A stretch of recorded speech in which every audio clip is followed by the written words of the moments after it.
I think if you live an interesting life, you'll write very interesting stories, which is also the beautiful thing about creative life overall. Learning can never stop. There is always something new, and I learn from my patients. And each one of us will use that choice based on the use that you have to put the technology to. The first film that made me sort of see how a human story and the layers of politics beneath. Panipat का युद्ध पढ़कर आने वाले दरोगा लोग investigation कर रहे हैं, तो उसमें थोड़ा विज्ञान मिश्रित होना चाहिए, ऐसा मेरी अपनी सोच है. A person may have a very enviable lifestyle, externally appear very successful and happy, but no one really knows what's happening within. It is not going to kill the supply chain, it is to empower the supply chain. And I'm happy to announce that, we are still very much in the pilot stage and beta testing is going on. We are gradually building up our, presence little by little as people get more and more confident.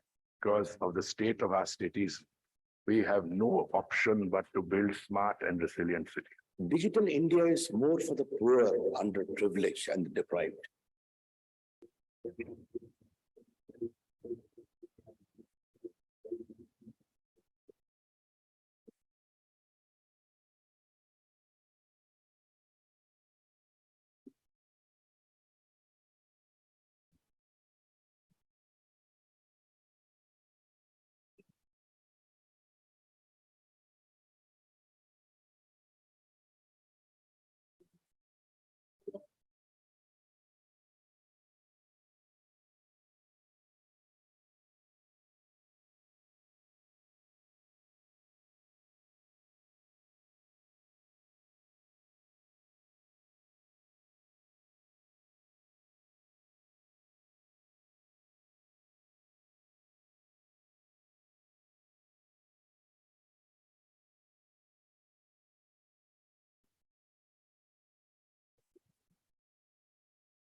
A warm welcome and a very good morning to all of you.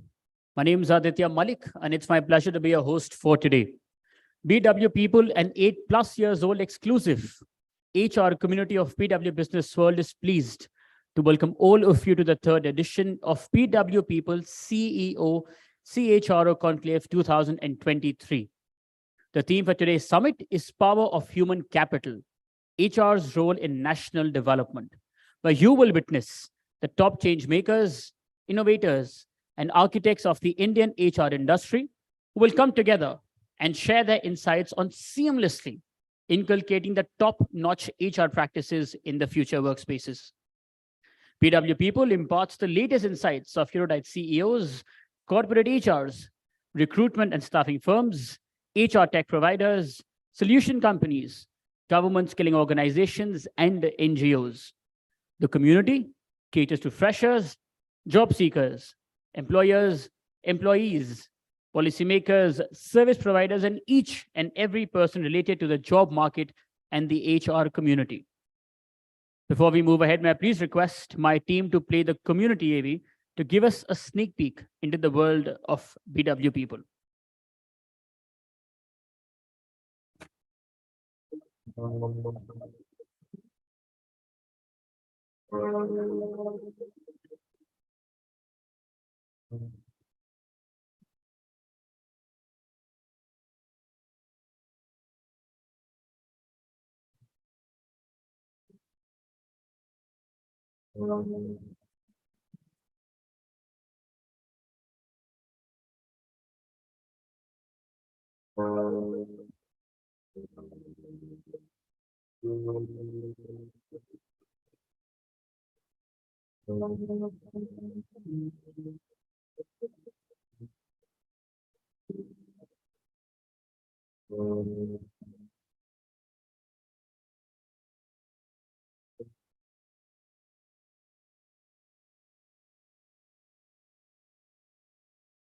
BW Business World, led by Dr. Anurag Batra, Chairman and Editor-in-Chief of BW Business World and founder, Exchange for Media Group is the fastest growing business media house in the country.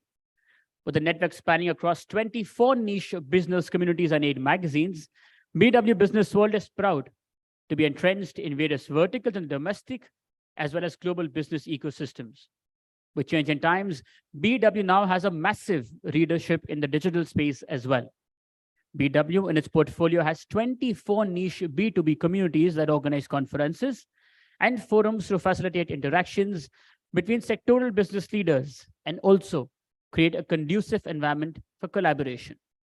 To keep yourself updated of all the developments, please subscribe to Business World Group magazines. I promise you, it will add to your professional quest for knowledge and insights. For all our attendees today, there are also exciting offers. Our upcoming issue of PW People talks about the perspectives of HR honchos on training and upskilling needs of employees, how AI will impact workplaces, insight into India's gig workforce, elite league of CHROs who won the HR Excellence Awards, and more. For more information, please contact the registration counter. They will help you with that.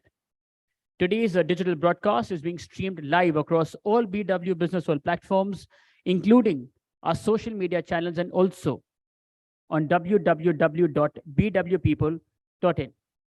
As you flag off today's event, I encourage everybody to please join in the conversations and share your learnings from the day by using the hashtag CEO-CHRO Conclave. With that, may I please request my team to now play today's event TV.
And before I move forward with today's proceedings, I also take this moment to thank our partners for the day. A knowledge partner, SP Jain Institute of Management and Research. Our education partner, Institute of Management Technology, Ghaziabad. Our associate partner, Rainmaker. Our gifting partner, My Anatomy, organized by BW Business World. Our event partners, Joy Travels Private Limited, Fendrum, Beanley Coffee, JustBar.ai, The Thick Shake Factory, Reality Plus, Exchange for Media, IWM Buzz, Impact, and Pitch. With that, may I please request my team to now play the partners AV. Your husband doesn't mind me work so late. Deshpande, I like saris, so I wear them. Whatever money you need, whenever you need, you will get it. Namaskar.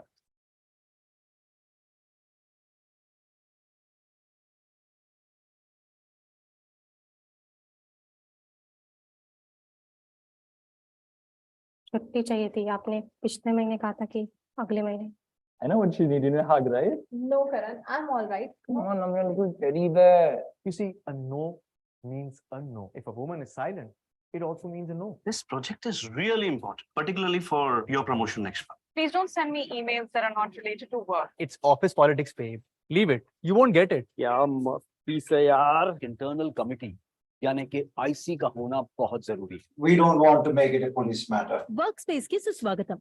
Employee engagement module యొక్క 6 sessions లో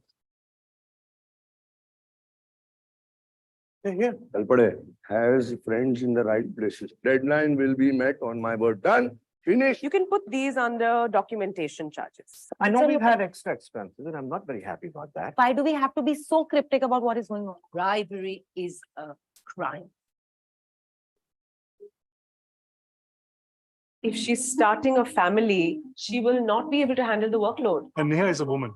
She's out of the question. How do you think she's going to manage the travel and the vendors together? I cannot yell like a madman. I can't lead a team. We can't lose great potential to biases. People achieve great things when given equal opportunity. You promised last quarter that your team will fix this. Who's accountable now? Either tell me what went wrong or fix this ASAP. Don't stress over this so much, man. She's just menopausal, fussing over the smallest things. Looking for opportunities to move ahead of others. You see, she will get this under the diversity quota. Insisting how the same behavior from a man and a woman is viewed differently by our society. This is a classic case of a double bind. We did not get the deal, guys. So, is it because of that homo? Ajay, that's not the word to be used. I travel all the time. My being on a wheelchair does not make me less able for work.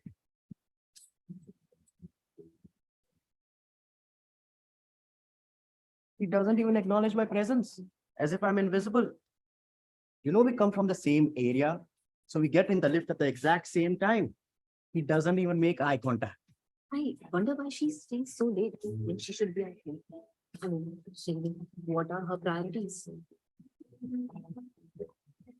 During the course of employment, remember that you represent our brand and work ethics. This is important. Can you postpone it for later? This is HR. Listen to all your legitimate problems.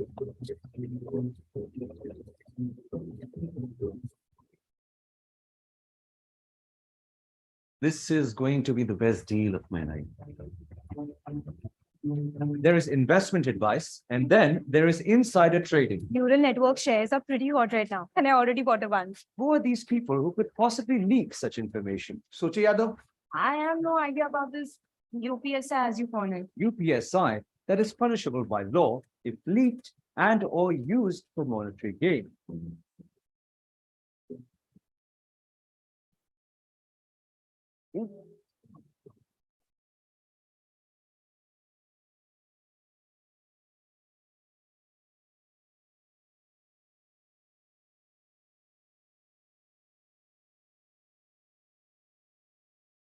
Remember, ignorance is not offense.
That's not a part of our AVs, I promise you. And now for the welcome address, please join me in welcoming on stage Mr. Talis Rizvi, Director, BW People and BW CFO World. This is the moment to usually clap and welcome our speakers. Just saying.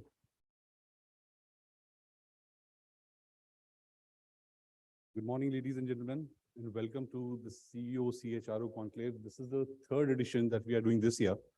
Just to give you a brief about the idea of CEO-CHRO Conclave is that there has to be some sort of a convergence that we intend to have over a period of time, that what are the views of CEOs and the leadership, and what are the expectations from the CHROs of the world, and how this year, in line with G20, we thought that we should do something where we can talk about what is the contribution of the human resource professionals in the national development. So bringing that together, we are getting CEOs who will be talking about their perspectives. And throughout the day, we'll be hearing from the CHROs that how they'll be contributing to the national growth and how they are generating the livelihood for the people across the country. So that will be our core theme. I'll not take much long, and we have Dr. Singhania with us. He has the keynote followed by this. So I would just take a moment and welcome you all and to be with us throughout the day and here and contribute to the community BW people as much as possible. Thanks a lot.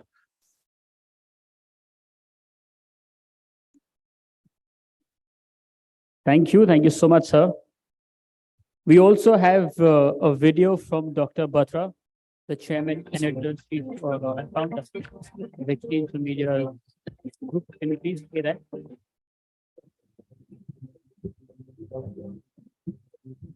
Good morning. It's my honor and privilege to welcome you to the BW People CEO and CHRO Conclave. Welcome to all the CEOs and CHROs who are speakers and are in audience. The BW People is a BW business world community dedicated to human resources, talent, learning and development, and all the areas that a human resource professional deals with. HR is the responsibility of the CEO. You cannot delegate HR just to HR people, though they are very competent. The sensitivity towards HR has to come from the CEO. But hence the immersion of CEO in HR policies, in HR administration, and in HR advocacy has to be very strong. The theme of today's conclave is development human capital through HR. I think India has done well because of its human capital. I can only say that we have a natural advantage because we are a very young population. The average age of the Indian professional is 28 years. And, at a young age, professionals are achieving a lot more. The age of achievement is getting younger. Since I'm at an HR conclave, I can only say that I'm a student of HR. I have been an entrepreneur for 23 years, but I'm still learning about HR. I think every day is a learning day. But as I'm getting older and hopefully wiser and calmer, I'd like to believe that HR is only about three things. One, is it about having authentic conversation? Second, it is about giving safety, security in every way to your colleagues. And third is how do you become a catalyst in making sure that you bring out the best in people? If you do these, you are a good leader, you're a good HR professional. I think we are in an era of wealth creation. How over long period of time can you create wealth for your colleagues? Because it is important. I think everybody wants to be an entrepreneur, if not entrepreneur, an intrapreneur. We at BW Business World are evolving. I would still believe we are like startups. Hopefully we'll grow to a level where we won't be a startup in the next 18 to 24 months. I wish all the speakers and all the attendees a great day of learning, networking, connecting, and insights. All the best. God bless you. Thank you.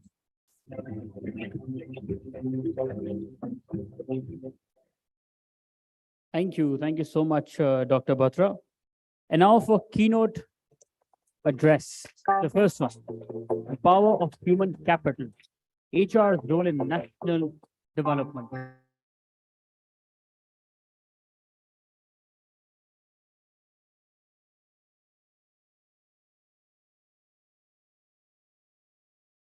Dr. Raghupati Singhania, an industrialist with over 45 years of experience with the growing Indian industry, and is the chairman and managing director of KK Tire and Industries Limited, chairman of KK Tornel, SADCV Mexico, chairman of KK Fena India Limited, and serves on the boards of multiple companies. Dr. Singhania is a highly tech-savvy business leader and has pioneered the radial tire revolution in India way back in 1977. With a strong focus on Atmanirbhar Bharat, he established Asia's first R&D tire research institute, now housed at RPS COE at Mysore, the global R&D and tech center. Dr. Singhania is a renowned name in the automotive industry with intense focus on technology and R&D. He firmly believes in Make in India and Make for the world. Dr. Singhania, here is PSRI Hospital and Multi-Speciality Hospital in Delhi, and guides J.K. Lakshmipat University, Jaipur, as the Pro Vice Chancellor, the healthcare and education verticals of JK organizations, respectively. At the group level, he is a Vice President of JK organizations, an established Indian business conglomerate with a heritage of over 138 years. JK organization manufactures and exports a diverse range of products, including tire, paper, cement, auto components, hybrid seeds, food, defense, and aerospace systems, etc. Highly respected for his business acumen, Dr. Singhania has received numerous accolades for his visionary leadership and contribution to the industry, such as Business Leader of the Decade by Indo-American Chamber of Commerce. In recognition of his contributions, he was inducted into the Tire Industry Association Hall of Fame USA, the most prestigious global recognition of the tire industry. Recognizing his contribution, His Excellency, the President of Mexico, bestowed on Dr. Singhania the Mexican Order of the Aztec Eagle, the highest distinction conferred on a foreign national.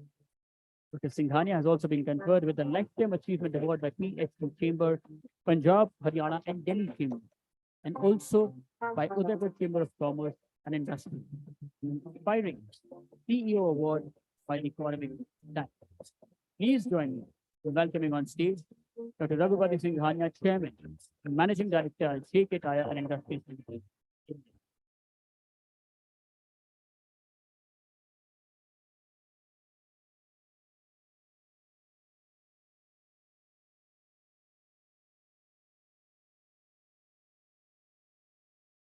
Thank you very much for that generous introduction. Mr. Rizvi, the organizing team of Business World, ladies and gentlemen, a very good morning to you all. It's indeed a great pleasure for me to be with you all at this CEO-CHRO Conclave 2023.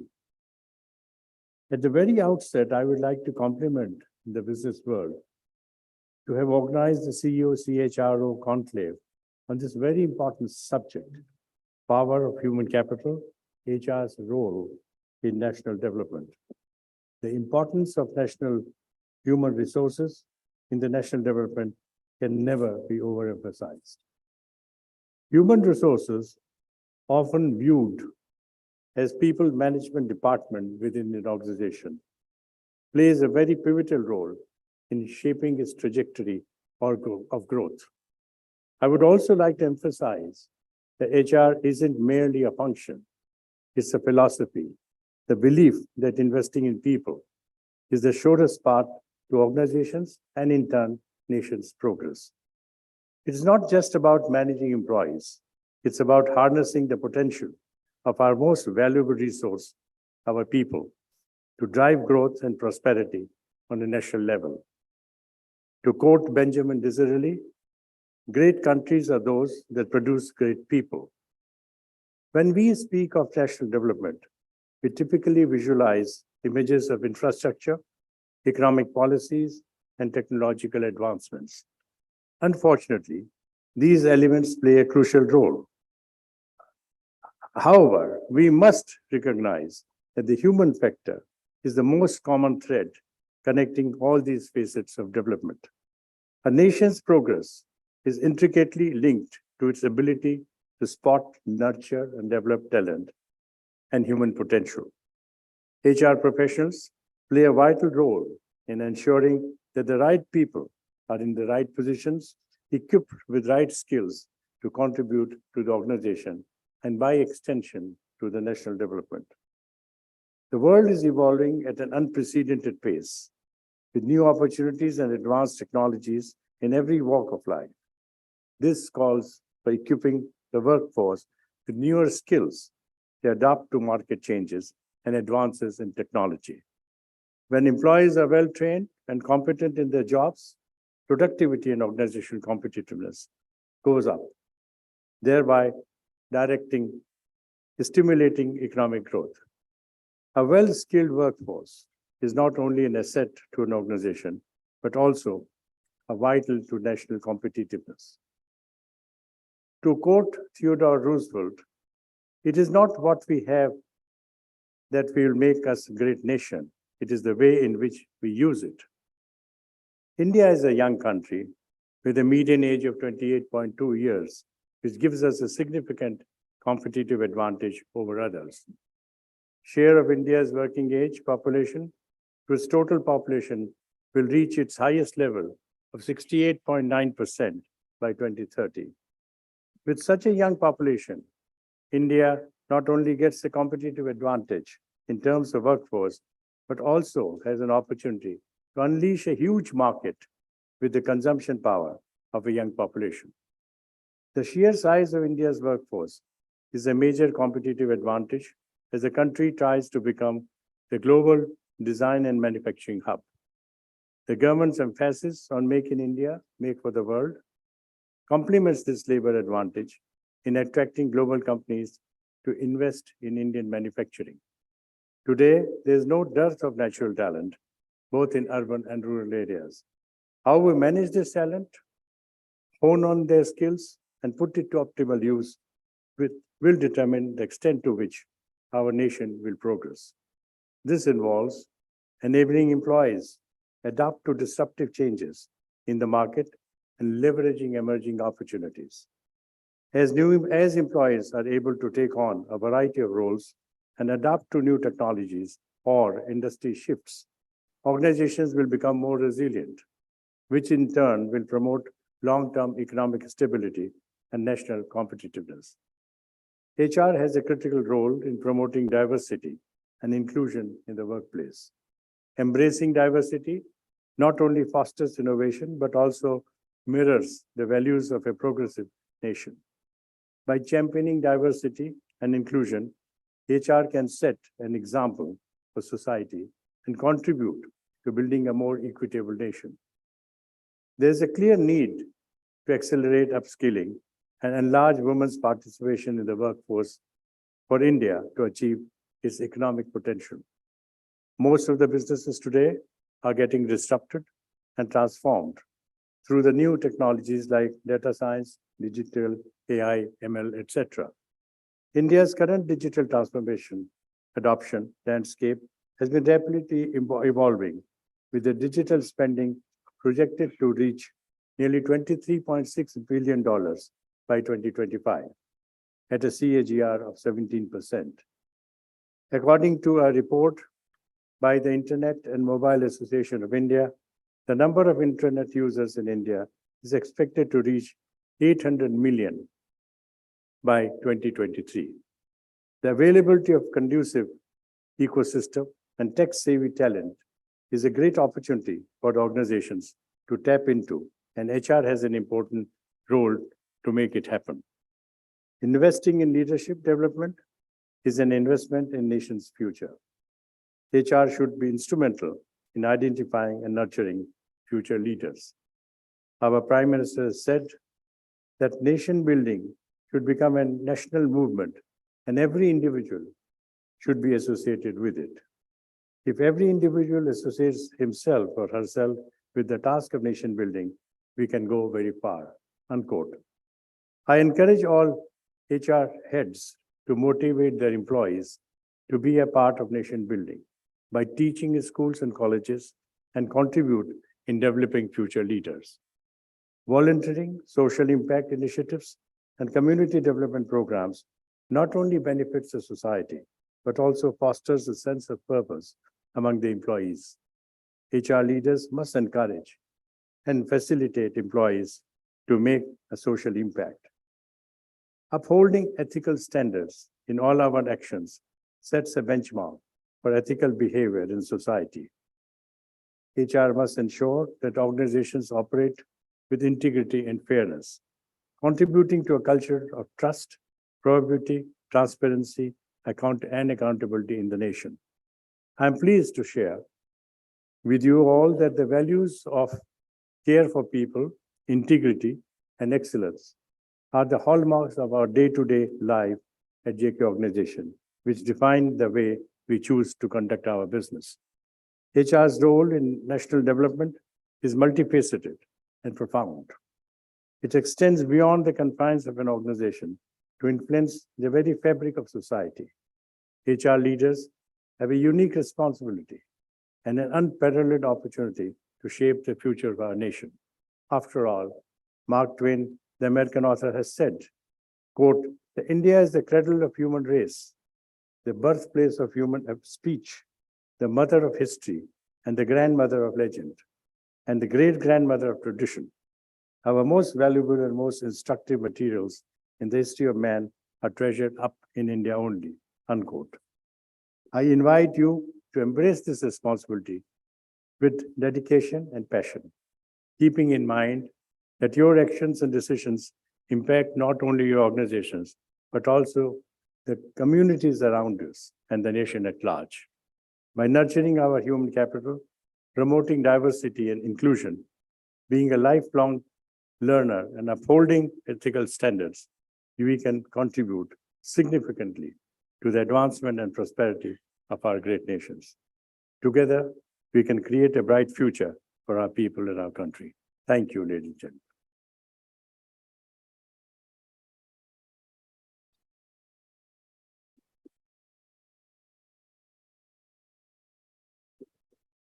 Thank you so much, sir, for sharing with us your wisdom, your thoughts, your experience.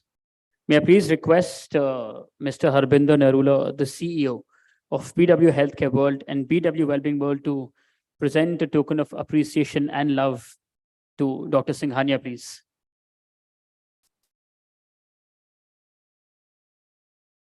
So I please request you to join us on the stage once again, please. Everybody once for sir, please. Also, Mr. Narula.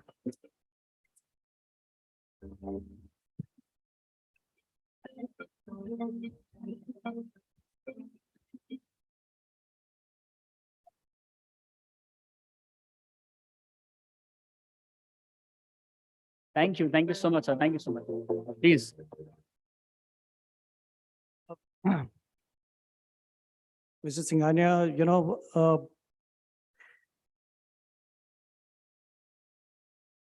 the foundation for every person, they say, is first laid down by the parents, then their friends, their teachers, but also the first manager that they work with.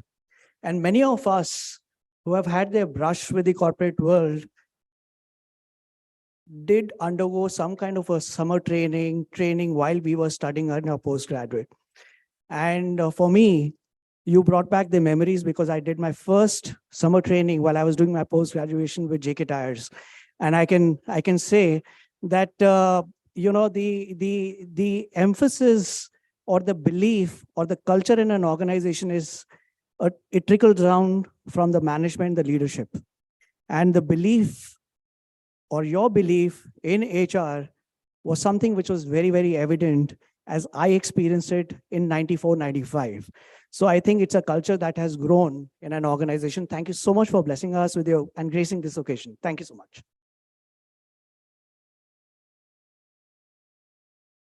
Thank you so much, Harbinder, sir. Life does come full circle, huh? It's come for you today. Also, 94 was when you did your summer training. Probably when how? Yeah, now I was just trying to calculate that, but jaldi khatam kar diya aapne. Who all were born in 94 or after 94? It's only me, is it? Apart from all the ladies, of course. There's one gentleman there. Ye bhi ho sakta hai, sir. Okay, thank you so much. And with that, it's time to move ahead with the first panel discussion on CEO perspectives, top level vision and expectations from HR at a national level. Please join me in welcoming a panelist for the same. Mr. Subramaniam Vai, Regional CEO, Telangana and Andhra Pradesh, Apollo Hospitals Enterprises Limited. Mr. Raj Nayak, Managing Director, House of Chia Networks Private Limited. Mr. Sunil Goyal, Deputy Chief Executive Officer, Sopra Steria India. And this session will be chaired by Mr. Harbinder Narula, CEO, BW Healthcare World and BW Wellbeing World. Let's collectively welcome all of them to the stage, please, ladies and gentlemen.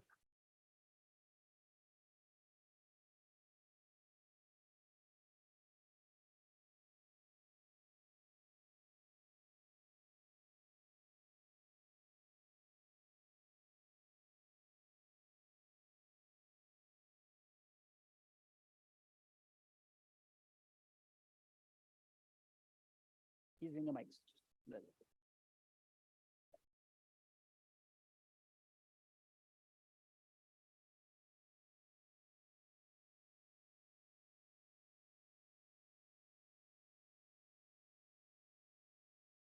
Morning, everyone.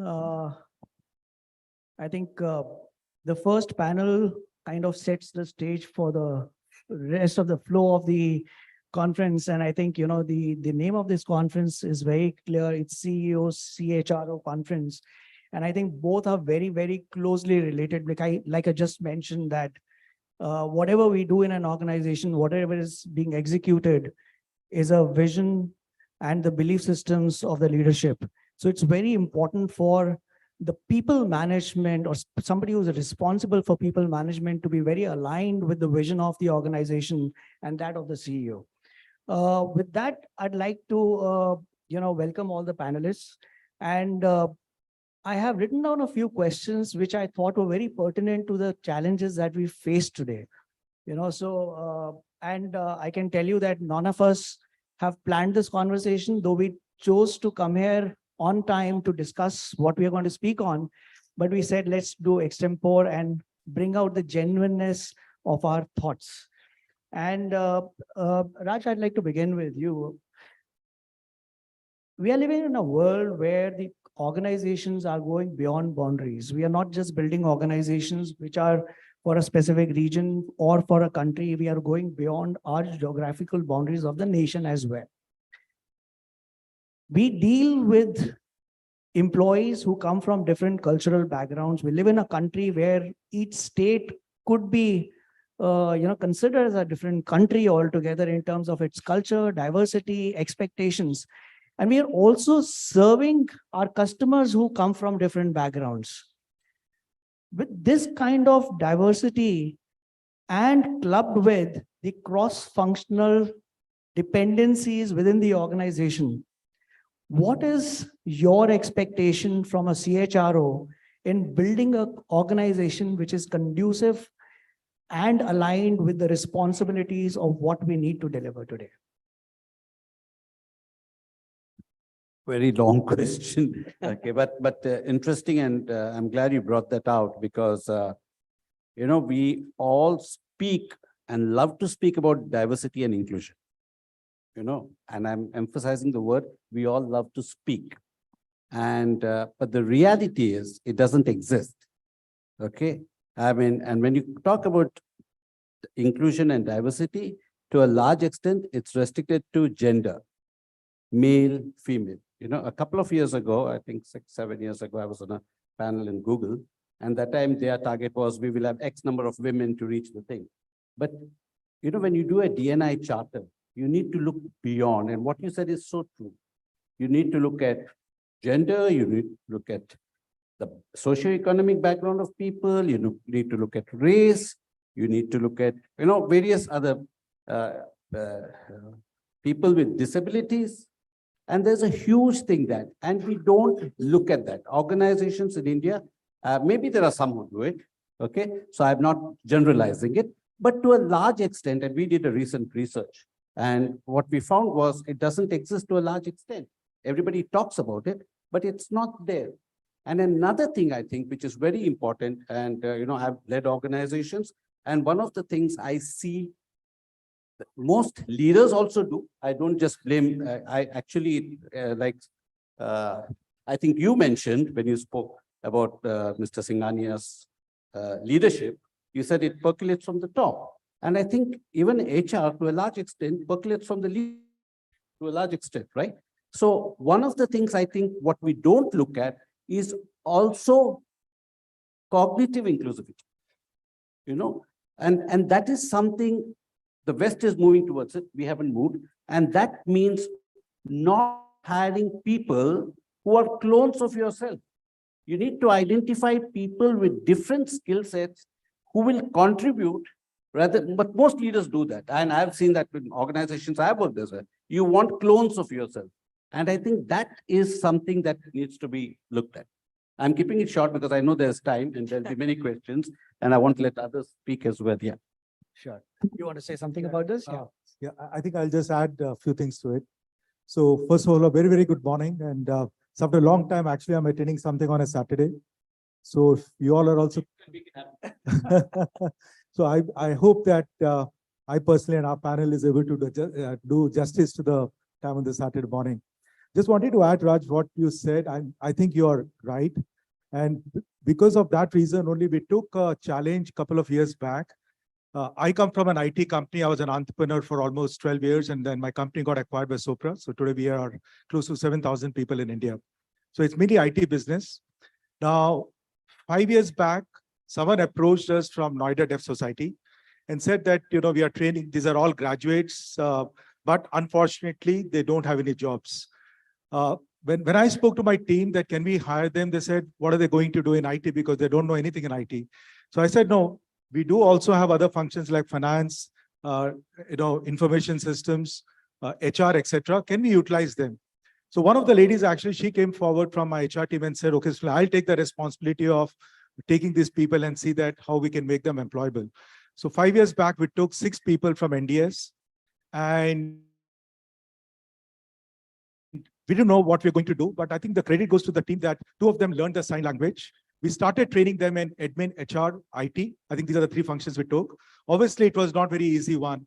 Unfortunately, we also had the 2 years of COVID period. I personally sat with the managers of these people day for yesterday. I'm really happy to share. Today, all the 6 people are productive. 2 of the ladies have actually one of them has got married, one of them is going to get married very soon. And what really pleased me was that they said their productivity is 60% and it can go up slightly more. And they were very clear that they're going to have them in the team. So rather, as you rightly said, it has to come from the top. It can't go from bottoms up. And once the leadership decides that this is beyond your CSR activity and anything, it can be done. So yes, diversity has to go beyond female inclusion. I also have one person who actually, she lost her eyesight. She was working in my finance team. The easiest thing for us to do would have been to ask her to leave. But we said, no, let's see how we can make her productive. And today she is actually working in my shared service system in finance. And I would say again, 40–50% productive. So fantastic. Fantastic. Fantastic. I'm so glad that you brought this up, sir. Mr. Subramaniam, we were talking about hiring, we were talking about people. There's a huge dichotomy that we face in our country. I mean, we have this huge challenge around unemployment. But I'm sure all of us agree that when we are looking at hiring, we are challenged with finding the right people. There's a huge dichotomy around this space. I think CEO is one person who has a long-term vision which is there. And sometimes this vision does not percolate down to other people. What do you think the CEO and CHRO together need to do to be prepared for the future so that you have enough talent available for you? I mean, I know that we are talking of women workforce. In the businesses of science and technology, even though girls take up science, they do not take up science as a profession. So what are we doing around being prepared to hire good people so that we don't face that challenge in the future? Thank you. First of all, let me thank BW for giving us this opportunity to meet all of you. Thank you so much. I have been in healthcare for the last 40 years now, and only into healthcare. So I have seen the maximum diversity in employment. I'm extending, from what the other panelists said. I work with most of the women. In fact, in hospitals, we are the minority. The women are the majority. And, I'm very proud to say that the multi-skilling happens mostly from the women, not from the men. And this is my experience. Let me tell you this very honestly, with my own experience, this is what happens.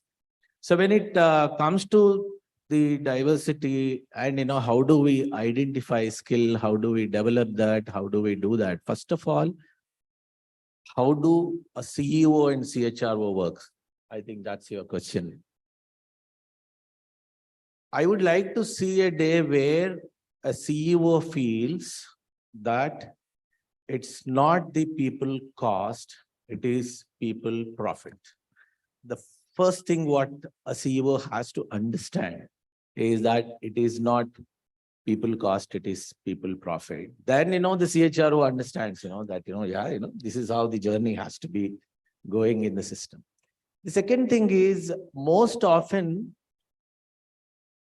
the balance sheet, we see that people cost is a fixed cost.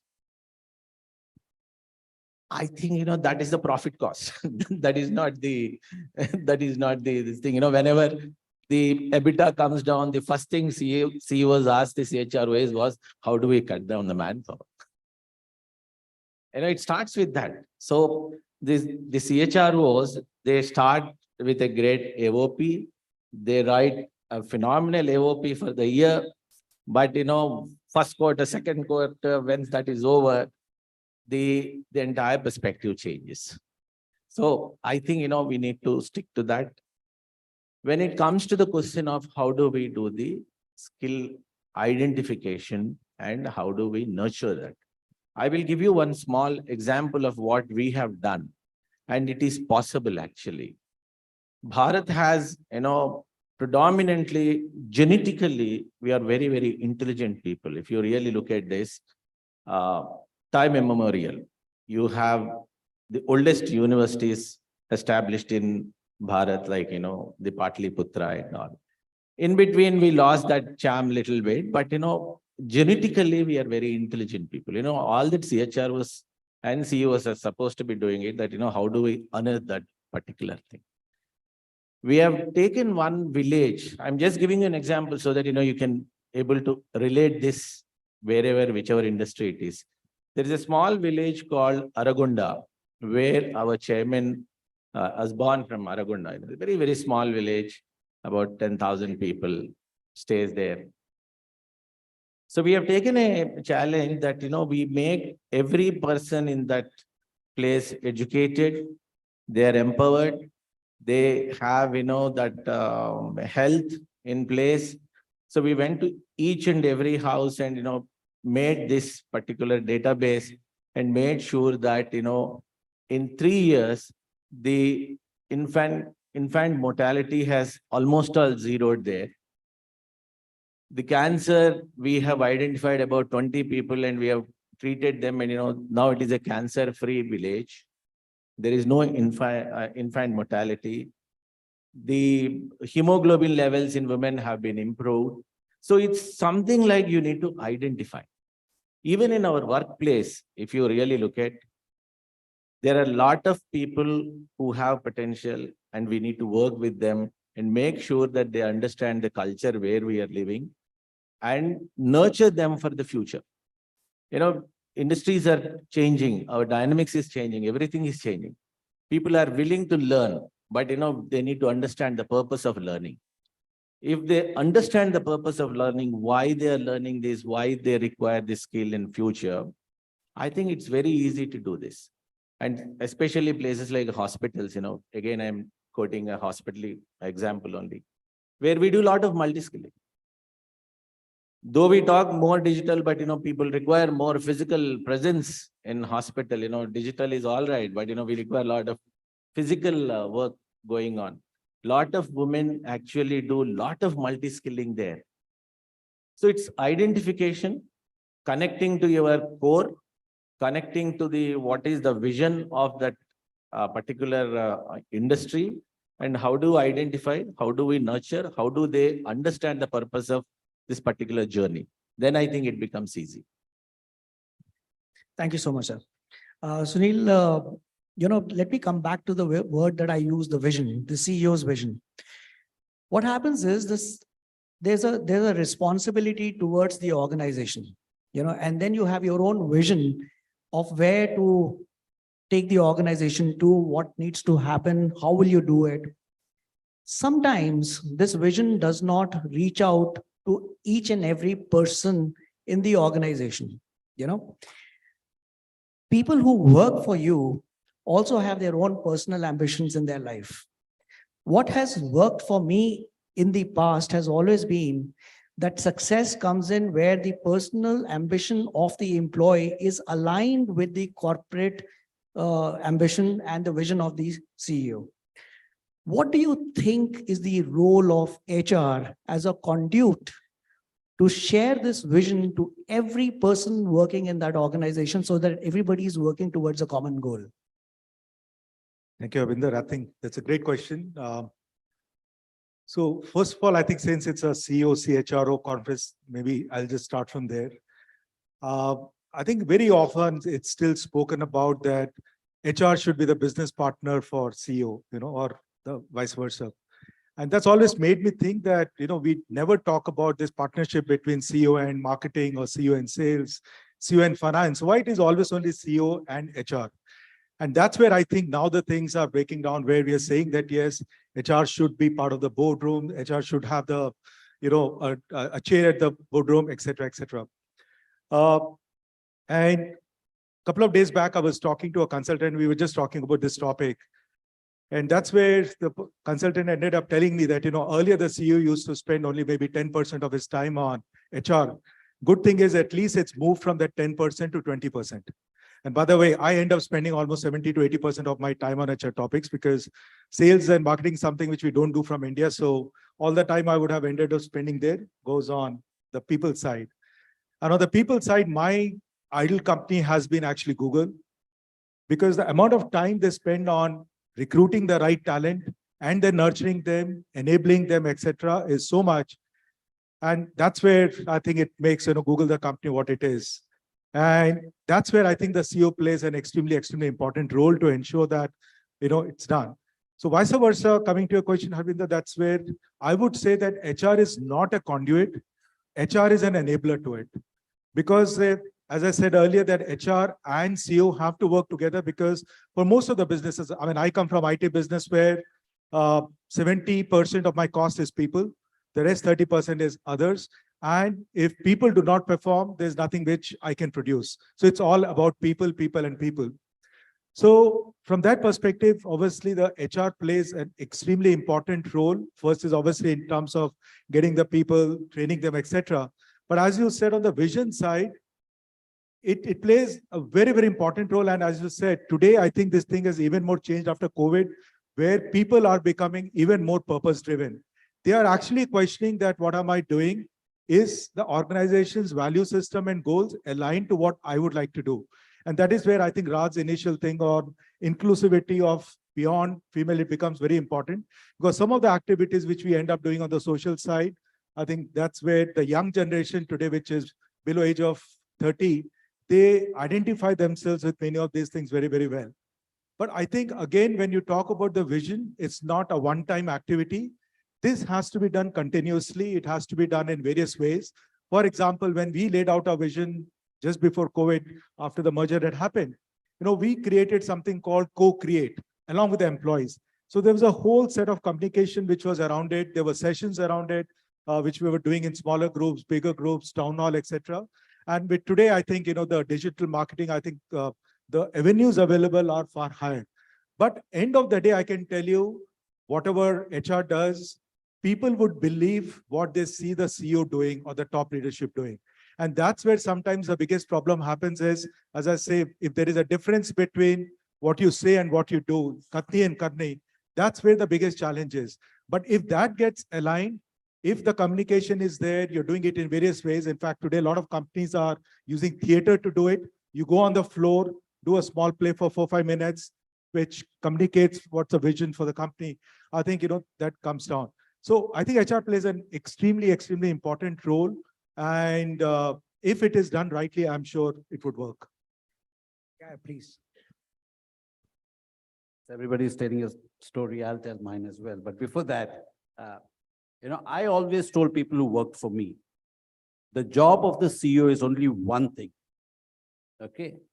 And that is to make sure that everybody who works in the organization wakes up in the morning and has the adrenaline rush to come to work. काम आप लोग करोगे, credit मेरे को मिलेगा, थोड़ा मैं आपके साथ बांटूंगा. I used to say this, and you check with any of the organizations I worked in, every conference, I used to make it a joke.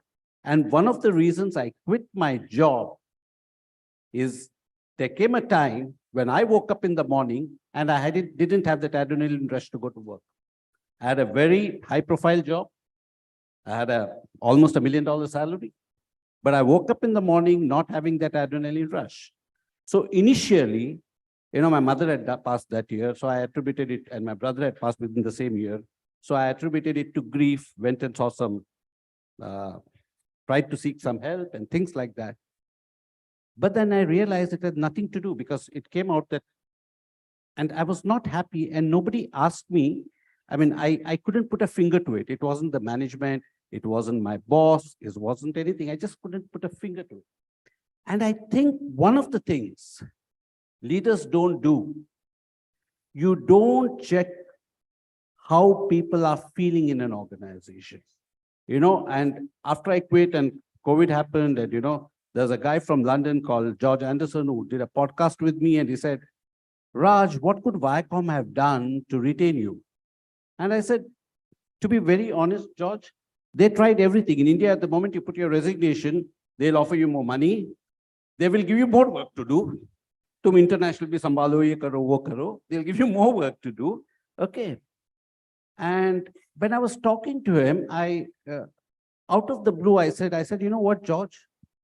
Nobody asked me, what am I going through? What are you feeling?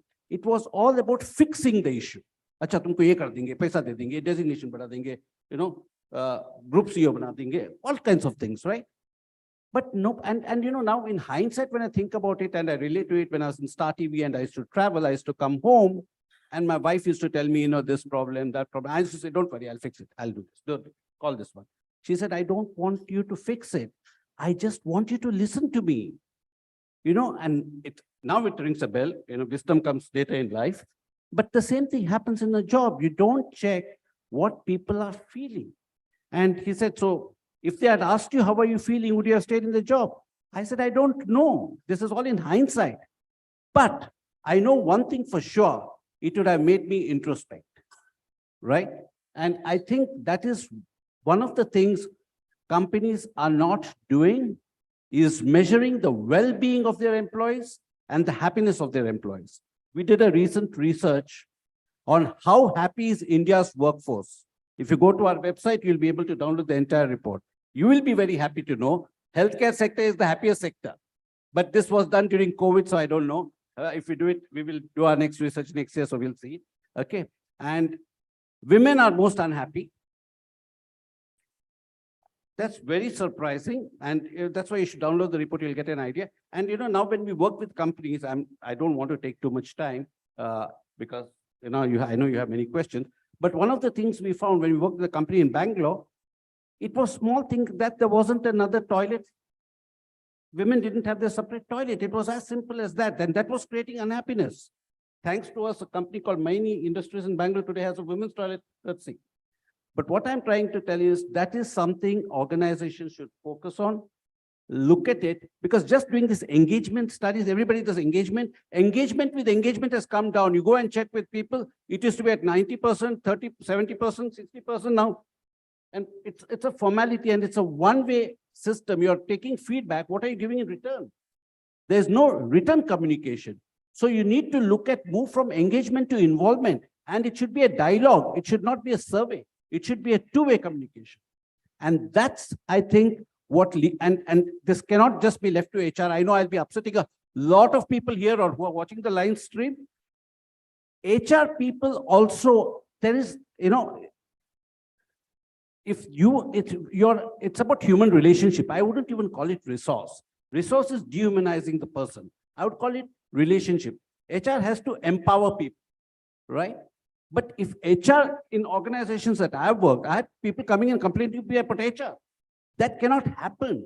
And that will only work don't, I hope nobody gets upset, but I'm saying the truth, right? Because I think that, and that's where the leader will play a role to ensure that the vision has to percolate in a manner, and for that, the leader has to be involved.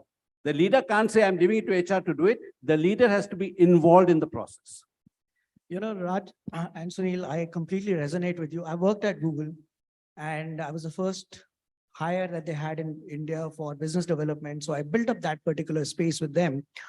And I'll share with you, Raj, you know, when I joined, this was the first time, honestly, I was working with a truly global organization. And when I joined in, there was nobody else in my team. I was starting. So I said, you know what, can you please tell me what my entitlement for travel and stay is? Because that's a typical question that a new employee asks when he's expected to travel a lot. And the answer actually surprised me. They said, Harbinder, we trust you, right? We want you to stay wherever you wish to stay, but don't come and tell us that you were not comfortable or you did not get good sleep. You know, what I'm trying to say is that what Raj was saying, the difference between talking and doing is the genuineness of what you really wish to do. Like we talk about entrepreneurship, we say ki kaam karo, paise ki chinta mat karo, paisa is an outcome. You know, honestly, what we need to do is sometimes work for your teams in a manner that is not ROI related. That hum ye karenge kyunki hamare ko ye milega. That outcome will be something which is an outcome of whatever you're doing, but you sometimes find it very difficult to measure it. You know, and also one thing that you said that it was very difficult to pinpoint that what could be there. Now, my next question to any one of you, whoever wants to answer this is, in today's day and age, and specifically after pandemic, we've seen young force. I'm from the healthcare and well-being space, so we talk about lifestyles. But today, because it is HR conference, I'm going to talk about the work lifestyle. I think the work lifestyle has gone through a sea change. When we look at young Gen Zs, when we hire them, 6 months later, they come back and tell us that, you know what, we want to leave. When you ask them, why do you want to leave? They said, Pata nahi, you know, I'm not getting what I really was looking for. And when you ask them, what is it that you were looking for? They have no answer. They've not introspected. They don't know what they were looking for. They don't know what is missing. How do you handle this generational gap where we as CEOs at a certain age are used to a particular lifestyle, whereas post-pandemic, work from home, priorities, their feeling for the planet is very different. They look for cause, purpose, how, what, which we are not used to. How do you manage these young people and create a conducive work environment? Whoever wants to go. Okay, I again, this is my experience, so I don't know whether it's right, wrong, you know, and there is no right or wrong in any way. So the way I look at it is, people work for three things. They first work for respect. Second, they work for recognition. And third, they work for reward. Most companies look at it the other way around, you know, they look at reward first. If you are respected in an organization, okay, you will say, yeah, thoda paisa kam milta hai, but you know, I'm very happy. People take care of me. The organization has been good to me. You know, if I had a problem, family problem, health problem, the organization has come to my rescue. So they want to be respected. They want to be treated as an equal. Okay. Second is recognition. Everybody needs recognition. My dog needs recognition. I need to pet it. My wife needs recognition. I need recognition. What is recognition? Nothing but validation. What is Instagram today? You are seeking validation from people you don't even know and looking at it every second, right? So second is validation, recognition. It's very important. More than the bonus, you know, you give a bonus to somebody 1 year, next year it becomes an entitlement. Are पिछले साल 10 मिला था, इस साल 8 मिल गया. Instead of saying I got 8, you know, it becomes an entitlement. Your salary increment you get, it's that when the first check hits your bank account with a 10% or 20% or 30% increment, you feel good. But after that, next year you're looking at, last year I got 20%, this year I got less. But validation plays a big role. If I pat, you know, Sunil on the back and say, hey, you've done a fantastic job, that has much more value than all the bonus and all the recognition and all the value. Second is when you recognize people, do it in public. No point in saying you've done a fantastic job. Do it in front of 20 people saying he's done a fantastic job. That is validation. And last is reward. You know what happens is reward, when these two are not met, you start looking for excuses. Then you already gone and done 2 job interviews, you come back, and then you find an excuse to justify why you're quitting. You say, "Mere ko wahan promotion mil raha hai, mere ko designation mil raha hai, mere ko reward mil." And I have seen this, I've applied this technique in all the organizations I work, and I can say it on record, I would never lose a person unless they went to get married or went for education abroad. We would never lose people. Fantastic. And that is so important for one to do it. And coming to your point of youngsters, that's a challenge today. I think you cannot judge them because today the young force, they have so many options staring at them. When we were growing up, humko pata bhi nahi tha humko karna kya hai. First thing you did was, those days, you went to the Times of India or whatever it is, appointment pages, and based on your qualification or thing, you applied for jobs. Or, you know, your mother told you, "Oh, chacha, anybody doing well in the family? Koi public sector ka CEO hai ya koi general manager ka hai? Oh, chacha se jaake pucho, aapko kya karna hai?" You know, and that was the thing. But today's youngsters don't have that. They have access to information. They are far more knowledgeable than you and me. And they've got 1,000 things staring at their faces. So, no, I don't think we should judge them. So what they are doing is they are also discovering themselves. They get into a job, then they realize, I don't think this excites me. And that's why they're quitting. But I think, and this, what you find is more at the entry level. But once a person crosses almost 3 years in an organization, if the organization is good at the person, you can retain the person for life. I'll just add 2 more things to Mr. Raj, actually. Apart from that, I think what we experience, because, in healthcare, we work with oldest and we work with the youngest. Our nurse workforce is between 17 to 22 years. And our super specialist age group is 65 and above. So these are the 2 section of people we deal with, basically. So what we actually look at after the pandemic also is 2 more things, Mr. Raj, is that empathy is something which is working very, very important thing.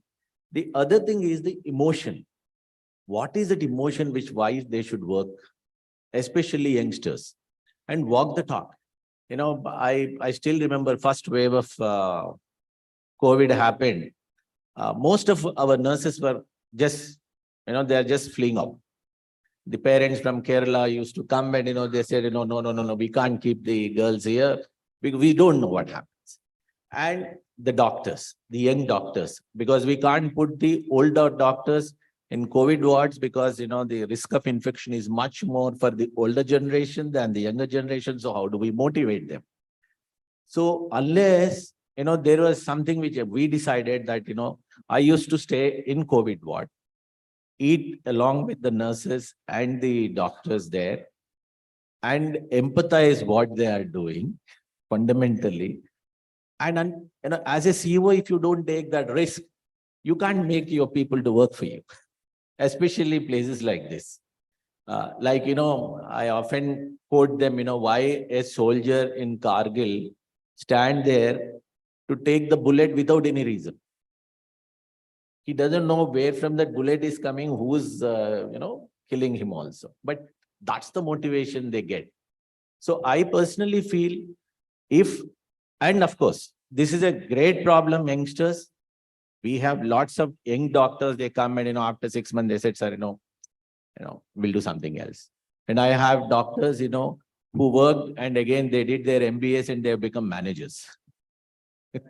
They go to ISBs and become managers. So it's a very difficult thing unless we make them understand the purpose. And as he very rightly said, they need to get that pride of what they're doing, why they are doing, what is the pride they get, and how respected they are. So this is something which we need to create in the in the organization for them to feel that there is a pride. It's not just the money, it's not just the money always. It's the pride, why you're working there, what purpose you are doing, and how it is affecting the larger part of the society. It's not just you, the rest of the people, how they are getting affected because of you. What is your impact towards it? So if we can create this sort of environment, then, I'm not saying, we can solve this problem 100%, but, at least to an extent where we can walk the talk. The CEO has to do that. They have to do that bit of it. The purpose they have to, basically they need to make sure that they understand, that youngsters understand the purpose, and they need to make them understand that the elders' wisdom is also very important for them to grow. So, okay. Empathy, compassion.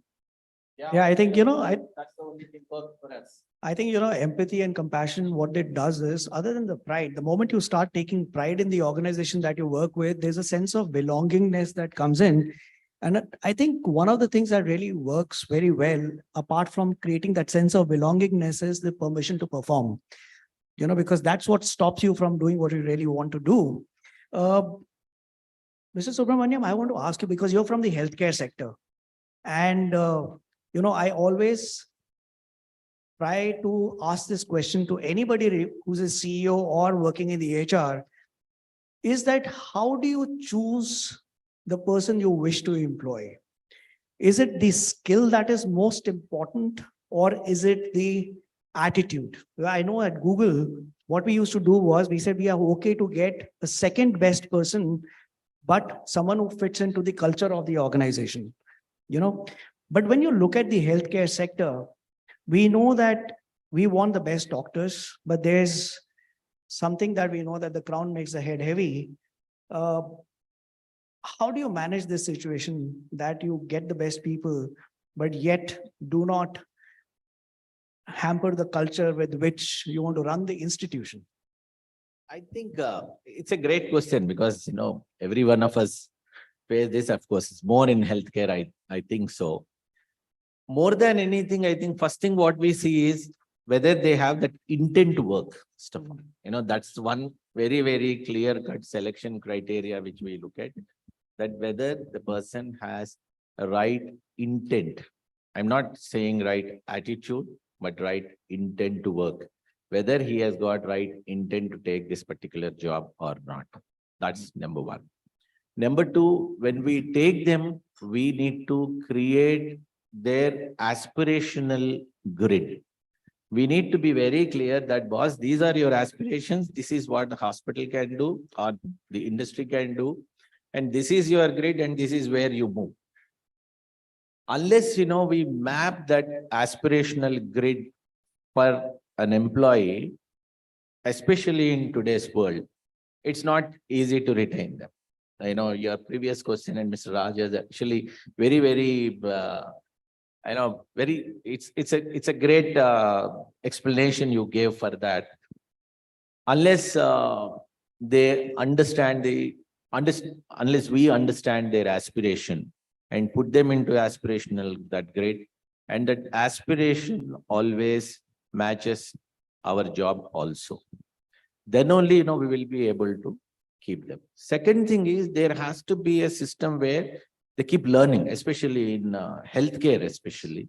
I'm sure any other industry also the same thing, but more in healthcare is that what is their opportunity of learning in that system? Unless, because the doctors, nurses, they know unless they learn, they can't grow forward. They can't move forward. So what is that opportunity you are giving constantly for them to learn? Because in healthcare, especially, the senior doctor says, you just write our notes, that's all. Patients also come, no, we want to see the senior doctor, not the junior doctor.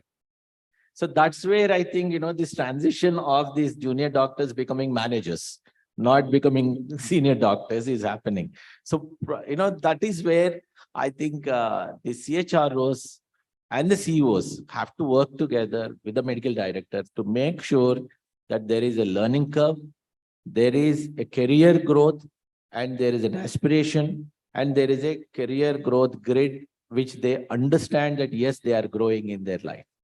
Then only we'll be able to retain. Otherwise, it's very, very difficult. Lovely. I just want to add, after you, Yeah, after yeah. you. So I think my approach has been that, it's when you're hiring at a graduate or a fresher level from campus, their 100% it is based on ability and attitude.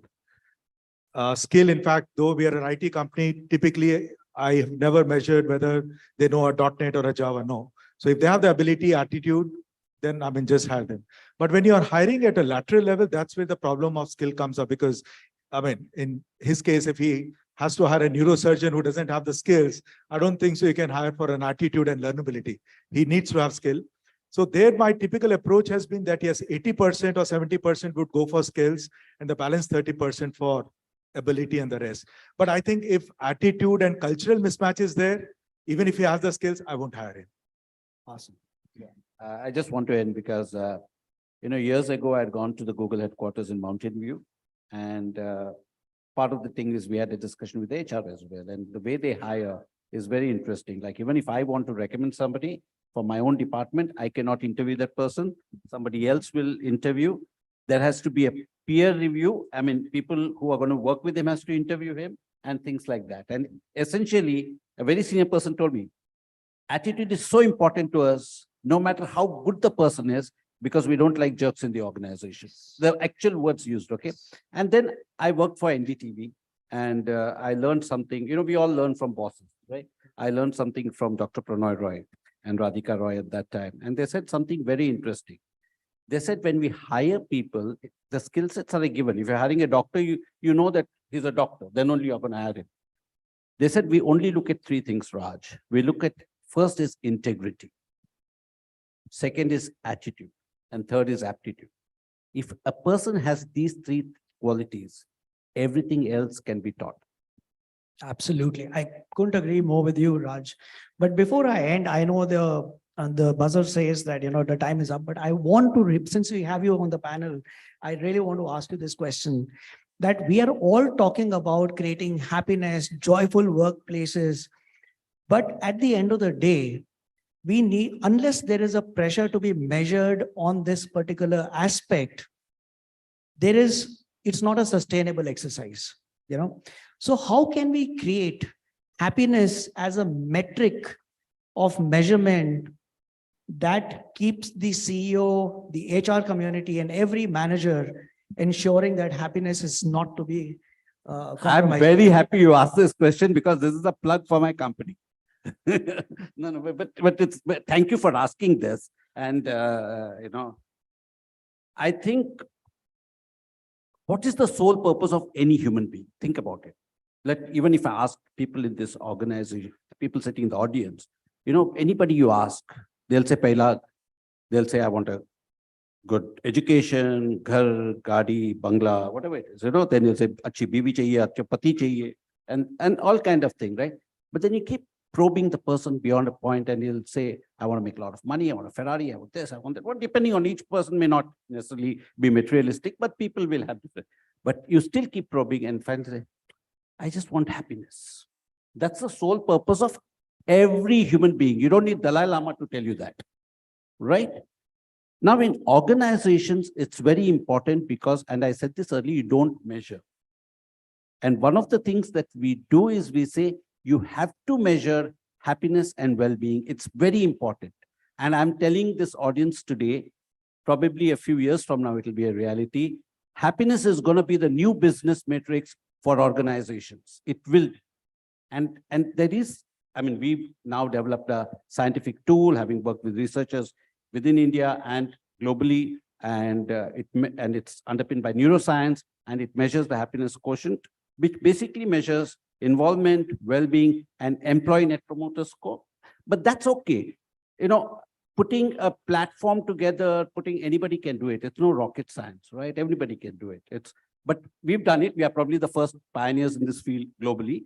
Okay, we've done it. And we are working to it. But more thing is, when we work with the organization, the CEO says, okay, this is all very great. What next? So we say, we also give you solutions. We just don't talk, we walk the talk. And so I think this will become more and more relevant as we go along. It's just a matter of time. It's only picking up today. Everybody is speaking about happiness. I was in Dubai about 2 weeks ago. They have a Ministry of Happiness. I happened to meet the one of the persons there, and they said the minister was called by the ruler or something and said, "Hey, I want you to join the ministry." And so what am I going to do? You're going to be the Minister of Happiness. Minister of Happiness? But they have it. And that now companies are calling people Chief Happiness Officer. Just calling or renaming people is not going to make a difference. You have to actually live it. If first of all, the Chief Happiness Officer has to be happy. You know, I think it's the CHRO could be the Chief Happiness and Relationship Officer of the future. But you know what? My takeaway from this conversation today has been that, you know, I was inspired to understand about happiness, but taking away Raj's real story of why he quit his job. And then my assumption is that led you to do this startup, this business of yours. You know, that's how important it was to him. Since we are dealing with human beings, each one of us at our own level will have some purpose that defines what we do and how we do it. I think it is the role of a CEO and CHRO to come together to understand their people's why and their purpose so that we can align it to what we are building an organization. I think, to my mind, that is what we call the corporate value systems, you know. And at that note, I want to thank each one of you, Sunil, Raj, Mr. Subramaniam, for taking out time and coming all the way to Delhi to be with us and share your views on what this relationship could bring to any organization. Thank you so much. I just want to add only one thing, last one. I'm from a old school of thoughts, actually. You know, that's why I think happiness for each person is very different. You know, what is happiness for me and what is happiness for you is very, very different. So there is no metric in any organization which we can create that, you know, okay, fine, this is the way we do these 4 things, the entire population will be happy. So I think it's a culture which we need to create. The happiness is a culture, it's not a matrix. Please, so, and when we started the organization, we said, you know, it's Apollo family. So because we realized that family, you know, person who is in a family is a happy person. You know, the value of a family is a happiness, you know, as Mr. Raj said earlier.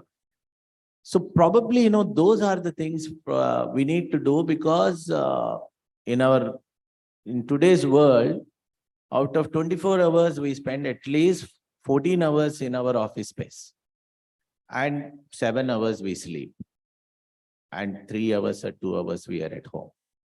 So where is the happiness?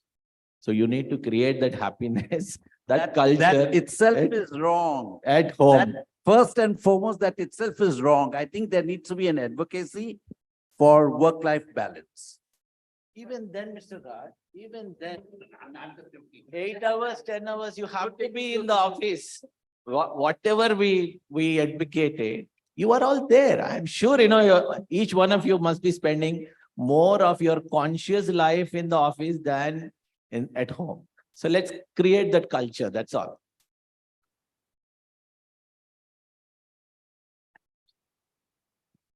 Thank you. Thank you so much. Gentlemen, a picture, please.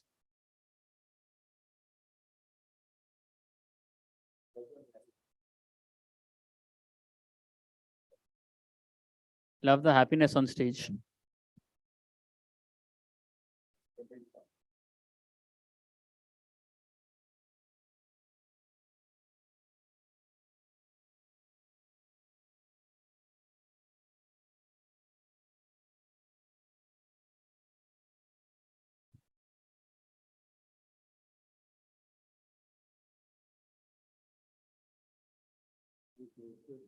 Thank you. Thank you so much. Thank you. And thank you so much, Harbinderji, for moderating that. Thank you. Now, from expectations, we move on to shaping the future.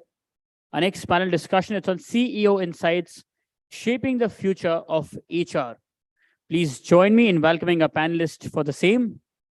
Mr. Prem Singh, President, Group HR JK Organization, Mr. Salil Kapoor, CEO, Hindware Home Innovation Limited, Mr. Alok Kumar, Corporate Officer and Senior VP, Head of Global Smart City Business and President and CEO, NEC Corporation India Private Limited. And this session will be chaired by Mr. Arjun Yadav, Senior Correspondent, BW Business World. Let's please welcome all of them to the stage, ladies and gentlemen.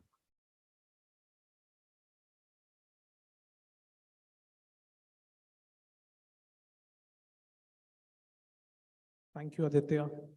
Good afternoon, everybody. Thank you for joining us today here at the Imperial. The topics that we are discussing in this panel, they're more of the things that have become buzzword in recent years. ChatGPT came in November 2022. Generative AI became the buzzword, but it's more than that. We'll be discussing that. Then sustainability in context of HR practices. And of course, taking some of the things that the previous panel was talking about regarding happiness and chief happiness officers, right? So my first question, panelists, let's start with generative AI. We've seen how artificial intelligence has driven talent acquisition in recent years, talent management.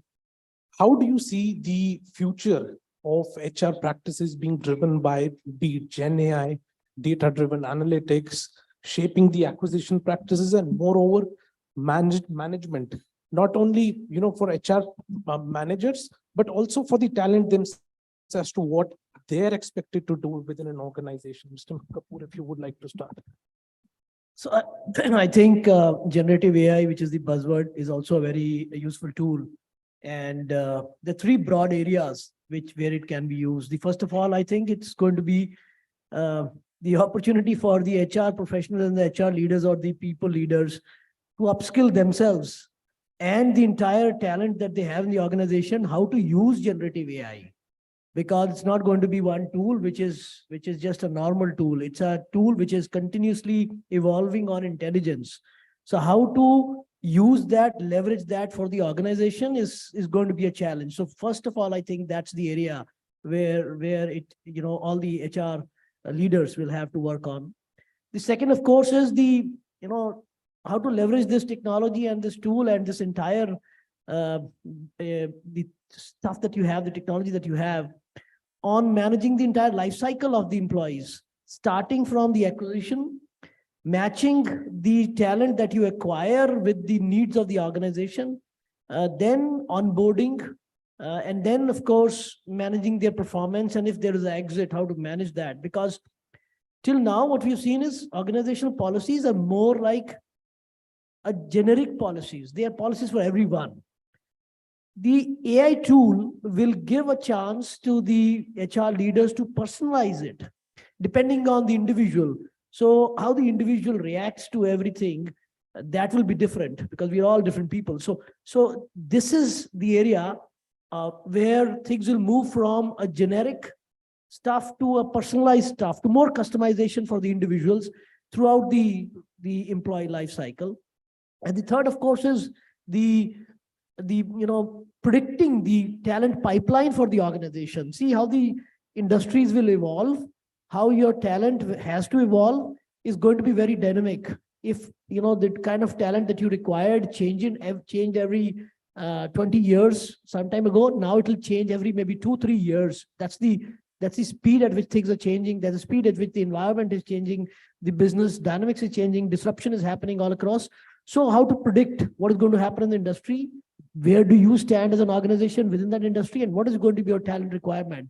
So build the talent pipeline depending on the requirement of the organization, and then using AI for that. So I think these are the three broad areas where they will use the generative AI. Very rightly put, Mr. Kapoor, especially the part on personalization. Mr. Kumar, what are your thoughts on it? How this personalization being overcome through the uniformity that we have in talent management practices with the help of technology? Yeah, thanks for that. First of all, I agree with everything that Salil said over here. But I would like to just shift the dimension of the question a little bit. As HR professionals in the room, all of us think about how do we transform ourselves and our function, and how do we go up the value chain. There is a very big part of HR that is very operational. No matter what happens, HR is still the gatekeeper of policies. It is still expected to be the operational backbone behind the infrastructure of talent, right? I think AI and new tech like Gen AI, etc., is going to allow HR to really move up the value chain. And here's a couple of examples what I would suggest would happen, especially in talent acquisition. Your usual conventional method is that, especially in broad skill jobs, let's say I'm come from a tech industry, so you're hiring a software engineer, or you're hiring nurses in the previous panel, for example, you have a very, very broad skill set. You can go and hire. How do you know that a person A is better than a person B when you have 1,000 papers to look through? Your Gen AI will be able to naturally shortlist that beyond a human eye can decipher in the first go. So I think that's helpful. Second thing is, how do you create a candidate persona? Today, it's too much for a talent acquisition manager to sift through 3 or 4 sheets of paper, go through the resume and understand what this person is all about. What generative AI tool will begin to do is create a candidate persona much before the candidate actually even applies formally and sits in front for an interview. You will know through the social chatter, you will know what is the opinion, whatever the person is saying on the paper, how much of that opinion is actually differing or is aligned in the real world. What is this individual really saying about his values, his principles, his policies, his approach to life? If you are hiring him for a manager, then how is he going to do as a manager, and what are his beliefs? I think it is going to be a unimaginable insight you will get even before the candidate comes in front for an interview. Now, our world is shrinking. Pandemic has told us, right? We all are interviewing today on Zoom. But when you interview, that I'm coming to the third piece, which is when you are interviewing through a Zoom, you are looking through one box, right? And we've all in the last 3 years done a very good job of it, and sometimes we've actually got it quite wrong. The candidate hasn't actually turned out to be what he appeared to be, right? We've all had that experience. I think a tool like Metaverse or generative AI is going to create that interviewing process a lot more realistic, a lot more immersive. Think about a hologram technology, and if that was to come into play, you would be able to see and have a real life interview without actually the person being in front of you. The fourth piece is around the engagement and how you onboard the employee and engagement.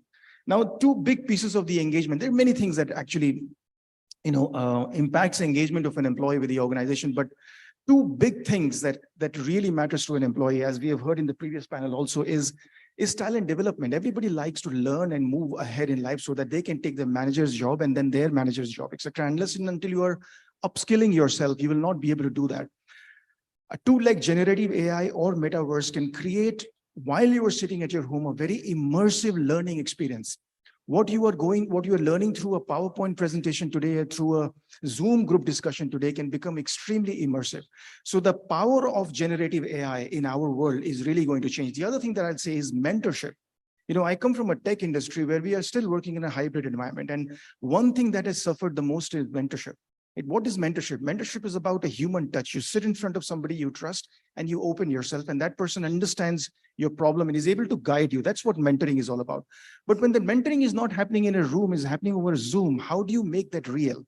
Right? Again, a metaverse and a generative AI technology combined together can make this come alive a lot. So I think in a nutshell, what I'm saying is that when these technologies mature and when industries find for their domain and their talent pool, what are the applications, it is going to open an unimaginable opportunity for HR to move up this value chain, where low value added work, operational work can be put to generative AI kind of a tool, and HR can focus more on individuals, on talent, on engagement, on happiness, as we talked about. So I would say those are the 2 cents I would add to Salil.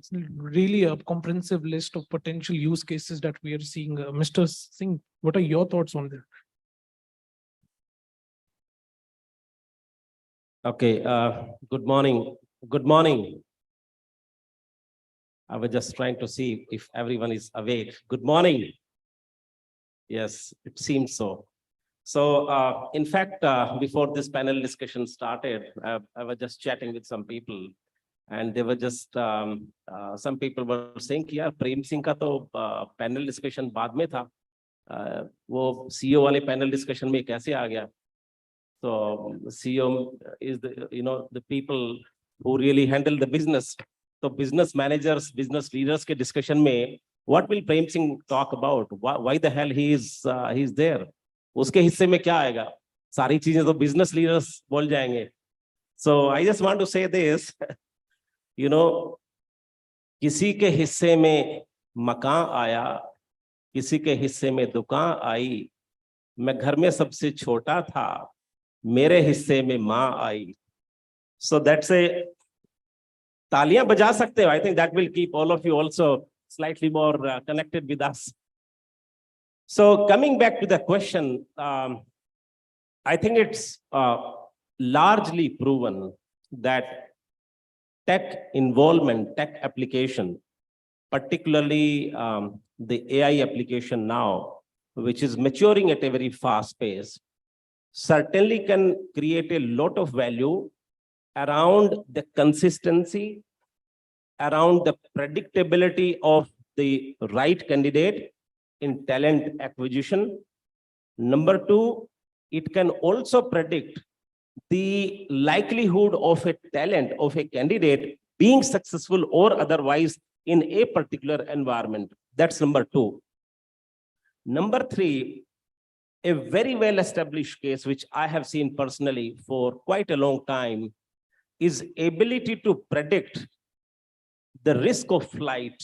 If somebody is likely to leave in next 3 months, 6 months, and you are able to see those behaviors, and if you are able to correlate the behaviors, of course, there is a AI tool, there is a whole lot of algorithm that works behind. So that also gives you a lot of early signals about risk of flight. Learning and development, particularly using the gamification, engagement of people, that's another proven test case, which has also proven the prowess of technology in HR. Around experience, I think that is the latest area. To me, the whole lot of experience, right from the point that you touch a employee till the time you are keeping the employee in the system, till the point that the person really retires or leaves, the entire experience, all that can be captured through a automated tool, all that can be enhanced through AI, all that can be really sharpened to make sure that it creates a value for employee, and also it creates a consistency of desired outcome for the organization. But I would say this, all these are tools. The accuracy of all these tools is dependent upon what you have fed in the system. I'll just give an example.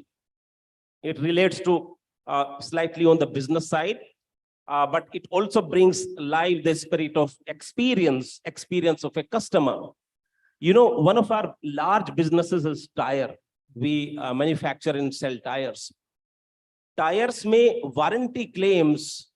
Normally, about 2 years ago, it used to take anywhere between 1 day to 10, 12 days, depending upon the complexity of the case, the damage. Now, here is what we have done. Using the AI, using the data science, we have been able to create algorithm, and we have fed the entire possibilities, millions and millions of data points into the system. And where the real case of damage comes, where the warranty claim comes, the tool compares against the database, which is really running into millions of data points. And all these are pictures.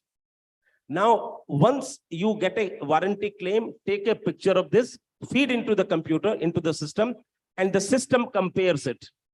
In 85% of the cases, the system is able to give you a yes or no, whether the warranty claim is admissible or no, within 5 minutes, in 85% of the cases. In another 10% of the cases, it is able to give you in about 15, 16 minutes, yes or no. Balance about 4, 5%, we are still evolving because the system is learning. System is also evolving based upon the test cases that come. And in next couple of years, we believe that we'll be able to transition to close to 100. I'm not claiming that we'll be able to come to 100 all the way, but because the system is also evolving as the new cases come up. But this whole piece of generative AI, generative tools, this is also learning itself. Fundamentally, the question that we should be asking is, how does it create value for people and for the organization? I think that is where the real crux lies. Thank you. Thank you, Mr. Singh. I'll shift my focus to sustainability that I mentioned in the beginning. I was at a Fortune 100 companies International Media Day in Chicago, and they were talking about Generation Z at workplace and what their expectations are from a workplace. And one of the things that they listed was that sustainability, what are these practices that an organization is taking towards their path to sustainability. I want to understand how much is that a determining factor when we are talking about Generation Z at a workplace? Are they really looking at, and if they are, how are HR practices being shaped to incorporate this? Mr. Kapoor? I'll step a little back, back before I answer that question. I learned this very early in my life, in my work life. One of my favorite bosses, and we all, as was said earlier, we learn from our bosses who are our teachers and mentors. So I used to work for a company called LG Electronics, and we had a very great boss called Mr. Kim. So once he told me that a motivated soldier is much more able and effective out there in the field, in the trenches, as compared to one who is not so motivated, but might be much more able and talented. So motivation is always more important and critical than talent. Why I'm saying this is that motivation comes from various factors. And motivation is a driver which drives your energy and your intelligence, because the combination of the two out there puts you into that flow which brings the performance. Now, motivation for different generations comes from different areas. People earlier were, motivated more from, and that is very much related to the evolution of the society. We, in that Maslow's hierarchy, our society, which was suppressed for a long time.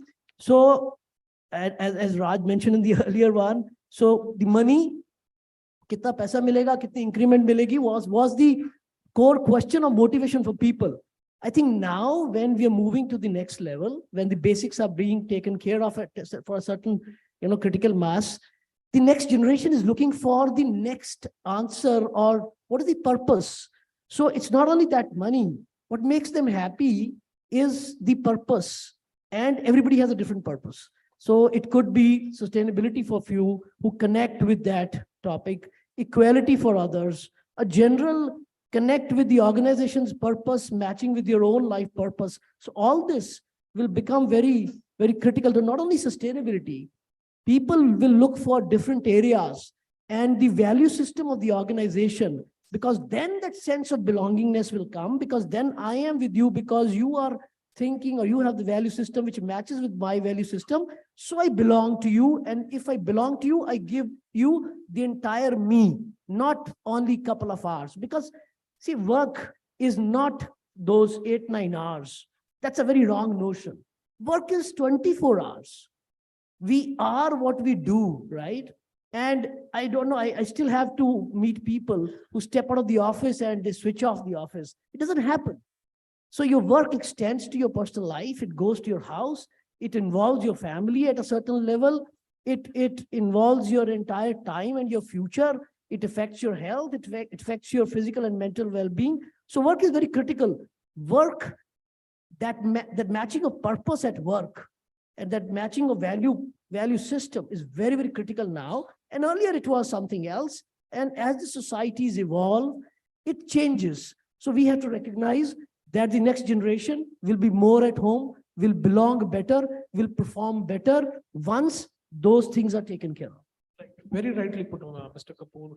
Mr. Kumar, if you would like to add beyond, let's say, just as Mr. Kapoor said, beyond sustainability for this generation, what is that they're looking for? What is the purpose beyond the monetary things or, opposition in a company? See, I think we will all be collectively lying in this room if we said that money was not a motivation. So I think people still have to pay for their pay for the bills and take care of the family. So it'll always remain an important motivator. But coming back to the question you're asking, I think the younger generation, there is a conundrum in the younger generation, what we call as Gen Z, or what you can also call as an Insta generation, right? The generation that looks for instant gratification in everything. I want my promotion today. I want my hike today. I want to get to the next point in my life today. So what if somebody else took 4 years? I want to get there 1 year. We are a very ambitious society, extremely ambitious society. So that's one phenomena, and I'm sure all of you HR, CHROs who are sitting over here have experienced it, and it's really challenging. The second phenomena that is actually happening at the same time, coming to your question, is actually people are getting a lot more conscious about what does my company do? What does my company do, and what is the purpose of the job that I do? And the challenge is not that people are asking that question. I don't think, as a CEO sitting where I am sitting and CHROs that you're sitting, I don't think the question is that people are thinking about sustainability. I think the real challenge is when you have these two conundrums, how do you articulate a balance? How do you tell somebody that your growth, your material growth is equally important than what organization is doing from a purpose point of view, from a sustainability point of view, from a climate change point of view, XYZ, CSR point of view, how these two things match? And I think that's the real challenge. I don't have an answer, but I'm provoking a thought in the room that when we go back to our work, that's what is a huge challenge in front of us as leaders, as to how do we create a balance in this young generation who's looking for instant gratification, but at the same time is making the leadership and the company answerable for the sustainability goals, for the CSR goals. And a big part of that motivation of the second part comes from the fact that individuals and societies are becoming more conscious as they are reading more, as they're learning more about what's happening in the Western world. We are skipping social maturity cycles and we are jumping to what the Western countries are trying to do. Nothing wrong in that. We have to leapfrog, right? We don't need to follow the changes that the Western organizations have gone through. We need to leapfrog. But I think it's also a way for our younger generations to articulate what their company is really doing. So when somebody asks them in social circle, where their family asks them in social circle as to what the company is doing, it is the leadership's responsibility to give that articulation to the employee as to what the company does. I'll give you an example. About 2 decades back, I was working in a financial services company, a very large, one of the largest financial companies on the planet, which used to have about $350 billion in assets. And I had very young children at that time. And I used to go back home and my daughter used to ask me, my son actually used to ask me, he was only about 5 years, 6 years old. And he used to say, what do you do for a living? So you go to this company and you work that late hour and you ask me on dinner, what do you do? And I was young in my career at that time. I didn't have an answer, because how do you answer a question that I give money to people and I charge interest rate on that? How do you create purpose in that? It was a lightning bolt, because I realized that if I'm not able to communicate my job to my own family members, how the hell can I communicate that to my employees? Over a period of time, wisdom transcended, and I was able to articulate that. And actually, what you're doing is you are expanding an ability for the so-called people who do not have the money to have a better livelihood and better life. You are giving them a chance, to get ahead in life, and that articulation found a purpose in my family. And only reason why I'm giving you this example is that I relate the younger generation that is coming into workforce to be carrying that same question. What is my organization doing that makes me feel good? and reflect on that question in the conundrum that I presented, which is, they want to get materially ahead. They want everything now, today, but at the same time, as a leadership, we have to give that. So the answer is absolutely yes. There is very, very high heightened consciousness around sustainability, around purpose. But how do we articulate that is also going to be important, because we have to walk the talk. Mr. Singh, if you would like to add on the balance that Mr. Kumar is, that we have to create, if you would like to add on that, striking that fine balance. Sure. So two parts of your question, Arjun. One is you spoke about sustainability. Second is you spoke about the young generation, millennials, zillennials, the next to that. Now, aspirations, I think it would be wrong to say that the young generation is looking for only A and not for B. Meaning, not only money, but also many more things are important. And this overall package, the importance of this overall package is only growing. Let me expand. Money is important, career growth is important, learning is important. I'm talking about the young generation. What is even more important is a meaning in the job, the purpose in the job.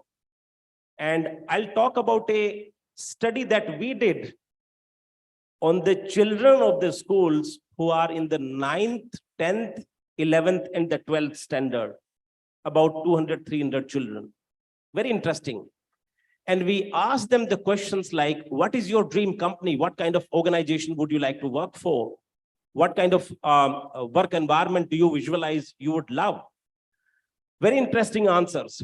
Many of them, and they did not use the buzzwords like sustainability. They did not use the buzzwords like ESG or SDG. Many of them said, I would like to work for a company which gives me time, my own time. Somebody said, I would like to work for a company which allows me to work on my unique talent.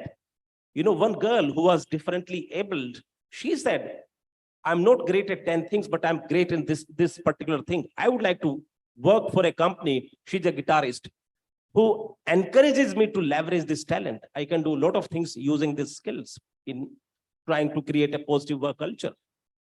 One student said, I would like to work for a company which encourages its people to do a lot of social work.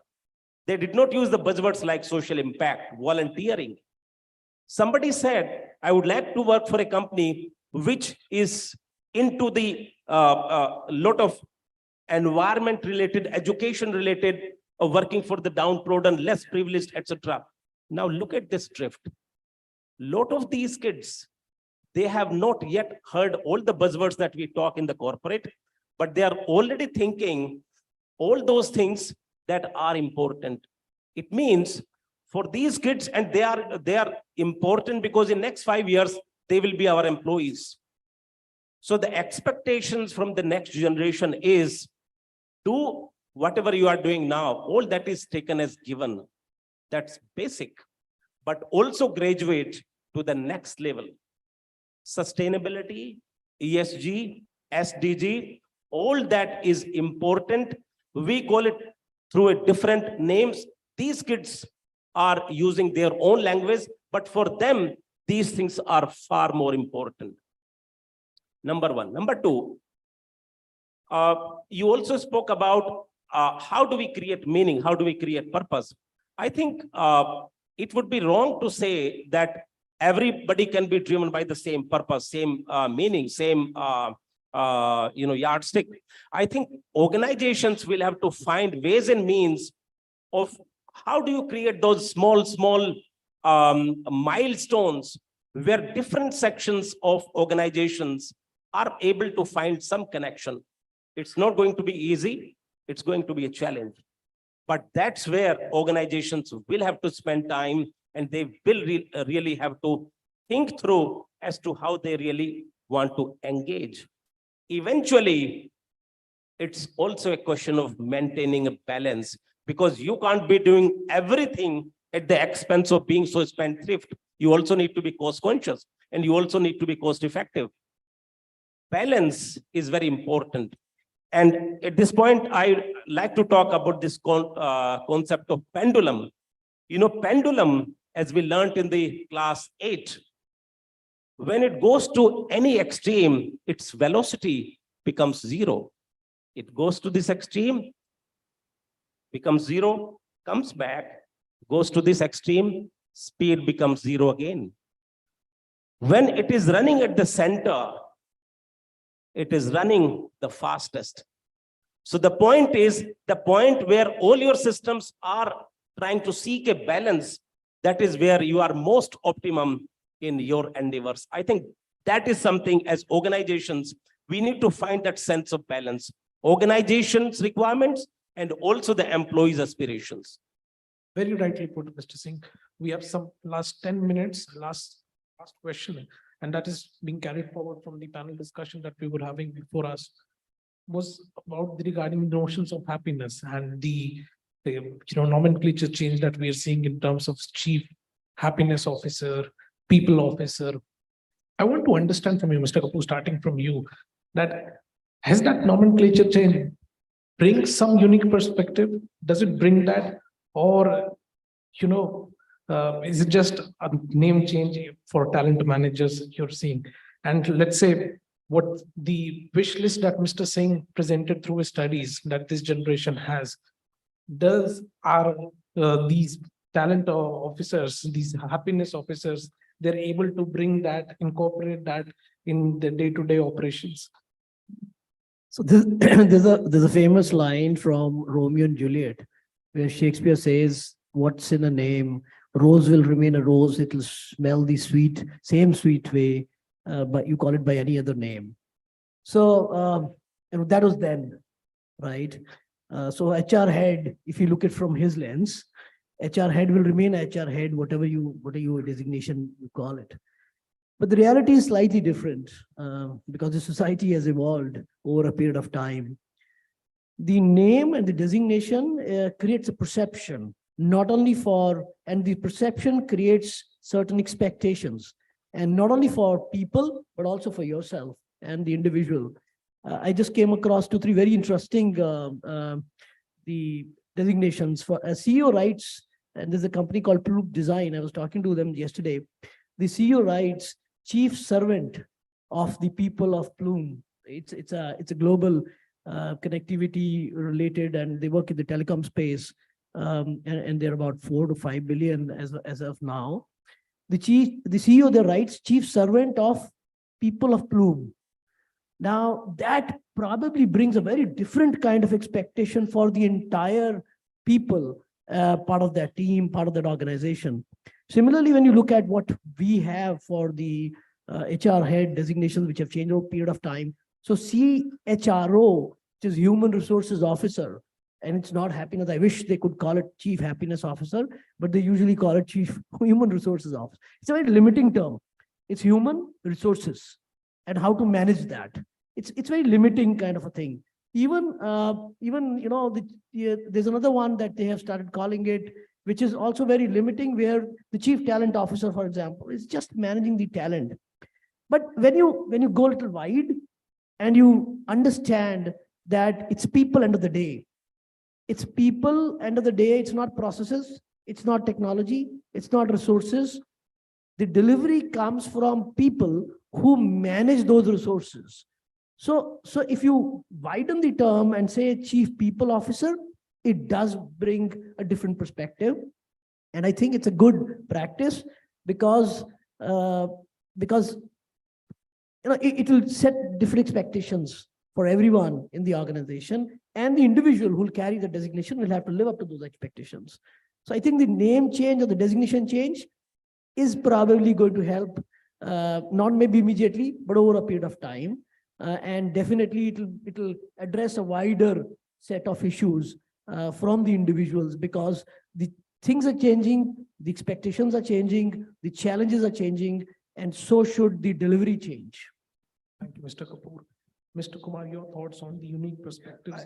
I think broadly, I 100% agree with whatever Salil said over here, but I think we have to understand that, just because you change the designation doesn't change anything unless and until you have a reason for that designation to be there in the first place. Some things are very, embedded in your consciousness. When you say Chief Human Resources Officer, how many times can we get up and challenge that designation? No, you won't, because it's embedded in your memory. That's how we have learned the ways of the world. But when you suddenly say that, my CHRO is called as a Chief Experience Officer, and that person doesn't do anything around experience, then that doesn't do. It's just lip service. So a lot of the designation change, I think, needs to be well thought through. And at the end of the day, again, I'm trying to give this answer more as a thought provoker, not as somebody who knows all the answers in the world.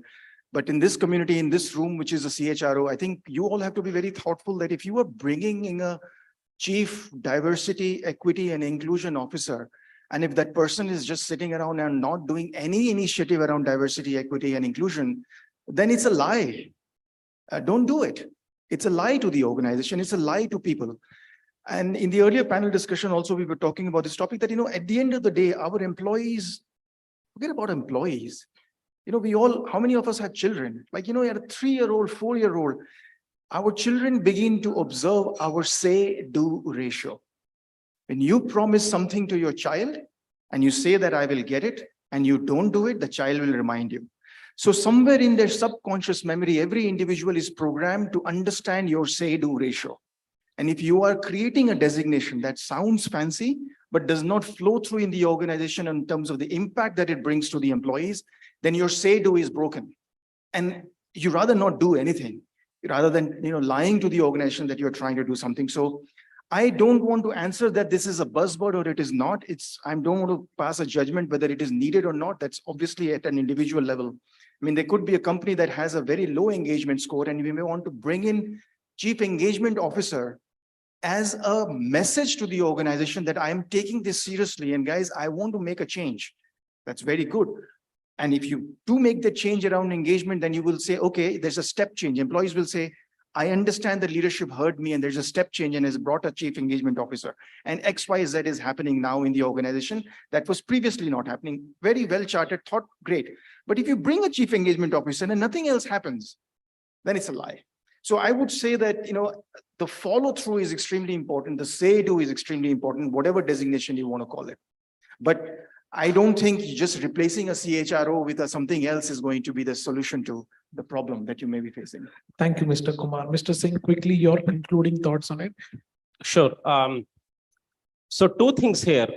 One is, and I think in the previous discussion also it came up, happiness. And somebody said, is it really a touchy-feely concept or it's really the substantive stuff? And I think Raj made that point very powerfully. You see, at the end of the day, people are looking for 2 things. Number 1, they want to be successful. And number 2, they want to be happy. Happiness, people may not be able to articulate it every day. They might use words like career growth, learning, etc. But finally, happiness does matter. It is not a touchy-feely concept. It's a real concept. That's number 1. Number 2, I know a lot of organizations where they have designated some people as Chief Happiness Officer, Chief Experience Officer. Is it completely unproductive? Answer is no. It is productive to some extent. And let me just elaborate. You see, when you declare somebody as Chief Happiness Officer or Chief Experience Officer, narrative you are setting in the organization is happiness and experience is important. So it helps to set that narrative, to create that communication channel that these 2 things, this 1 or 2 things are important for us and we must be chasing these. We must be going after them. But what is even more important is what you do after that. That is where I agree with my fellow panelists. So creating those titles does help you to drive that narrative. but what you do after is far more important. At the end of the day, happiness, once again, an experience are substantive stuff. They are real stuff. It may be difficult to metricize them, but it's not impossible. In fact, it is very feasible to metricize them.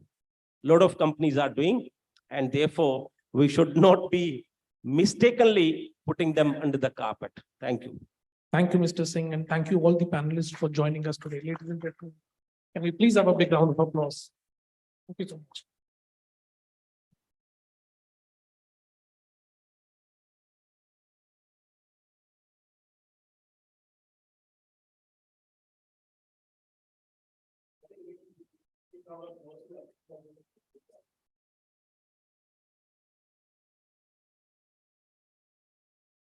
Thank you. Thank you to all the panelists. Thank you, Arjun, for also keeping a note of the time. Thank you so much.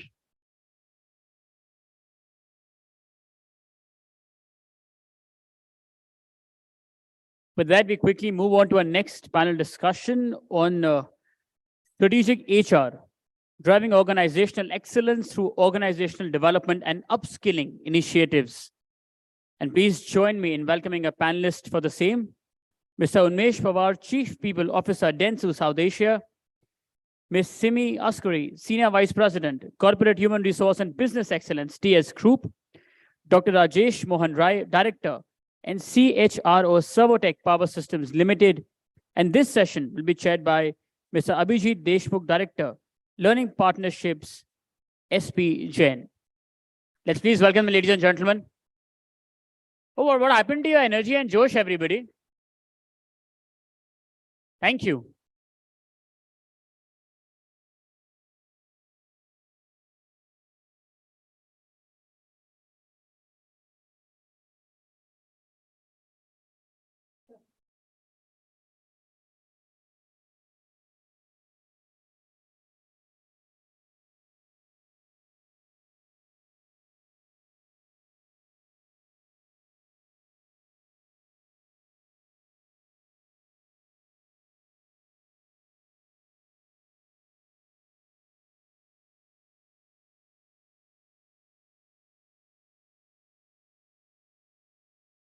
All right, good afternoon. Super inspired to be here, sitting along with these participants. And I think what really helped is that we had a quick huddle outside. And I was told that we have to start with a fun question.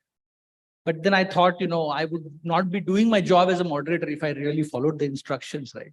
So I'm going to ask a question to all the panelists, right? What is that one super skill that you wish you had in your long and successful career? And does that answer remain same over a period of time? Yeah, hi. So good afternoon, everyone. This is the fun part of it, right? You can interpret it whichever way. All right.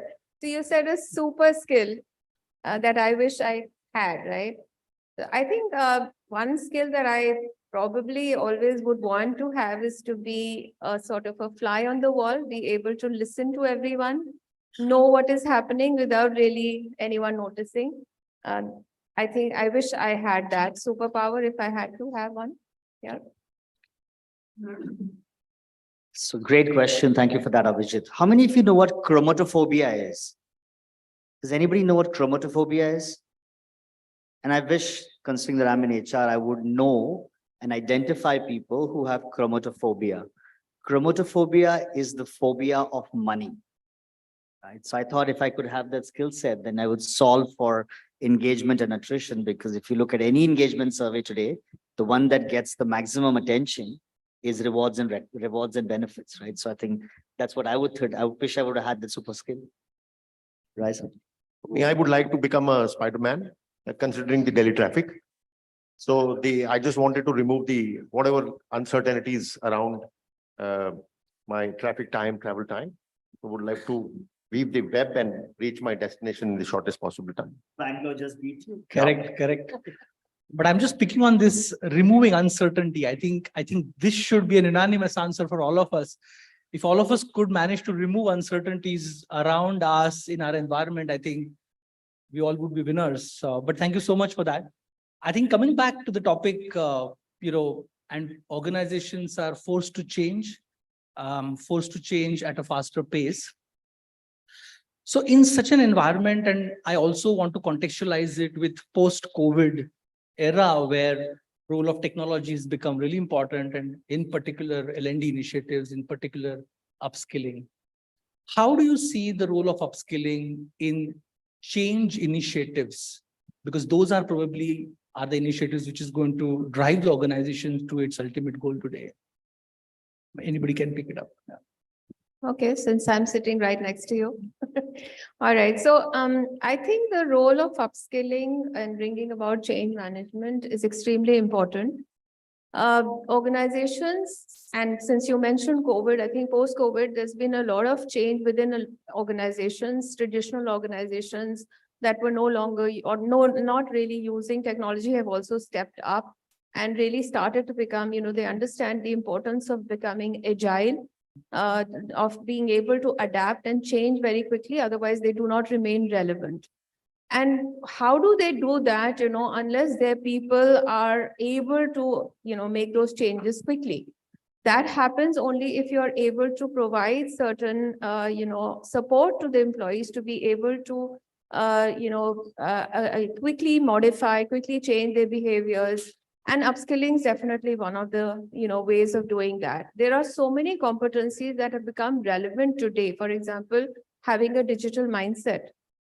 Something that may have been a good to have or a must have, competency now. And for that particular reason, upskilling is becoming really important for HR professionals really in, bring about within the organizations. I think interesting perspectives, right? I think one that I see is HR's role in managing change, and especially so what the pandemic taught us that is possibly the new world order, right? And I think nothing much has really changed since the pandemic. I think those of us who are in the C-suite are experiencing change and disruption practically every 3 to 6 months. And by the time we think that we have kind of solved for something, the next wave hits us, right? So whether you talk about it, the great resignation, you talk about quiet quitting, or then organizations wanting people to come back, or you see the rates of attrition happening, or then right now where we are all trying to see where the economy is going and trying to keep our nose above the water, it's constant change that we are living in. And I think the big play for HR is really how do you convert resistance to resilience? And that connecting to your point around learning and reskilling as an agenda, I think we experienced that, right? Most organizations through the pandemic that survived were organizations that had learning agility in the organization, which could quickly morph and remorph its business structures, its operating structures, and had a learning culture. And I think we all learned that. And I think today, I think HR very clearly has a very integral role to build that resilience in the organization. And we're doing that, right? I think the good thing is whether we're looking at gamifying learning today, and we've done a good job of that, whether we're looking at bite-sized learning, we realize that attention spans are fast depleting. Nobody has the appetite to sit like this over an extended period of time. Everybody's in their phone half the time. And therefore, how do you use 30-second reels, 60-second reels to really push through learning? And that's something that we had started to do.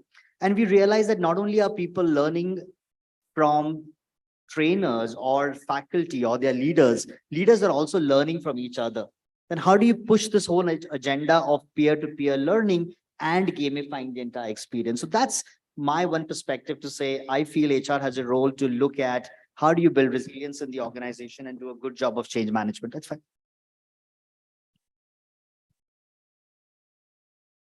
That's the most common subject HR people would always confront with, how to manage change.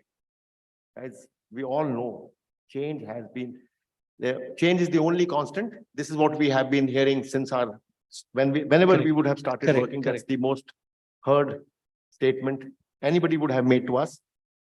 But believe you me, the change management is also as constant as the change is, right? We are talking of, Darwin spoke of the survival of the fittest, right? It's not about the survival of the fittest, it is survival of the fastest. Who adapts the change? The fastest. right? And when we talk of the upskilling, why should somebody do it?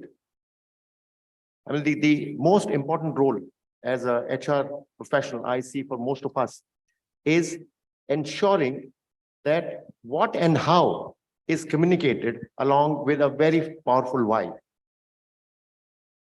And that why should not expose the insecurities of the individual. We all have our own insecurities, right? The why should not be a statement which says, oh, if I don't do this, then my job is at stake. My neck is on the block. No, I'm like the very powerful statement, including what, how, and why, has to be weaved into the fabric of the organization for any change, big or small. If we are able to communicate the what is in for me in that change, whether it is upskilling, the attitude, the will part, or adapting the change, even as a follower, right? We have, as I'm like, that has to be done at the earliest with a very strong message. And as leaders, we need to walk the talk. Alok was saying the say-do ratio. So if our say-do ratio is misplaced, I'm like, it'll only be a lip service for anything which we want to bring about, any change, small or big, for the organization. That would be my take. Thank you, Mr. Rai. I think I'm just going to take a cue from Unmesh, mentioned about learning agility.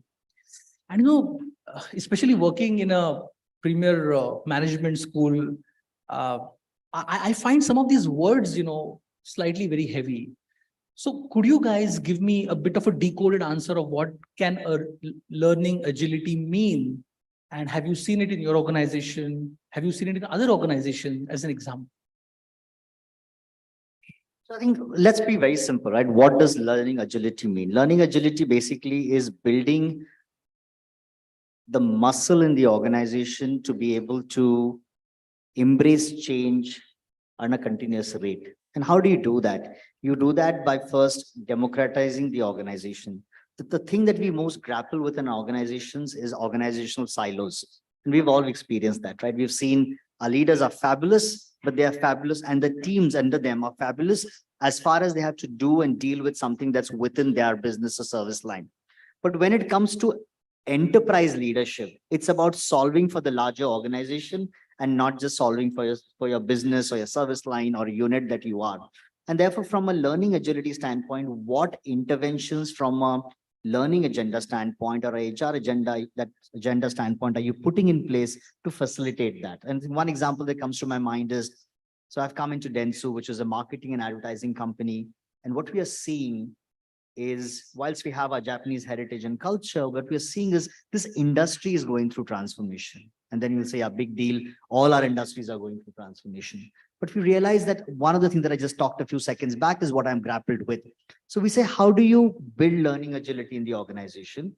And how do you democratize the organization? So we've started a program, and some of you would have, if you go to our social pages, just about a week, 14 days ago, we launched our Next Generation Council. What is the Next Generation Council? Next Generation Council are folks who are less than 26, 27 years of age, who have been part of the organization for the last couple of years, but are identified as high performers and high potentials and potential future leaders for the organization. So we've done a gender balance, location balance, 33, 35 odd leaders that we have identified and handpicked, and they are going to be part of this learning journey. Now that is great, right? But what does it really do? We've put them on capstone projects that are integral to the organization. So 4 or 5 people across different businesses form a cohort.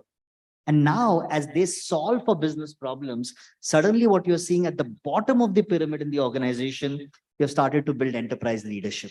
That is a way of building. Now think about these same leaders, right? It's very early in their leader journey, but couple of years now, they suddenly have a network which is enterprise wide. They start to think about the organization first, then think about just their business. That is an example of building learning agility. And this is, I think, what we need to build: greater interdependence within organizations and the ability to think not just for the now, because the projects that they're working on, whilst they be working on it now, the realm of that is clearly 3 to 5 years out. So you're focusing and forcing them to think about scenarios and how do you embrace change continuously. So long answer to a short question, but hopefully I've talked about how do you unpack this and work on something like this. Back to you, Abhijit. Thank you. And I'm quite reassured to hear the word capstone projects, because even when as SPGMR in executive education vertical, when we work with our corporate partners, right, in various L&D initiatives, we do highlight the importance of a live capstone project and, you know, measuring its impact throughout, right? So very, very reinforcing there. Taking a step back, role of technology. I think when we were hitting COVID, there was a lot of talk about self-paced content leading the subsequent L&D initiatives. And I think that was the need of an hour, and I think it did a fair bit of job at that point of time. However, subsequently, we started seeing some of the drawbacks of that also. Today, now that we are stabilizing after the COVID, we are getting back to normal beyond that already. How do you guys, as people leaders in your organizations and industry, how do you see the role of self-paced learning? Okay.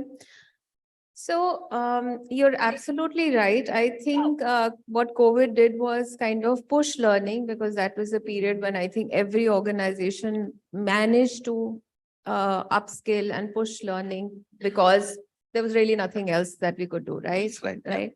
But how do we sustain it, and what is the way forward? Is self-paced learning the only way ahead? I don't think that's right now. It has its own merits. Of course, you're allowing people to learn at their own time, the way they want, taking in content in the manner that they would want to.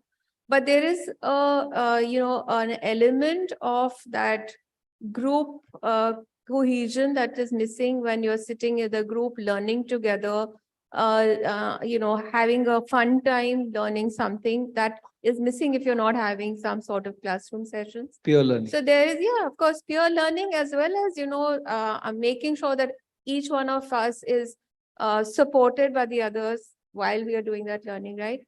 So somewhere I think it's a mix that is required. You cannot just have one bit of learning through e-learning platforms and that's it.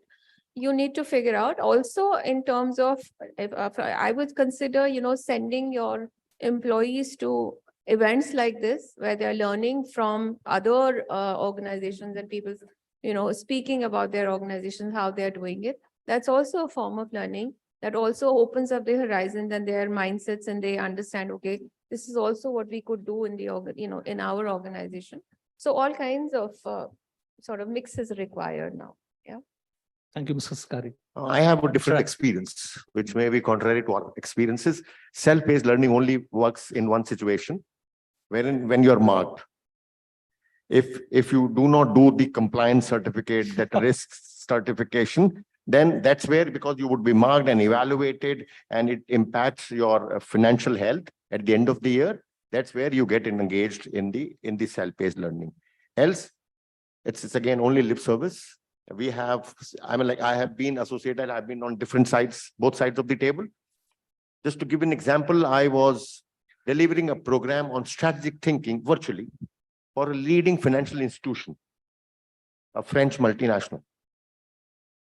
Right? There were 27 participants. Right? And I'm delivering this program virtually, 4-hour sessions every third day. And all of them had cameras off. All 27 participants had their cameras off. I got that feeling that I'm talking to a wall. And to create the engagement, I had to actually take everybody's name. Gaurav, can you please come in? Ramesh, can you please come in? I'm just creating those names. Vipul, can you do this? Because I wasn't sure whether they're there, they're not there. Because this training on strategic thinking was linked to, they are hitting a tick mark in their KRA sheet or the KPI sheet. And that's why they were there. So whether it is self-paced learning or it is virtual learning where you have the liberty to switch off your cameras, you would get a very low return on investment, which I, in my local language as a facilitator, call nil bata sannata. Right? So you don't get any return on that investment. Which I have a I'm sorry, I'm not going to agree there completely. Yeah. Yes, sure. But Mr. Rai, if it is so, then really people will not leave the organizations. I mean, in my experience, when you ask somebody who's resigned and wants to go, the first question or for the first response also, besides the money aspect, is I wasn't growing, I wasn't learning enough, I wasn't really given that opportunity to learn something new. For me, I think learnability and the excitement of learning and why people would want to really learn is if they understand what is it for themselves. If they feel that this is where I am going to benefit from that learning, they will. Otherwise, they will definitely switch off cameras and will not be there. No matter how many assessments you do after that, it really doesn't matter. Because they haven't really. It was like somebody's pushed them, acha jao jaake ye conference attend kar lo, ya you are going to be part of this training program because somebody's pushed you. But if you're going there willingly, knowing that okay, I am going here because this is what I feel I'm going to learn from it, then you will definitely pay attention, be on camera and sort of learn. That's what I said. It has to be a tick mark in their KPI, KRA, and that's why they come and attend. And That I'll add also to, I feel is I'll add to one more thing which you said, that I mean, like I have quit because I wasn't growing. I mean, like beside the money part of it. I'm like, ये ज्ञान प्राप्ति अचानक से एक दिन कैसे हो गई? That's my question. I mean, like, if you have been in the system for 6 years and you have not been growing, have you ever spoken to your manager, manager's manager, the head HR? I'm like, अचानक से ज्ञान प्राप्ति is a question mark. So I think just to go back to the point, Abhijit, right? I think the question that we've asked is saying self-paced learning and the journey within the organization, right? I think what's important to anchor back is that until and unless from a talent agenda standpoint, you don't define learning journeys well, and you don't define the why of those learning journeys, there you will experience some of the things that my fellow panelists have been articulating, right? Because I've been pushed to attend the training without necessarily attending the why of the training. That's first. Second, we need to understand that face-to-face training allows you certain luxuries that virtual and self-paced doesn't allow you, right? And therefore, instructional design and solving for how off the delivery becomes equally important. I talked about in the opening to say where our attention spans today are. From a design standpoint, we need to be able to respond to that. And then, of course, is to say, whilst we need to be able to use in self-paced as much as possibility of cohort-based learning, which is the whole peer learning opportunity. It's about evaluating each other to some degree, so some element of gamification that needs to happen. I see the answer is in the and not in the or. I do not believe that we are at the luxury of coming back to a luxury that we are having here of having everybody right now face to face. It's a luxury, right? I think money is tight in general. Training money is tight in general, and paucity of time to be able to pull out from learning is also going to be challenging. And therefore, organizations will leverage the hybrid model of being able to use online and physical as much as possible going forward. But I think it's here to stay. It is therefore challenging for institutions that support leadership development and management development, as well as organization, internal learning teams, to be able to see how what you're working on from a learning agenda standpoint is really building back capabilities for the organization, not just for the today, but also from a future-proofing standpoint for the way ahead. Thank you, Umesh. I think I'm loving the different perspectives that are coming here. I want to come back to impact, measuring impact. And I think even in my role, when we talk to our corporate partners to form specific learning journeys, my first question to the human resources team and the business team is, why are we doing it? And how do we know whether we've done it right? How do we measure impact? Are we looking at a matrix change, a skill change, a behavior change, an attitude change? And oftentimes I do get the answer. Oftentimes I don't get the answer. So my question is this very utopian? I mean, is this a void question to even ask, or do we have some hope and we can think in that journey, in that direction? Mr. Rai. If you want a one-word answer is, can the impact be measured? The answer is yes. Okay. The answer is one-word answer, yes. Now, the second thing comes on the keenness. Keenness of the sponsor of the learning journey. Right? Whether it could be the director, head HR, CHRO, CPO, CEO, whosoever is this. And business. And business also. That's what I'm saying. Whosoever the sponsor is, Yes. could be the CEO, which means the business side of it, the CHRO, or which means the people side of it. How one is the willingness and the investment, and the third is the patience. Right? Because if you have invested some money in a 6 months long, 9 months long, 1 year long journey, the impact will not be seen on the 366th day. Yeah, true that. Right? So as leaders, do we have that patience? Right? Do we understand why are we looking for, like Unmesh said, the why? Why is most of the time the why element gets missed? Why the learning journey? Why the investment? Why this particular participant which has been chosen? So if why gets missed, so the patience, and also, are we willing to give time to see that change, the return on investment? I'm like the advertising guy. I'm like, he goes and charges crores of rupees for an advertising campaign, right? The client pays the friend of mine, and then do you expect the return immediately next day when it's run on TV, or the hoardings are put, or a digital campaign is done? Right? So I mean, like, the people have to be, the leaders particularly, have to be very sure that they are looking for evaluation of the return on investment. Right? And then we can have different models, Kirkpatrick, John Phillips, Kaufman, Roger Kaufman. I'm like, and we can do the research on these models to ensure that we evaluate the return on investment, subject to certain preconditions, criteria at the organization being met. So I think I just believe that training is an enabler, and training cannot be the be all and solve for building organizational capabilities. So if you've thought that you tie up with one of the management institute or send your people for a strategic management program and is going to solve for something, the answer is a clear no. I think we need to understand that learning intervention is one of the things that you create. Change happens because of provocation or evocation, right?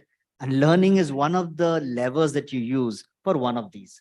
Either there is evoked change, and therefore there is behavioral shift that you experience, or you provoke enough through the training to say, "Hey, everybody is doing, therefore peer pressure, therefore I need to do it," right? Which is the attitudinal shift that you desire out of learning.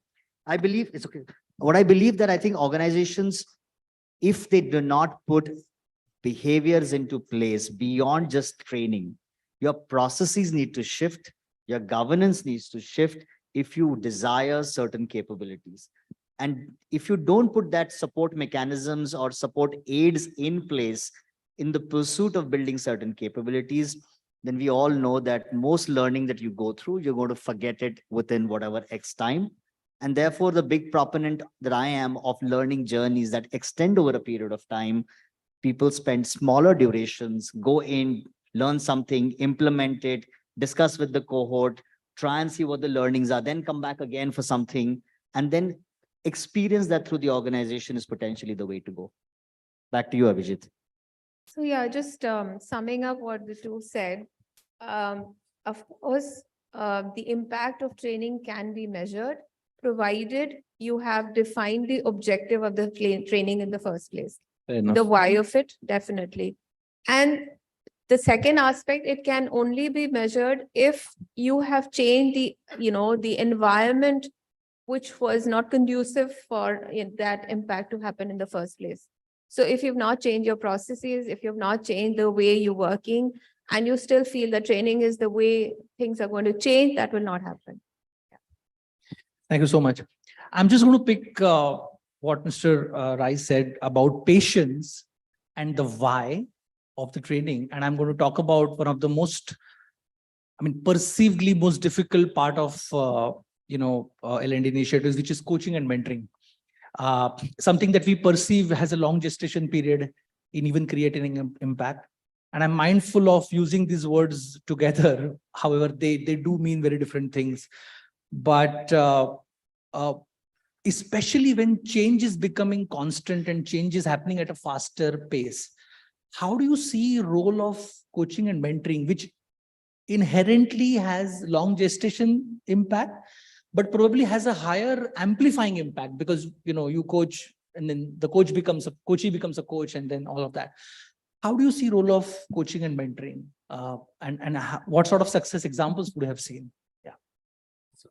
I'm a believer that coaching and mentoring are the cornerstones of individual and collective growth. I think it's a reality that you can't run away from. And here's the reason why. I think we've realized that we have come to a day and age where people that are potentially working for us are more smarter from a knowledge and functional capability standpoint than we are.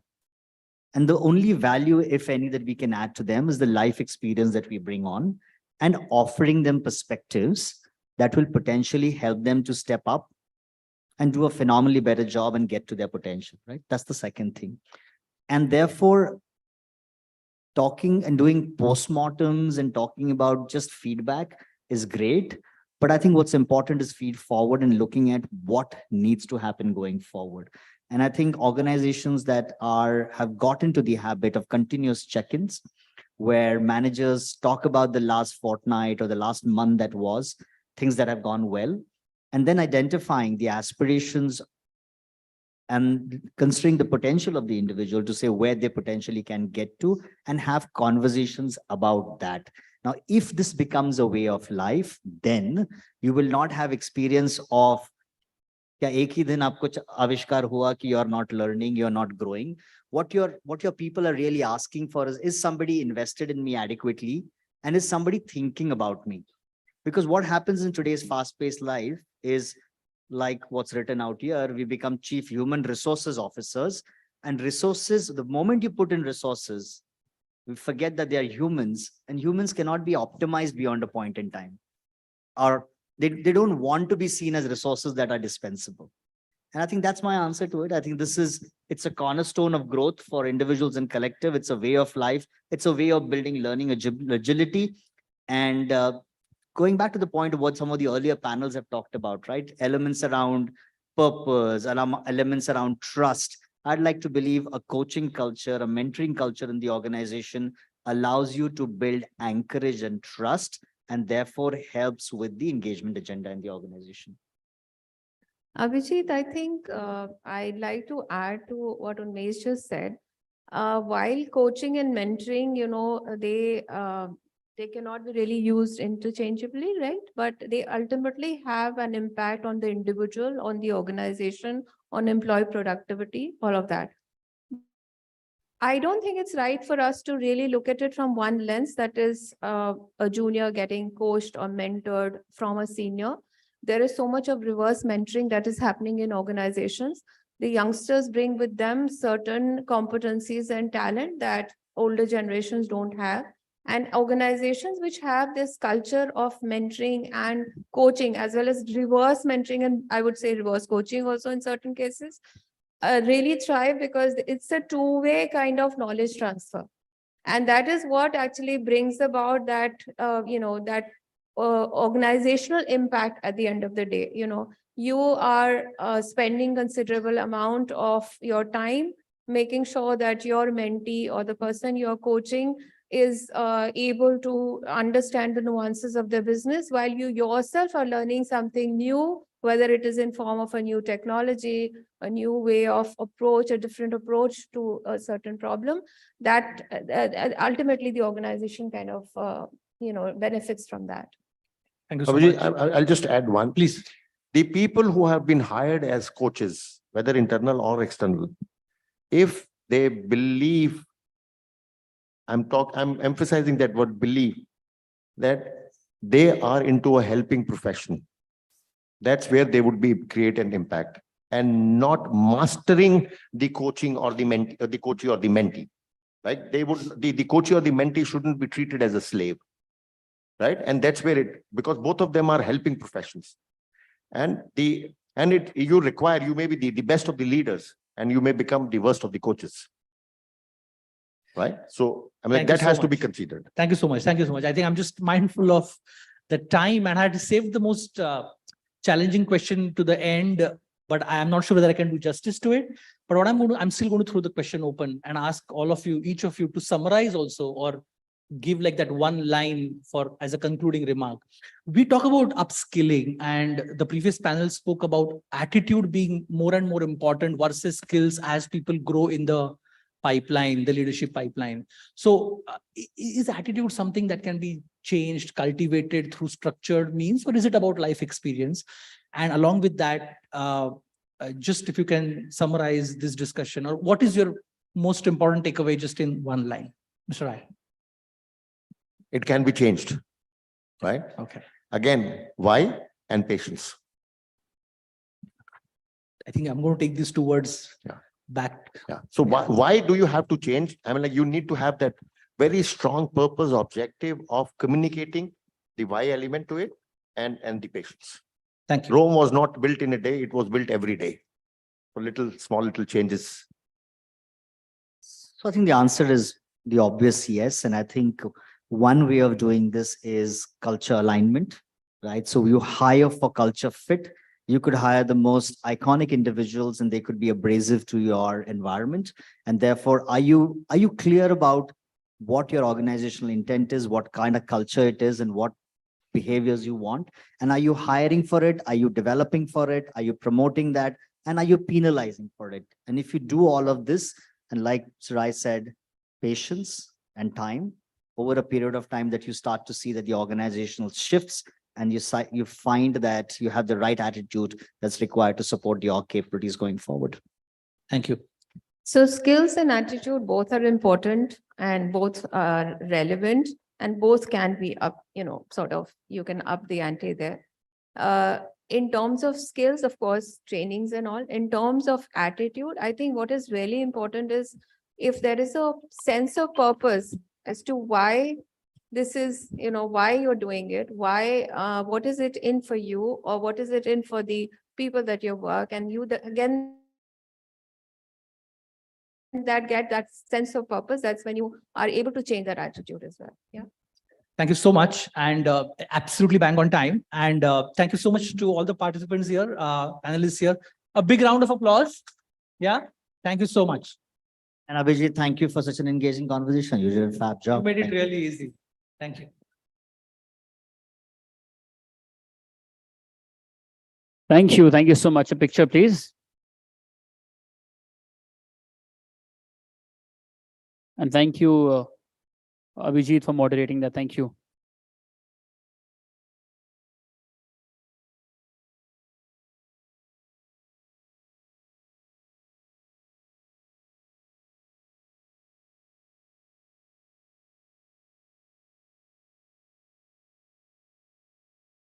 Thank you. Thank you so much.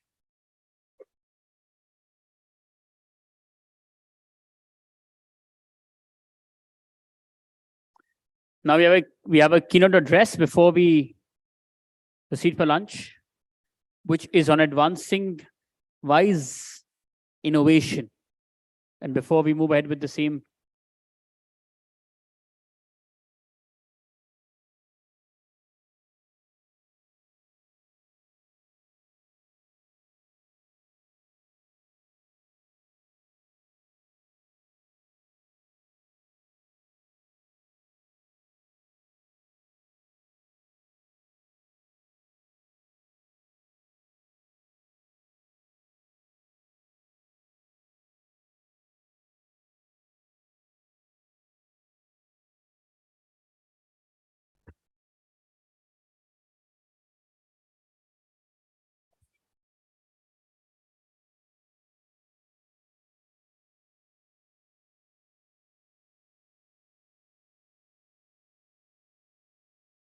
Ansh टूटना शुभ मानते हैं, so I think it's okay.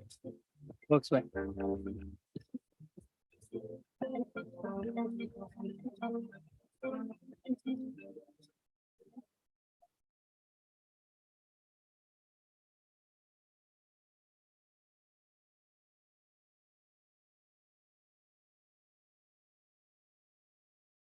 Okay, so for our next keynote address on advancing wise innovation, we have with us Dr. Varun Nagaraj, Dean, SP Jain Institute of Management and Research. Before we invite sir on stage, can you please have the AV first?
Please join me in welcoming on stage the Dean of SP Jain Institute of Management and Research, Dr. Varun Nagaraj, everybody.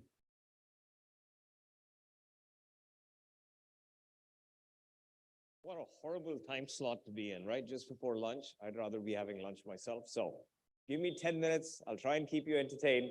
I'll try and basically make this worth your while. All right? Deal? 10 minutes. Okay, good. So let me try and bridge to the keynote, the first keynote, and let me try and bridge also to the third panel that we had. And then let me try and tell you why in 10, 15 minutes, the idea of innovation and wise innovation is something you ought to be seriously thinking about within your organizations. Keynote 1 laid out the fact that we have big development goals ahead of us. There is no development without innovation. But innovation can be pretty dangerous. Innovation can be pretty hard to do. So I want to suggest to you a framework for managing innovation the right way. Panel number 3 made a very good point that training and learning and all that is all well and good.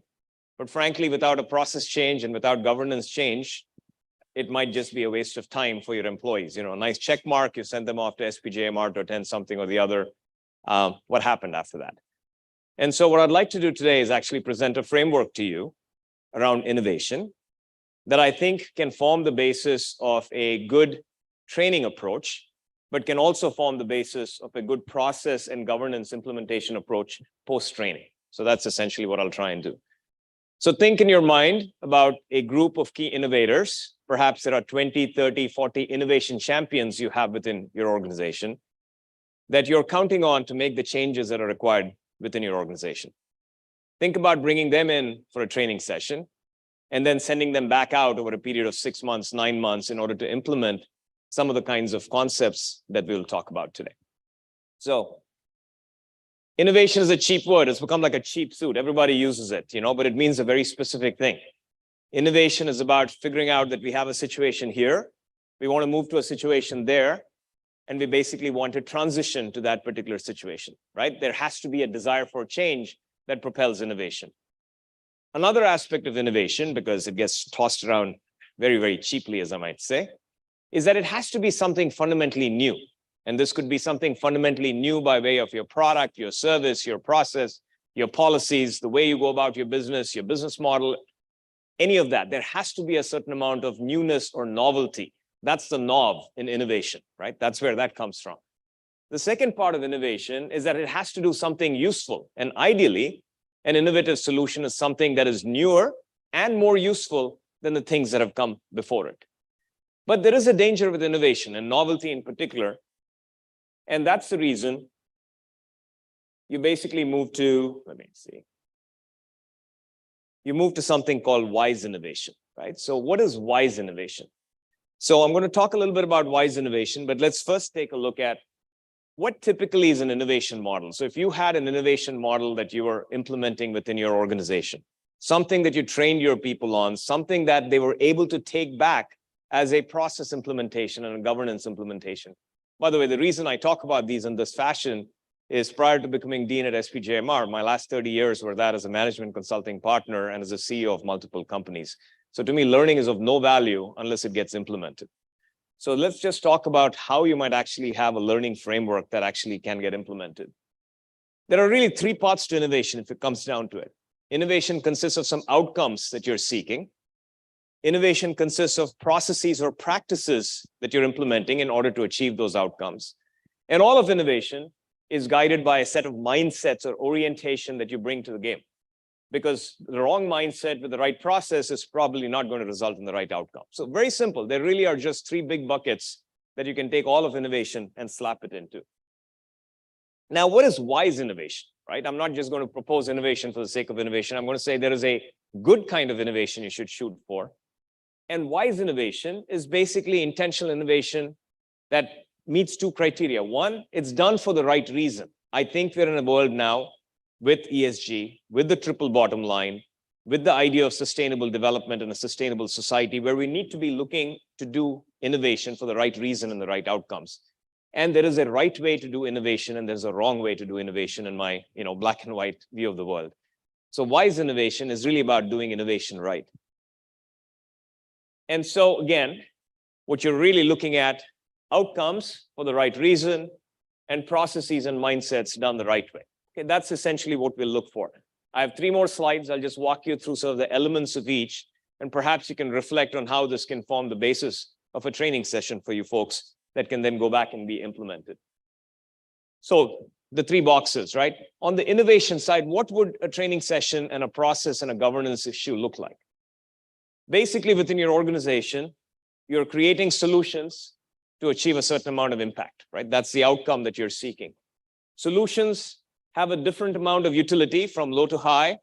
Solutions have the ability to be new from low to high. Looking at your portfolio of innovation. So if you had a training group come in of 30, 40 innovation champions, probably the first thing we'll put them through is mapping out what your innovation portfolio looks like. Where on that map are you currently in terms of the utility and the novelty of the solutions you have? And why is that important? Because the more novel your solutions, the likelihood is that your impact can very well be unintended. Sometimes the more novel solution can have wonderfully intended impacts, but more often than not, if you look at novelty of innovation, whether it's Oppenheimer and the atom bomb, or whether it's ChatGPT, and I'm not talking about using it in HR, I'm talking about ChatGPT and how it could potentially, destroy the modern world as we know it, unless it is corralled in the right fashion. Novelty has risks. So understanding the intended and unintended consequences of new things you're doing, new policies carry risk with them. So the more novel you are, the more time you need to spend on thinking through what the unintended consequences of something might be. This whole notion of can you basically pursue profit and prosperity, people and planet at the same time? Can the triple bottom line actually be attained? And innovation by innovation, you will find tensions in there. Somebody needs to grapple with it. They just don't go away. So the workshop and then the process and governance deals with the fact that these are the kinds of tensions that you actually find when you look at the impact that new kinds of solutions create. So the way one would actually do it in practice is to bring a session in or to bring a group in, walk through a capstone-ish kind of an approach, a workshop approach, lay out your innovation portfolio, figure out what the possible consequences are, figure out what the tensions in trying to achieve the short term and long term and the triple P balance equation, what that leads to. Now, this would be the crux of the processes or practices. What do people need to know? And it is not new technologies. In my opinion, you can skill yourself on AI and ML and leadership and so forth at many, many places. The key is there a systemic approach towards putting things together that propels the innovation process? And some of these are terms you've seen for sure, right? Design thinking is one that you're probably looking at. But these things done in isolation, in my opinion, are actually quite dangerous because each of these, while well-intentioned and good, has a great number of positives, but also has flaws that can only be addressed by bringing in other complementary pieces. So doing design thinking in isolation, because it's a trendy thing, absolutely, it gets you solutions with a human purpose, but most design thinking projects fail. 80% of design thinking projects fail because they do not take into account the systemic implications of implementation. They do not take into account that just because you can satisfy one human being's or one target's needs really, really well, that is going to work. Because for something to work requires 7, 8, 9 other affected parties and constituents to actually see benefits as well. What delivers that? Systems thinking does that. And very few companies actually implement systems thinking, where you sit back, look at the causal loop diagrams, you look to see what the impact of these wonderfully intentioned solutions might be. And so there are multiple aspects to putting an innovation process together that your innovation champions should be aware of, that need to go back into process and governance. Responsible innovation, in fact, is all about governance. Not even worth doing it unless your senior management is committed to changing the way they do their quarterly business review process, as an example. Where within the monthly cadence of management and the quarterly cadence of management, all the way to the board, are there opportunities to discuss whether your innovation portfolio is good, whether your innovation practices are wise, and so forth. So this would be the kind of an integrated pluralist approach that I believe an innovation system should contain, that I think is worth your while as CHROs to figure out how do you basically get your innovation champions trained in this, and how do you potentially get buy-in from your leaders, because none of this will actually work in practice unless there is the right kind of support. Now, all that is good, but mindsets are what drives it. The entrepreneurial mindset is one you have to cultivate in your organization. Doesn't matter that you're not currently entrepreneurs yourself, or the company is maybe mature, but that entrepreneurial mindset is like testosterone that basically drives innovation.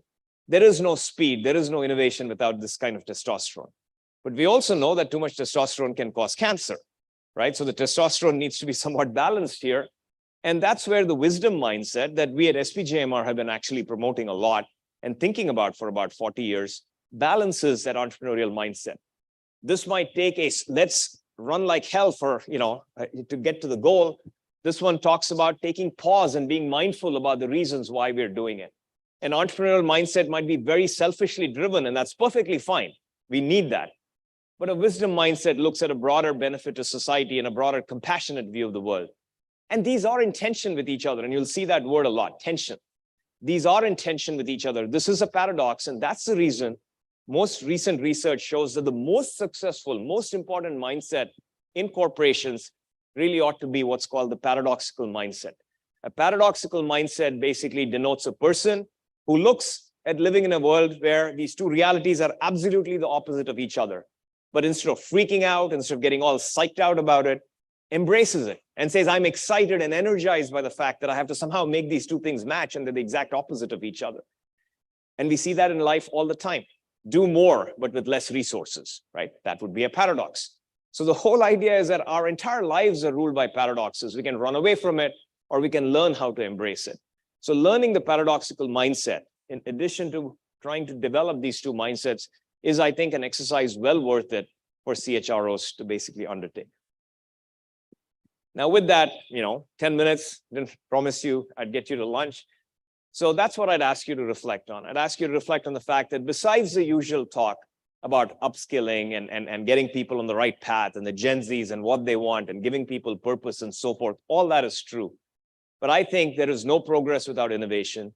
And innovation, frankly, can be a dangerous, hard to corral tiger. It's like riding a tiger without a certain level of wisdom that comes on it. And that wisdom, innovation, or wise innovation is that three-part framework that I'd suggest to you is a good way of sort of structuring your training, but also that lends itself well to implementation, which is really, I think, what we all see. All right. Thank you very much, guys. Let's enjoy lunch. Thank you. Thank you so much, sir. Thank you. It's 1:35, 2:05 we meet back. Lunch is served at the back in this very hall. Please enjoy, and we shall see you in the next session. Thank you.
Okay, welcome back, everybody.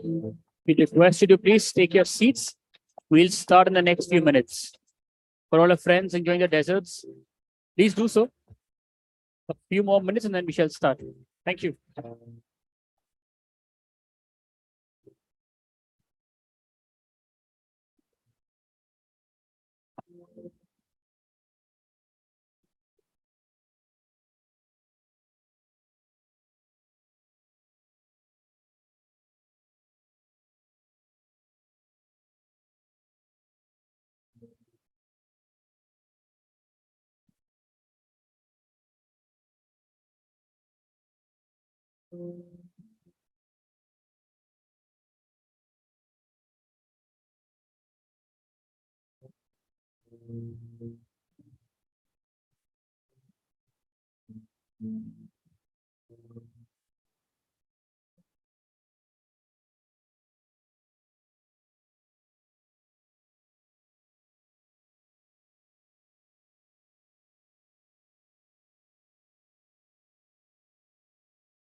Okay, welcome back, everybody. For all our friends at the back, may we please ask you to settle down.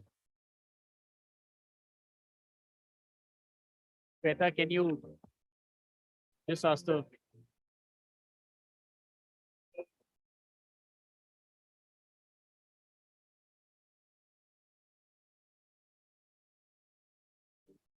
Okay, first questions first. Everybody had lunch?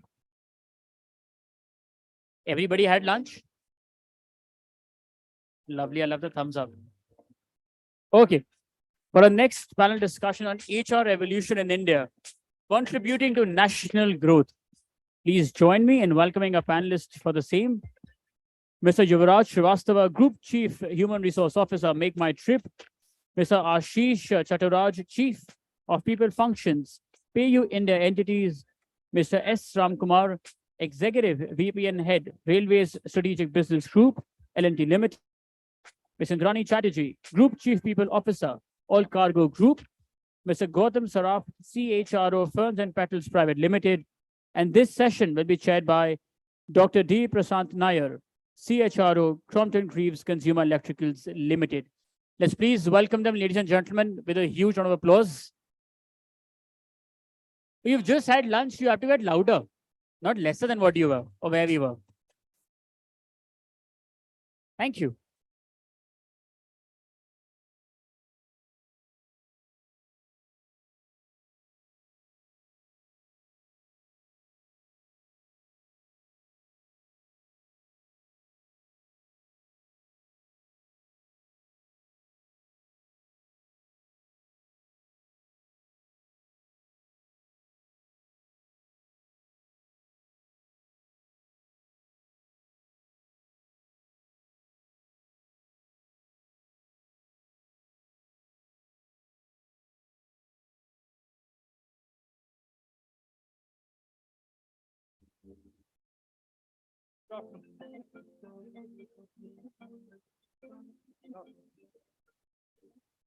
Slightly more. Good afternoon.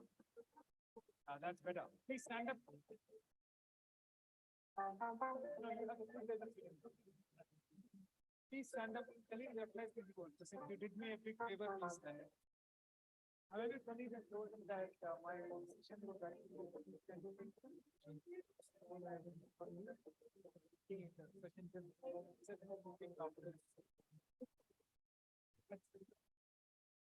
Okay, so let's move one step right.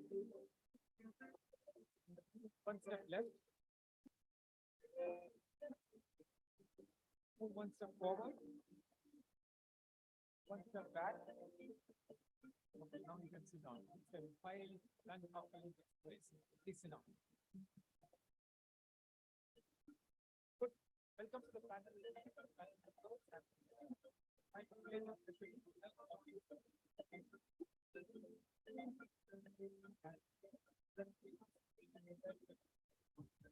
One, when you're number two, when you're not called. One, second, I think. Yes, one. But I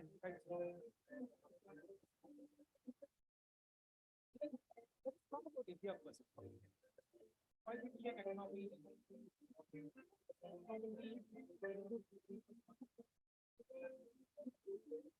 By multiple global factors. What are the key factors, if you ask me? One is world. You know, the core equation. World needs India to be much.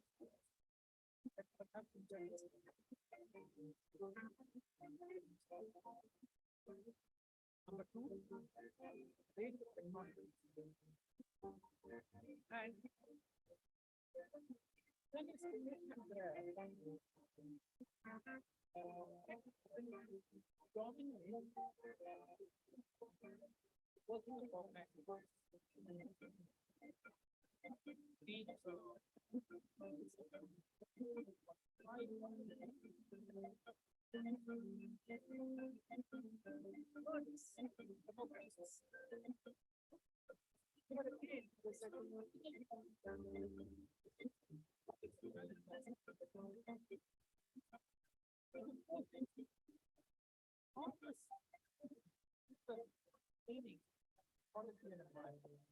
And then it's factors, what it does is create the function and the opportunity.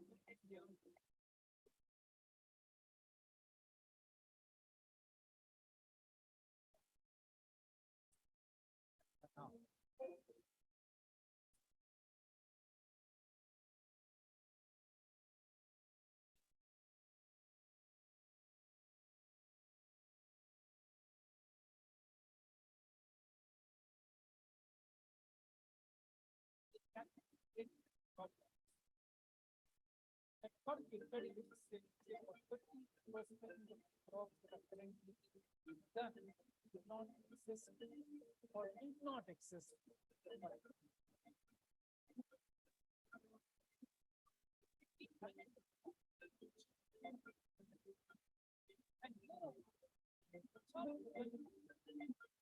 At a micro level, at an organization level, and at a macro level, at a system level. That might be something.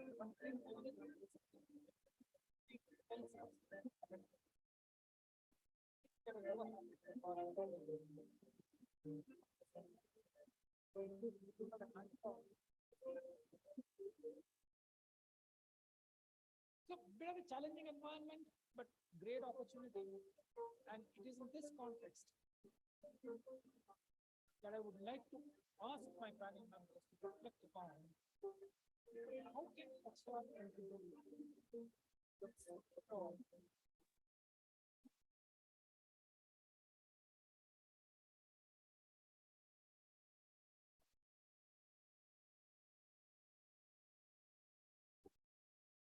Mr. Prashant, from that side, let's just start from. think, thank you, business world people. Thanks to organizing committee for inviting to this interesting conversation. Prashant, great to have you here. Return to at 11 o'clock. To answer your questions. Great to see. You know, if I look at HR and whenever I think of how HR is contributing to the business and economy and the country overall, I think it's important to get some historical perspective how things have been in the country when it comes to HR. And before I talk about that, it's important to leave this value. Unless HR moves along with the time, it will not be able to contribute to the forget about country, even to the economy or to the organization which it's trying to support. Look at the overall way things have been. Go to pre-independence when we talk about this. Our earliest statute and legislations came in 1890 or 1890 or something like that. 1900, early 1900 something else came in. Post-independence, you had the Thora of labor law which got enacted by the independent India. And how was the concept? What were they aiming for? They were aiming for the context of that time. Look at all the legislations and the way HR was evolving. It was more to look at master-servant relationship, which was at that point of time very, very prevalent. And it was all aimed to ensure that operation of the people who are working, operation or other contribution of the people working for the organizations, if they are not heard, how can they really be protected? And that is how the whole legislations and statutes started coming in. This all continued for long, long time, 1970, 1980, when we also saw education on the other side really getting improved, wherein the IMs came in and the management education in the country started doing well. We also saw the 80s saw a whole lot of focus on manufacturing in the country, and that resulted into trade unionism and trade activities across the country, because I think that is how the HR at that point of time was thought. And everybody, like many senior folks, will still talk about labor laws, and they say that people who have not done the shop floor HR will not be a successful HR professional in the future, because the mindset which comes from is the context of 80s, early 80s. 90s, you come with a liberalization driven by Samarao and Manmohan Singh, and that's the time when you start seeing the best practices coming from the multinationals in the country. And that's the time the discussions around diversity and inclusion, discussions around environment protection, discussion about social impact, doing things beyond your area of work started happening. And now when we look at, I think when you have three areas seriously impacted. One, regulations in the government's policy around industrialization and the economy. Second, focus on education, wherein earlier there used to be 10 or 15 management campuses. Now you have management campuses which are across the country. There will be around 3,000. In Delhi NCR itself, there will be 100 management institutions imparting education. And third, also the generation. If you look at that troika of government, education, generation, I think all these three are important elements of how HR is supposed to be looked at by the professional like us. Going back again, just as a brief, from the time of family-run businesses, wherein the loyalty and long-term working of the individuals was supposed to be the hallmark, to the current situation when you are looking at people attracting within 1 year, 1.5 years, and organizations talking about meritocracy as a part of their overall philosophy of managing talent. We have traveled a lot. And when we have traveled a lot, only one thing remains common as a thread, is that HR in the country has tried to keep pace with the development across all the sectors. What needs to be done in future going forward is something what we can further discuss. But I think that this is how the evolution has happened. And moot point is that unless we are in tune with the reality and the context of the country and the organization, we won't be able to really create an impact. That's what I'll say in the initial phase. Thank you, Raj. I think it's very relevant and HR has tried to keep pace with what's happening. So that leads to the next question. So, you know, seeing it.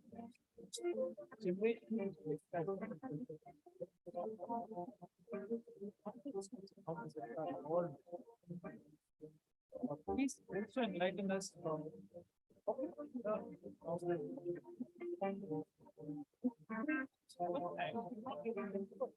for you and me, when we started college some years back, we want offer this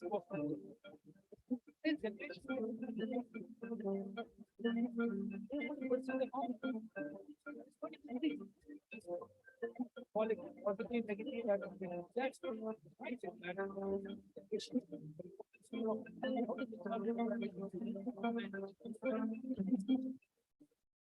I think very interesting. I think first of all, thank you.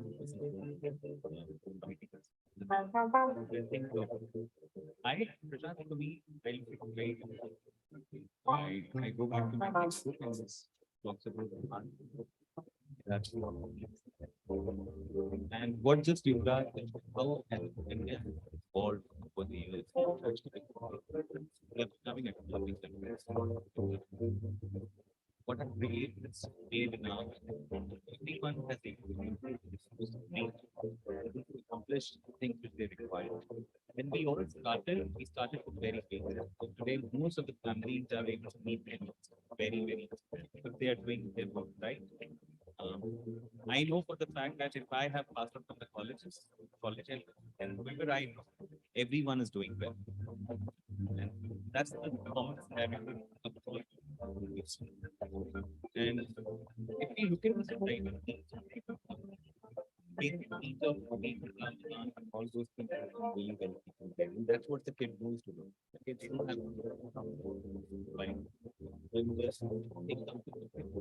what makes me that's where they're we realize that parents are okay. The kids are that's something as an parent or as a society, we have accepted that as a fact. So it's no more where any today Gen Z or Gen Alpha, Beta, whoever people are gonna be coming, okay, they're gonna be worrying about what role and what job they're going to get. Their entire focus is that will that make them happy, excited in terms of what they are doing. And again, that's what for me, that's what it really is. I think if we continue to look at the future of work, where work is already started. It work, consulting work, the way we have started called and accepted as an HR, how we have accepted that there is a break in the career. We have reformed a lot of policies, processes, and we are allowing individuals to take the back.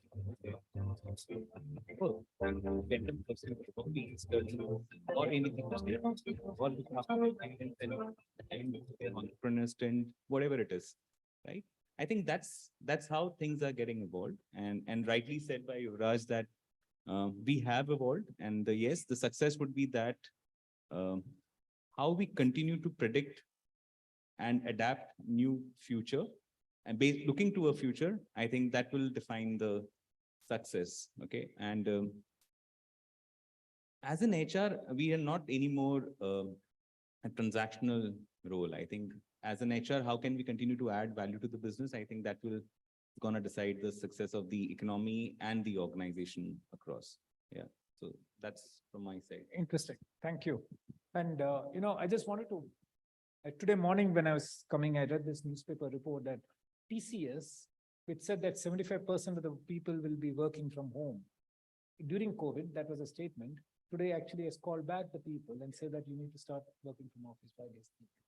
So sometimes I think that, you know, organizations have this tendency to go back into this mode of stability. Okay.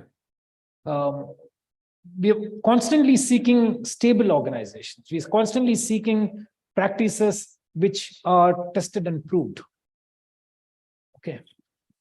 So, but tomorrow's organization need to be anti-fragile.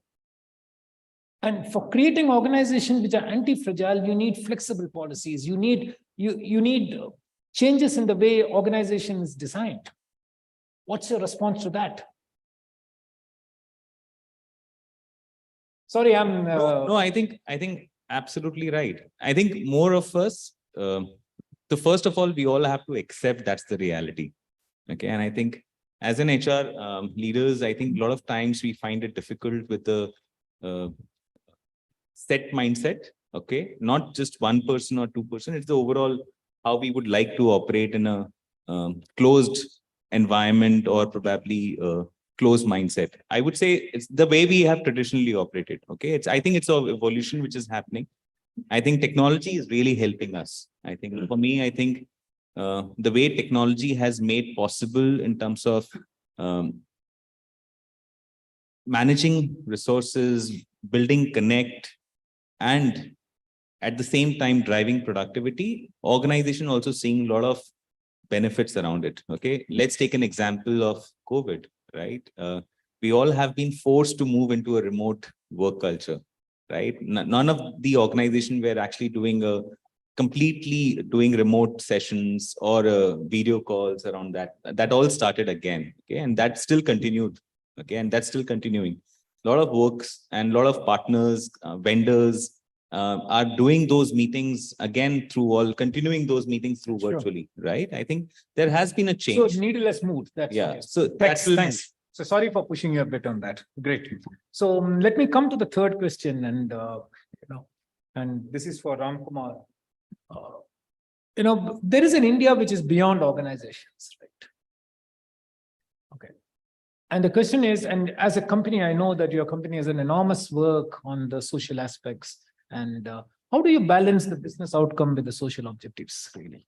How does it make it? It's not just a good to do thing. How do you make it intrinsic part of the organization? You could share some experience as well. See, I'm totally from an engineering industry. So been for the past, say, 4 decades, I'm there in the same company. So I've been born and brought up in the industry. Very interesting question what you have asked, Prashant. Really. So it's really for us, we have different divisions and different groups in Larsen & Toubro. So it's very, very important for us to change with the times. It's an extremely important aspect for us to change with the times. From the times we have seen HR has been only doing policies and procedures for our company, large company, so much of groups, a lot of people, so many divisions, so many comparisons will keep coming.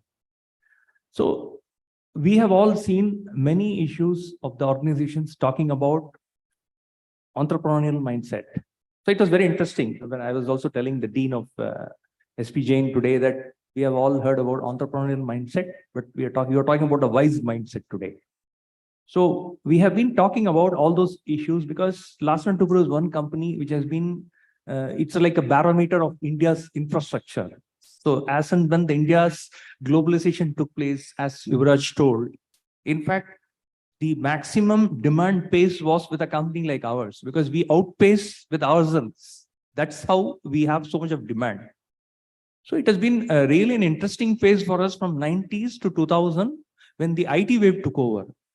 So when most of the people, engineering colleges were joining IT, we were finding it difficult to attract the talent to engineering industry like ours.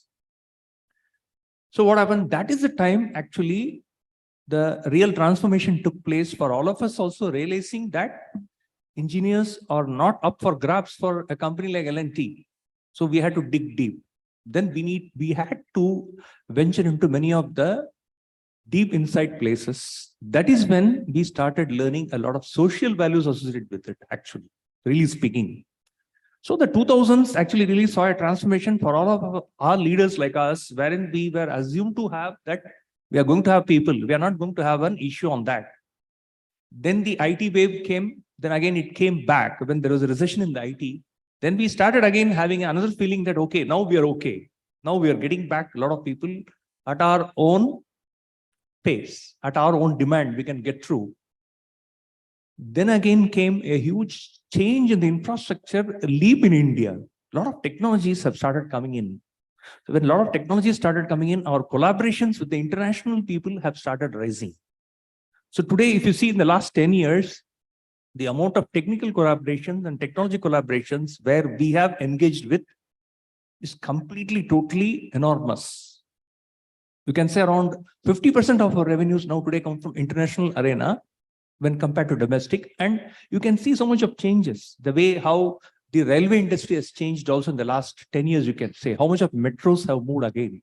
So wherever we go in, whichever place we set our foot, a lot of social theme has come in. So we are all talking about only CSR, if you see in the last decade, but the present decade talks about ESG. So the total, our complete, our sustainability report also talks about ESG. Our annual report now today talks with reference to ESG only.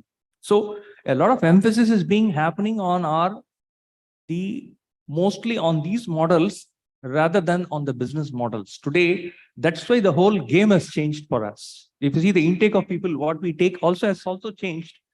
Because of this particular reason, 1/3 of our engineering trainees, what we have taken is all women. So we attach so much of importance to all these issues today in the modern moving world, moving from an economic model to moving to an ESG model. So I think that's my answer.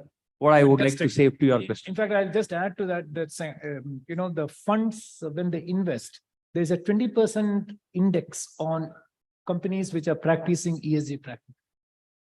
So there's a 20% more they will invest if they find that the company is actually adopting ESG norms. Fantastic. Okay, so that brings me to the next question, and which is to Indrani. Thank you, Indrani, for being part of the panel. And my question is that you're part of a large company like All Cargo. How do you decide the practices in HR? Do you adopt the best practices? How do you identify the best practices? Or do you create practices which are relevant in Indian context? Thank you, Prashant, for this question. And it is just like a very easy thing for me to answer. But before that, I think I would like to thank Business World for having us here. But I would also like to thank the lovely audience. It's a weekend, Saturday, full day you are here, and that too a long weekend. Really, it required a lot of effort for all of you to come here and listen to us. So thank you very much from the bottom of my heart.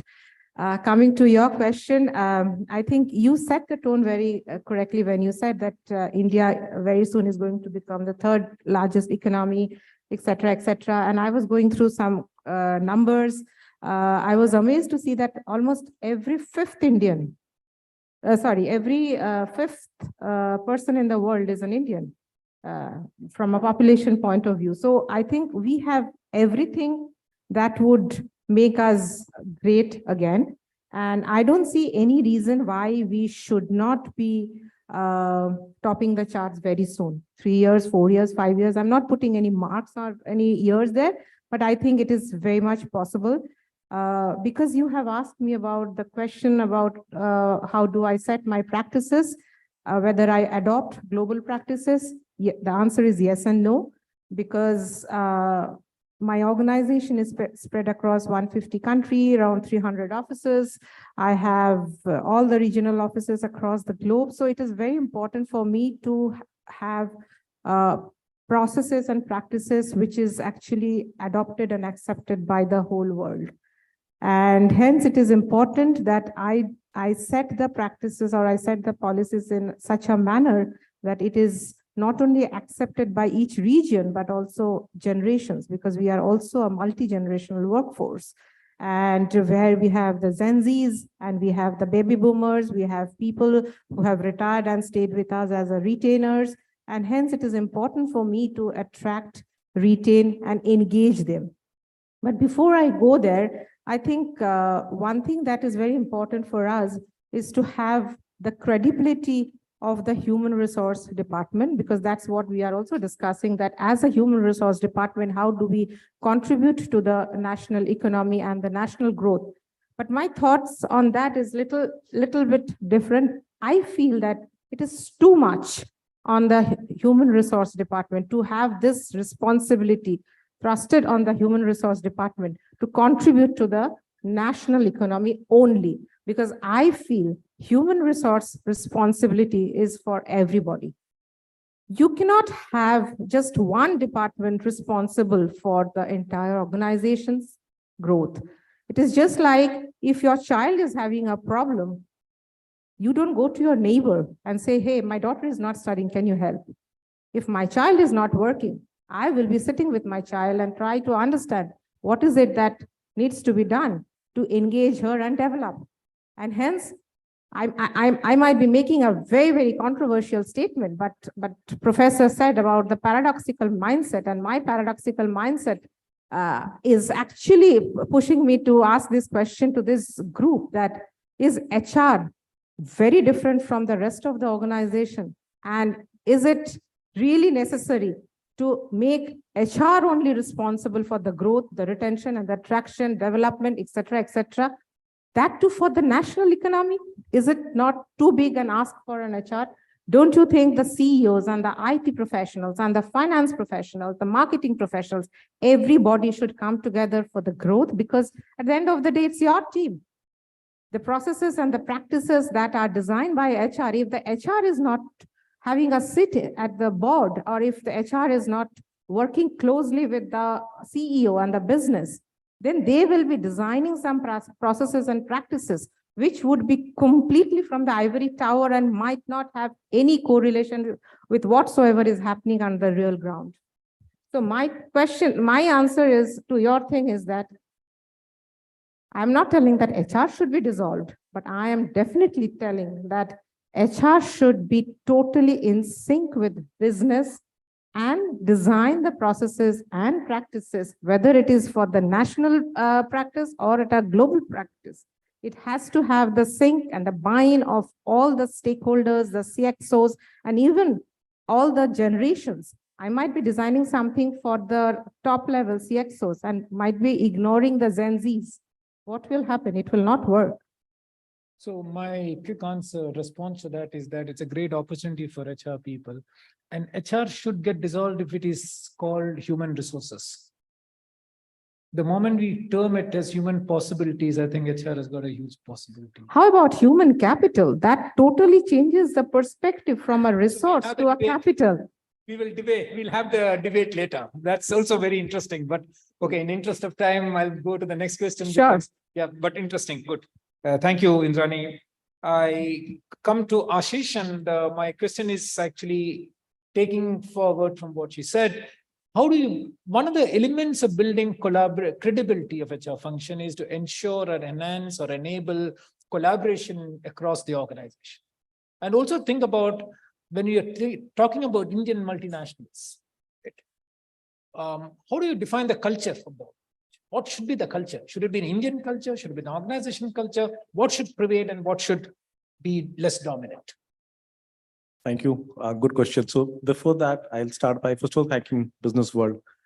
When I saw this topic, it really caught my fancy because it really changes the paradigm of HR. It brings HR to like building nation, building something more than just what HR is perhaps generally was known for. So thanks Business World for that. Ideally, if you would have looked 5 years before, a nation building discussion would generally be done by bureaucrats or CEOs. But this is a good change to see HR actually getting into that conversation. Where I'll take the leeway to the second question, Prashant. And so coming to your question, I was actually with my son yesterday, and he said, "Hey, Papa, आप करते क्या हो? मतलब आप office जाते हो, आते हो, 14-15 घंटा you are busy, but what do you actually do?" And it was actually a thought-provoking thing to actually explain that what do you do which actually makes a difference to the business or to the output that you bring. I'll just take a step back, which had always had a profound experience, at least a profound impact on me, was when I, from my college, joined Shaw Wallace. So there's a liquor company. or the first day I still remember. So I thought I'm an HR management trainee, so I'll be posted in one of the HR offices, policies, likhunga, banaunga. So I went there and my CHRO said, yaar, aap logo ko for next 2 months, you have to go to the field and start selling. And few of us were zapped, boss, what is this? We never thought we have to do this. But that 2 months of experience when you were actually selling those liquor bottles going around the city, change your perspective about how and why understanding business is most critical for HR. Because till you don't understand what the first guy on the floor does, you will never be able to create value. Second, you will never be able to drive value when you sit with your CEOs. So coming to this, the other part, right, Prashant, I mean, literally, if you look at everyday India is really changing every facet of it. The way we behave, the way we consume, the way we spend, the way our societal norms, everything has changed rapidly and will perhaps change even more rapidly with maybe a 1 billion middle class population by 2040. That will predominantly change everything the way we do today. And HR or any other function will not be secluded from that. So what really makes sense is when you start creating your culture today, you create a culture for future, you create a culture for tomorrow, which is actually looking and understanding what will change tomorrow. So what will change tomorrow is maybe your 100% of workforce will not be FTs. You will have a workforce which could be 50% FTs, 25% contractors, gig workers. If you have that, what kind of employment contracts make sense?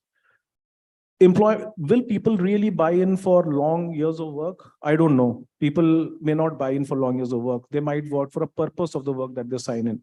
So how do you really define the purpose of your organization becomes super, super important. Very good. The third important part is what will the next generation look at? I mean, Gautam was talking about it.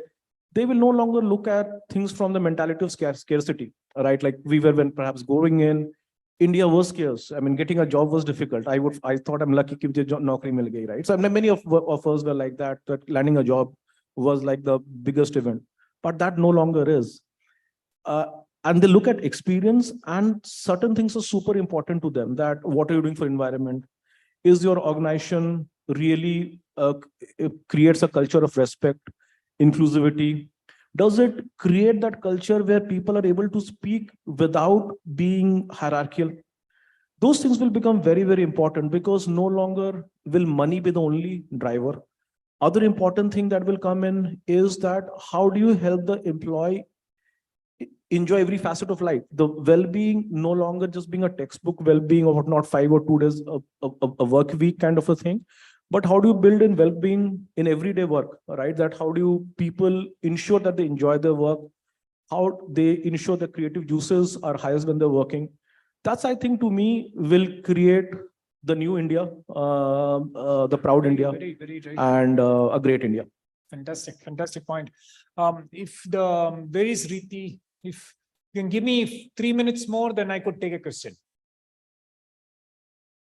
3 minutes more? Any question from the audience? No question? Yeah, please. Just introduce yourself and you can ask. My question is to add the government and the said that it should be renamed as a human capital because that is most relevant when we work together with the clients. Almost everything is depending upon the numbers, ROI and metrics. Can you elaborate more on the human capital? Thank you. So you definitely touched the softest chord. I strongly feel that using the word capital gives a lot of weightage to the whole gamut of the population that we deal with.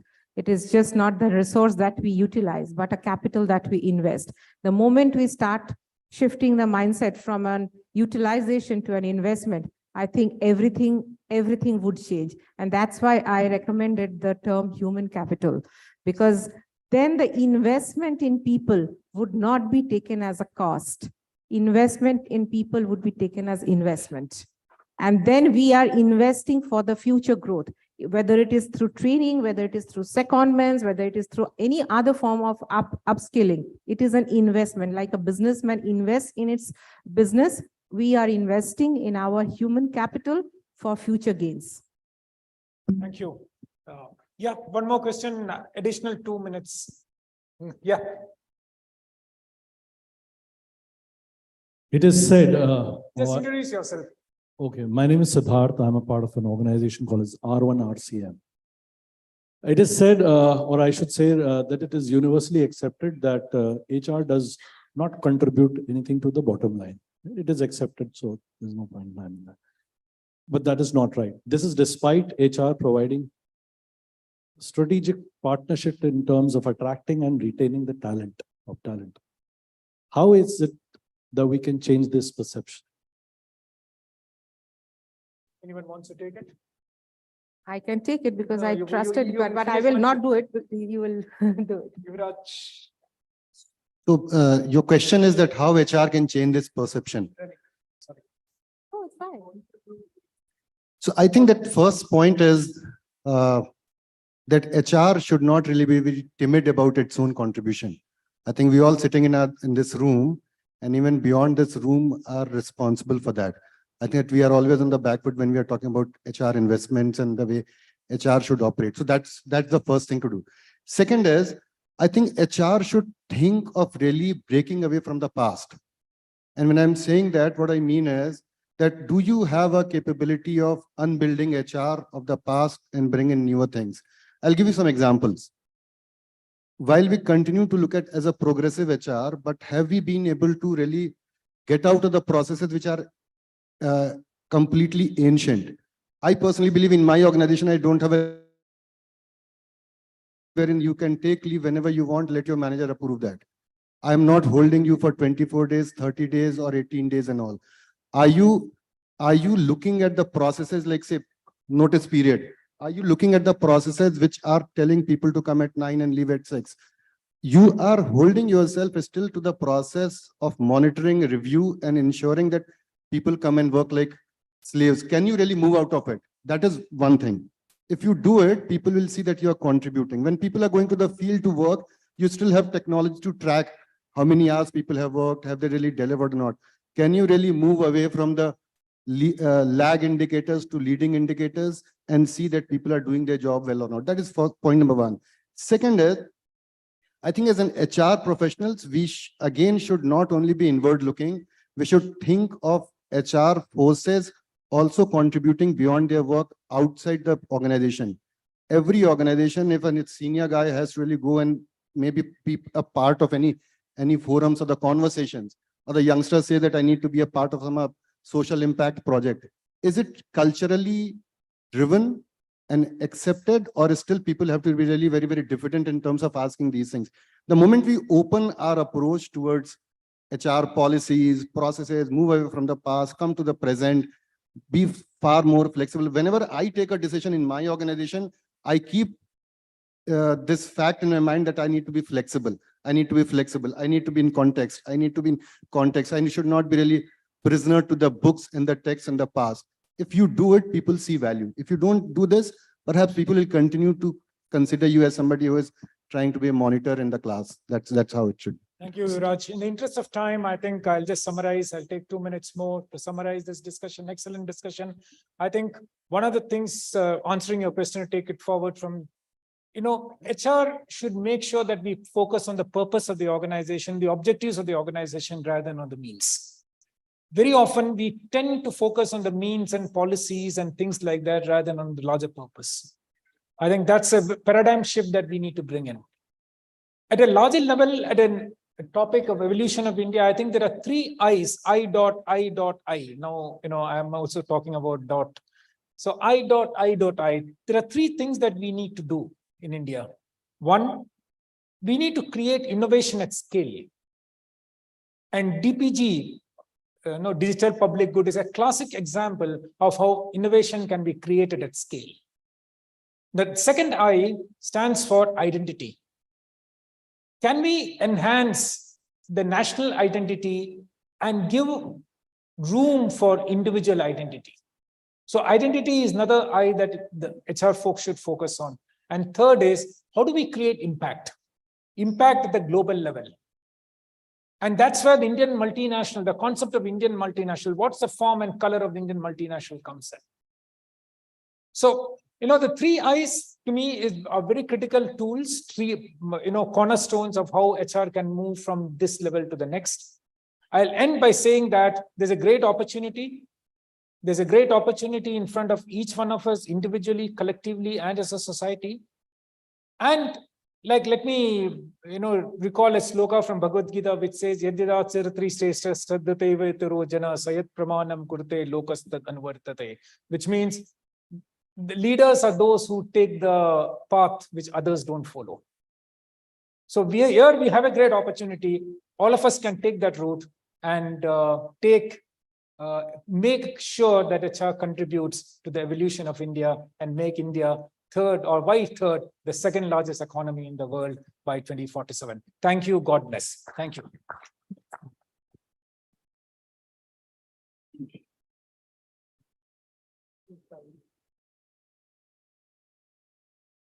Thank you. Thank you so much. A picture, please.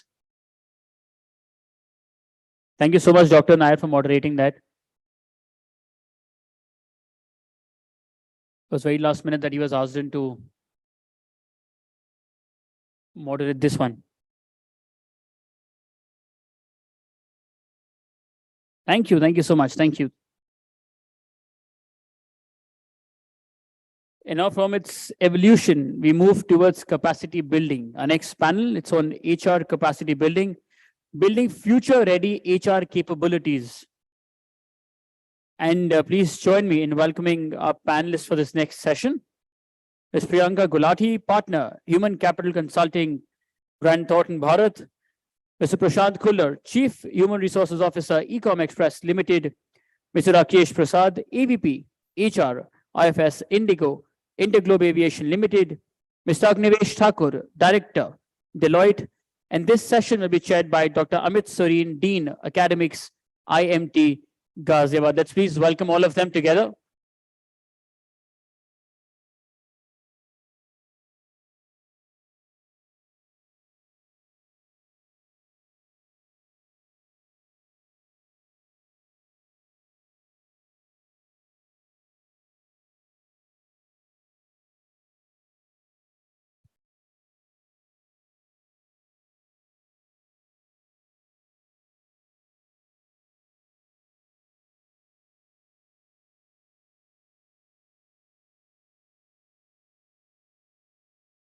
Good afternoon, everyone. We meet now as in the post-lunch session. So very interesting previous discussion on HR's contribution towards nation building. HR, in terms of capacity building, I think it's a very, very important and relevant area. I worked myself in TCS for almost 15 plus years. And this is one possibly Indian multinational company which set the tone for capacity building, not just as for the individual company, but almost started an industry on its own, So many of the TCS people went outside, they joined other companies, Wipro, Infosys, etc. And the entire industry went across, And the models for recruitment, models for training, models for learning and development, all that happened, And that is the power of capacity building, I would say.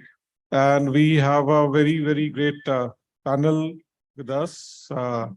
And many aspects of capacity building we want to ask. So I'll ask first, go on the question of personalization. So the question is how personalization is increasingly becoming important in HR, and how can organizations employ personalized HR approaches to cater to the unique needs and aspirations of employees. So I'll maybe request Ms. Priyanka ji to continue, please. Thank you, Doctor. Firstly, good afternoon, everybody, and thank you to Business World for having us here. And good afternoon to all my lovely panelists sitting here. We are a small audience, so hence we can take the privilege of engaging a little much more. So first, before answering the question on personalization, let me go back to history of HR and say, was there no personalization earlier? Let me just ask the audience, yes, no, maybe? Guys, it's after lunch, I know, but do you think there was personalization earlier? Yes. It's just that the scale has increased so much more that personalization became difficult in the mid-era.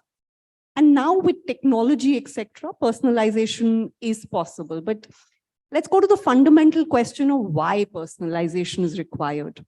I mean, why do we need personalization? We spoke in the other panels as well that the workforce today is looking for not just salary being a very important component, but not just salary. It is looking, as we call, vibe, which is that can we make visible our work? You know, everybody's looking for visibility, not just in social media, but in terms of their work as well. So vibe, V for visibility, I for impact of work. You know, today, even an intern who joins in wants to make sure that whatever they're doing is impactful itself. B for balance. We're all looking for balance in life, whether be at work, whether be it professional, whether be learning capabilities and other things. And E for entrepreneurship mindset in terms of having that freedom to do what we want to do.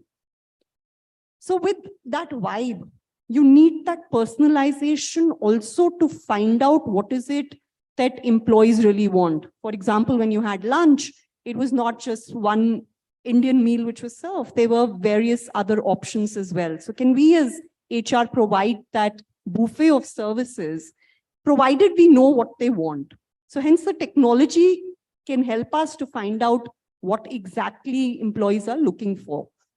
So the second part of my question, I'll come to how personalization and the uses of personalization from recruitment to onboarding. But I think the biggest use case that at least I have seen, and we've worked with various clients, is around learning. Because everybody's learning path or the persona is going to be very different. And therefore, can we have different kind of learning paths for different people? Can we have different outcomes for them while they are learning itself? And therefore, can the career progression, we're working with a client where we are working on career paths or career outcomes of different people, how one doesn't want to be in sales, or somebody wants to be more technical, or somebody wants to be more in a directorship role. Now, how can you create these three different paths using personalization is another big use case. I'll come to my personal example. I'm an avid national level bridge player. Technology helps me. It actually becomes the Jambavan. Any of you heard of Jambavan, the Ramayana story? Thank you. The Ramayana story where, you know, the wise bear was able to tell Hanuman that you have superpowers to change your size, to do things you've never thought of doing. So can we reach personalization to that level where it's not that people are asking for it? We can even tell them about their blind spots, about things that they didn't know existed. So those superpowers, if we can tell as HR to people, whether be it in segments or whether it be individuals, I think the role would have reached much more than what we've ever imagined. So that's the kind of personalization that I think technology can enable. There, I can talk about a lot more use cases, but I'll hand it over to the other panel members to talk about. But as I said, it's the entire employee journey from onboarding, recruitment to actual exit where personalization can be used. More importantly, we need to know why we want to use it. So the strategy of it. Do we have process to sustain it? Thirdly, do we have governance to measure everything around it? And fourthly, the technology. So 4 pieces that we need even before enabling personalization is extremely important. Thank you. So what I also feel is that in many of the times, one size fits all strategies possibly may not work because every individual may have their different talent needs, and increasingly with the adoption of technology, one can develop personalized solutions. Mr. Prashant, you would like to give any comments? I think very interesting points, Priyanka, that you made. I love the Jamwan story. I think all I can add over here is, first of all, doesn't it seem nice to be in this really nice fancy hotel, the Imperial, Janpat Lane, where I get goosebumps every time I, get into a hotel because 21 years with hospitality industry. And that's the example, let me quote to all of you. Hotel industry is all about personalization. I'm not with the hotel industry anymore, but it's all about personalization, all about customization because every need is different. But going a little beyond that, if you notice, if you walk down the corridor of this hotel or any luxury hotel in the city, there are people coming to you. All right. If you're standing in the lobby alone, confused, somebody is going to come to you and say, can I help you? May I be of any assistance? And I think in a way, that's something all of us can really learn from for our employees. We talk about personalization, we talk about customization. More importantly, I think what I've been hearing for the last so many years is now the experience part of it. That, from satisfaction to engagement to employee experience, everyone has a different need. Somebody needs personalization. Somebody just says, leave me alone. I'll come to you when I need help. On that point, I think all I can say is that the biggest service we can do from a personalization point of view is help each of our employees, irrespective of their level, irrespective of the hierarchy in the system, is how their work contributes to the purpose of the company. I still feel we don't do that enough. If we could, as leaders, and not just HR, business together, help each person understand that if you stop doing what you're doing today, we'd not be the company we are. And that's important, where everybody feels that this is the contribution I make to the purpose of my company. And that for me is personalization, that am I connected through my work? And then, of course, all the tools that come in to help me on that journey. Okay, thanks. Mr. Rakesh, you'd like to comment?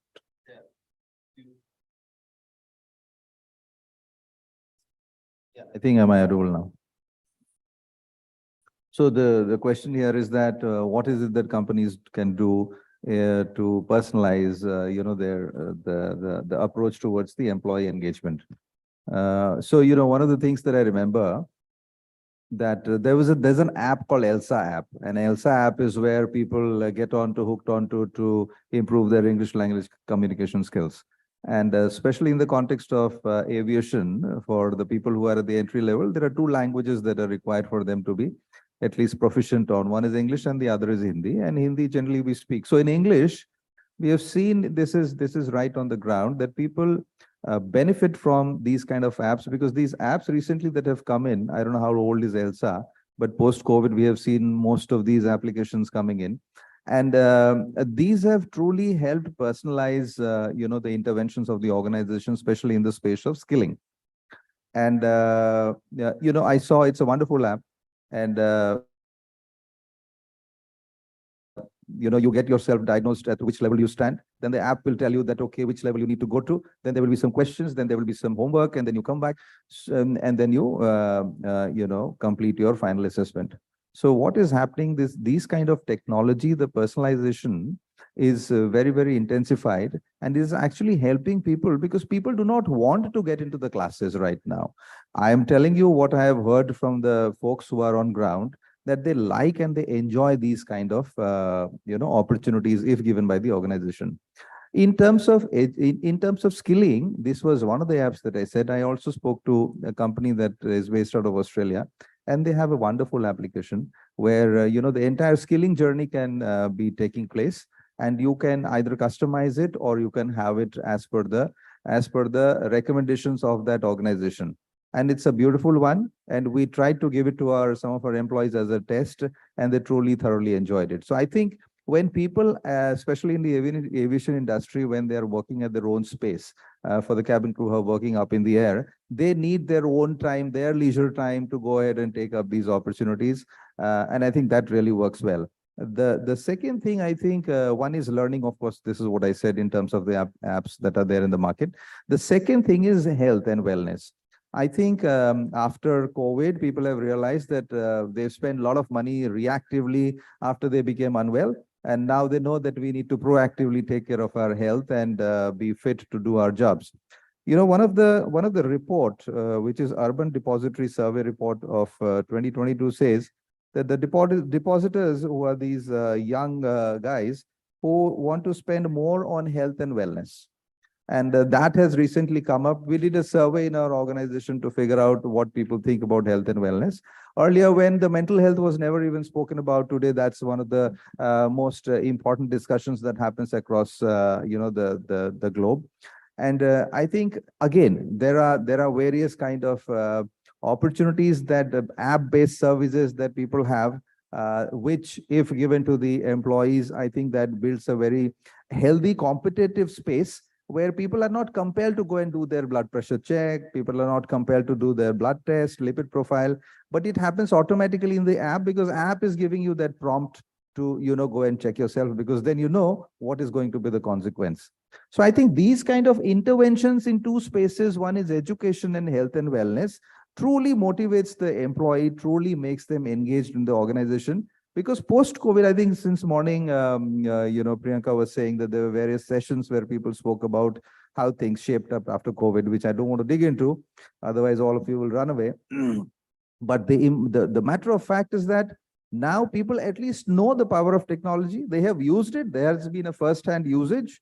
And, the adoption was faster. And the new gen today likes to be in the apps, likes to be in the social media, likes to be very, very popular, likes to show that they have had some achievements, whether it is in social media, whether it is to their friends, colleagues, or their loved ones. Okay, thank you. Thanks, Mr. Agnivesh, if you'd like to add further on.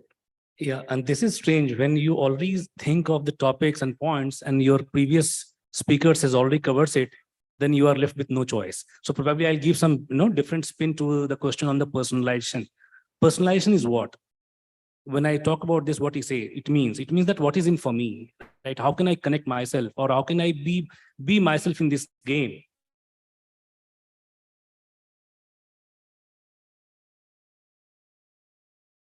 Look, my learning is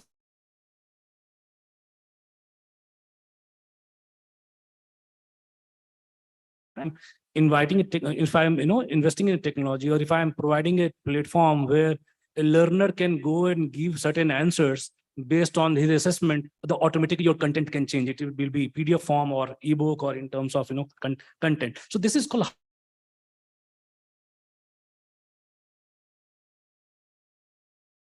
from my employees. I need to look at, as rightly he says, that on well-being part. What is looking for me, right? Be it having your wearables, or be it having an individual plan for you, so that you go and do these activities will really help. Most important part when we look at the personalization in terms of rewards and recognition as well, right? If you look at how you are curating those rewards, which may give them intrinsic value to the employees and stuff. So these are the things that we need to look at, because most of the things has been already covered by our fellow panelists. So very, very interesting insights on what you mean by personalization in HR. As mentioned, that the scale has increased on a very, very large number of employees we have. And still, we may like to customize HR solutions, either for an employee or a larger cohort, and try to help the employees, try to connect with them, and try to link skilling and education and health, those individual, because increasingly there's a focus on health and fitness and welfare. And as mentioned, that what's in it for me, and different employees may have different needs. And increasingly the technology and apps help us to identify those needs and to customize the solution, so it would possibly won't be a one size fits all, because that I would say would be suboptimal. And optimal solution will be more hard work, more finding the needs and then offering those solutions. Like, for example, at IMT, many of our faculty members have different needs. Some may be interested in developing cases, so they may have a different flavor. Some may be interested in doing research papers. Some may be doing research projects, or so based on their needs, we give them opportunities across the globe. And then they can keep on developing themselves in those areas. So I think it's a very, very important point on personalization of HR. The second point which we have, which I think all of us have faced, and I like to get some interesting insights from the panel, is that increasing most of the HR processes have got automated across almost. Even in small scale organizations, they are automated. Large scale, anyway, they are automated, And in those situations, what is the role of HR as well as the business to give human touch to the employees? Like we all remember the Zoom meetings from pandemic with family and friends, but increasingly, I don't think so. Besides official Zoom meetings, you meet people on Zoom, family and friends. So where is the need for the human touch? Because sometimes the confidence, the trust develops more with the human touch. So how do you balance your increasingly automated HR processes with this particular need? Maybe I'll just start midway.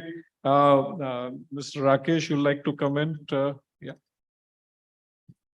Sorry, would you be please able to summarize that question? Yeah. So increasing automation in HR processes, how do you strike a balance between technology-driven efficiency and maintaining human touch? Yeah, I think one thing has definitely not fizzled off, and that is the human connect. In organizations where you have people at a very young age, I think the technology becomes the enabler. And as I gave example of various apps where you invest in their education, invest in their health and wellness, but the human connect will always precede or supersede than anything else. And that's what we have seen in the real time, in real time. In an organization, I think anything that truly works in terms of getting the employee better engaged is that connect. And therefore, more of those human connects, the town halls, the people connect, the one-on-ones, the skip levels, have truly worked towards bettering the engagement levels and bettering the engagement scores. Vis-a-vis, at a point in time when pre-COVID, because COVID was the time when the maximum human connect happened, whether it is virtually, whether it is over phone or whatsoever it is. And that's where we saw a huge shift in terms of the employee engagement.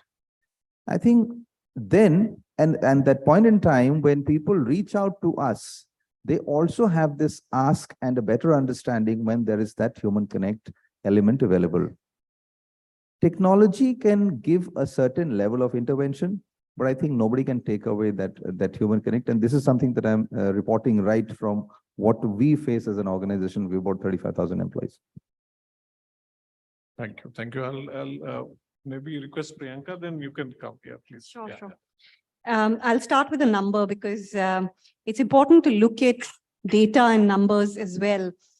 $1 trillion is lost. $1 trillion is lost in the global economy, which is equivalent to GDP of so many countries because of work-related stress. Work-related stress, one of the major reasons, and this is a World Health Organization report, one of the major reasons is no connect, no care at the workplace. $1 trillion. That's 1/3 of the GDP of our own country globally is lost. So how do you ensure that care at workplace? It's $1 billion or $1 trillion question. there is no formula for it. There is no formula to say that I draw a quadrant and say these are the 5 things you should connect with your employees for, and these are the 4 things you shouldn't. The connect comes with genuine care, genuine collaboration, and ensuring that you have policies and structures in place that it happens automatically rather than just few individuals' process or intent. So we cannot leave organizations to intent, and hence those structures are definitely important. Definitely the town halls that you spoke about, definitely the communication that happens in larger meetings. But I think it's also the small teams that each one of us is managing, and it can't be just HR, as it was said in the earlier panel as well. It has to be a joint effort with business and HR. But I think it's HR's work to ensure that you can draw that out, the attention of the CEO and the business, to ensure that they know that whether the connect is happening or not, and how many people are not connected. Of course, technology can predict a lot these days, but I think as gut and as HR people, we ourselves can also predict a lot there as well. So data with gut to say how much is happening, ensure the business knows about it, and then have structured processes to ensure that the care and connect happens. So increasingly what possibly is happening is, as there was 100% online during pandemic, and the organizations, I guess, are rediscovering that there is a balance required, there is a hybrid mode. You cannot have 100% online, and possibly many times solutions emerge when you meet and connect, So maybe you'd like to, Prashant, you were wanting to. So it's the same question on HR, so automation and human touch. Yeah. Let me, yeah. So, I represent a very different industry over here, logistics. So let me first start off by telling you a workforce of about 58,000 people on roll, and another 35,000 gig or off roll. Now, what that challenges me to do is to, first, more than anything else, my ability or the leadership ability to reach out. In an organization with that kind of size, it's very easy for people, at various levels to get disconnected from what's really happening at the center. And I think that's where the human touch, that we're talking about, gets replaced by technology. That today, are we able to use technology to reach the last person in the organization? That's the first question we need to ask ourselves, that what is the purpose that technology is serving? If it's helping me connect, reach out, forget any other touch, reach out to the last person and keep her or him informed, yes. Now, once you've answered that question, the second is then, how am I communicating? And that's where I think the human touch comes in place. And let me give you an example. Yesterday, so, for us, season is starting. When I say season, all you lovely, good people over here with Diwali coming, I'm sure you're going to be doing a lot of e-commerce shopping. Please do that. We all want you to do that. So when you order from a Flipkart, when you order from an Amazon or a Myntra, our girls and boys will come and deliver that, to your house. Our fleet of trucks will transport it across the country. So all courier services, etc. So please do that. The point is, when yesterday, for a town hall, I went with all my HR leaders to a place called Farooq Nagar, which is one of our hub and pre-processing, highly automated centers. So it's like from unloading from the truck, a parcel which has come from Srinagar, and now has to go to Surat, everything is automated. Still, I have a workforce, in about a 5.5, 6 lakh square feet facility, about 600, 700 odd people. And those people, for them, their bread and butter is simplicity, not anything else. For them, it is how easy is it for me to understand what is coming from where, scan it, and put it to where it has to go. And that's where the technology comes in place. The human touch is, what kind of a facility am I providing them? What kind of people do I have in the place who understand their pain? And when I did a town hall with them, there are about close to 400 people sitting crossed leg on the floor. Okay, unlike how it's sitting over here. And it was such an emotional moment when I saw all the other, leaders who were accompanying me, prepping people for the season, just occupy their same space on the floor. That for me was the highest form of a human touch, that where the management of the facility said, no, these are senior leaders which have come from the headquarters. Let's have nice chairs, sofas for them. Like you'd usually see for any of us, everybody parked themselves on the floor. The point I'm trying to make is that, it's those little actions, it's those little gestures, which we as leaders, demonstrate on a day-to-day basis, that keep the human, touch alive. And it's not just limited to, one-on-one conversations. Thanks, Mr. Agnivesh. You were waiting for a long time. Yeah, sorry. Why I was waiting because I didn't want it to be last because all those topics was already covered, I right? think you definitely had something new. Yeah, that's right. So I try to give it with a story, right? Look at this. See, high tech, high touch. I worked for Accenture, extremely high tech organization. We hardly used to go to office in last 10 years, right? COVID happened later, but we never used to go to office. But still, what was the human touch element? One was trust, right? Trust that I will be taken care, trust that I'll be heard, right? And there will be no retaliation and nothing else, right? And then second was listening. Is your organization listening? Is your people leader? Is your manager listening? Because it's a huge organization. Let's say if I'm talking about 700,000 employees, like organization, so you cannot have reach to everyone, right? You can do town halls, all the mediums, but still for an individual, I really don't care. I'm an employee. I have some issues. I need to reach out to somebody who need to listen to me first. So do we have somebody who will listen to me? You cannot listen. You cannot go and talk to your bot and EAP and stuff like that. But at least is there care? So trust, care, and listening is extremely powerful tool for any of the human touch. If we do that, high tech is just enabling you to do your smart work, right? Transactional work. But transformation happens only when we are doing human touch. Just one example, and then I'll close this. One of my leader, whenever I go to him, he was super busy. But what he used to do, he used to look at my face. Even there's a scheduled meeting, he used to close his laptop, he used to turn around, and then he used to talk to me for 5 minutes, 10 minutes, whatever it's time. Think of it now. How many times your employee came, you have set aside your laptop, you have set aside your mobile phone, and you have spoken to the person, be it in our family setting or be it anybody. So what is happening? The basic respect we are not giving to ourselves, or neither to person who is coming to us asking me for help or even for a conversation. So the basic civility, if you show, the human touch will always be there. Because even if you are, what is happening now you are on Zoom call and you will see that 10 people are looking at you, 10 people are slowing down and fiddling on the phones. So then we expect how high touch will happen. Human touch is, again, it's art driven. We have to show the respect. And at the same time, we need to lead by example. That's why we are able to make that connect happen. Yeah.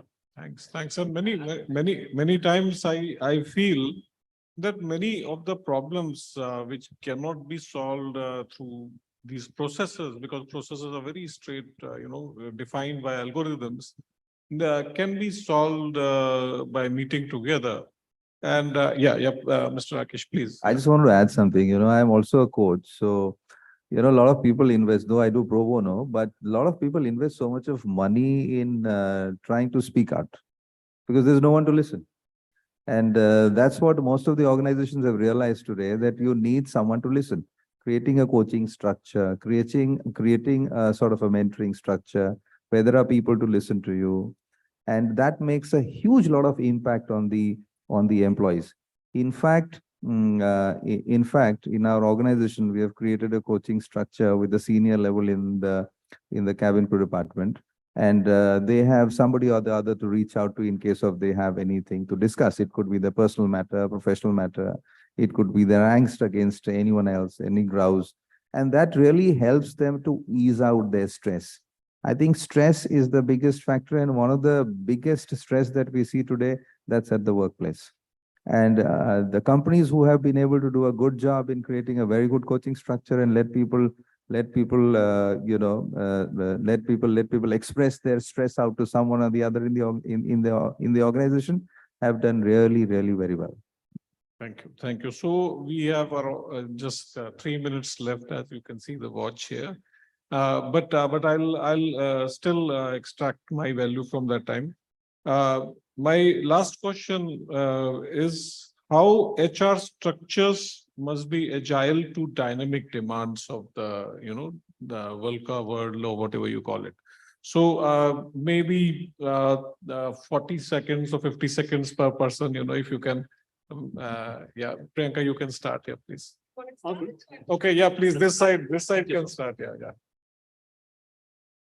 The question was structure. Yeah, HR, how HR structures must be agile to dynamic demands of the world. So when I was studying 20 years back, we used to talk no HR or no HR, right? No business or no business, right? So since that time till today, I have not seen anybody is talking anything else. They say you should know the business. From past 16, 17 years, I am representing business now, right? Part of the different table where HR is my customer, right? And when we see that what exactly is do, right? Let's say if I'm say that I need a data scientist, right? So what is happening when I'm talking about data scientist? Do my HR partner or recruiter, do they really know what exactly I need in terms of attitude, skills, or what happens? They just Google it out, put some JD, get it reviewed by some of my technical guys, and then say, fine, go for the interview, right? And they screen and stuff like that.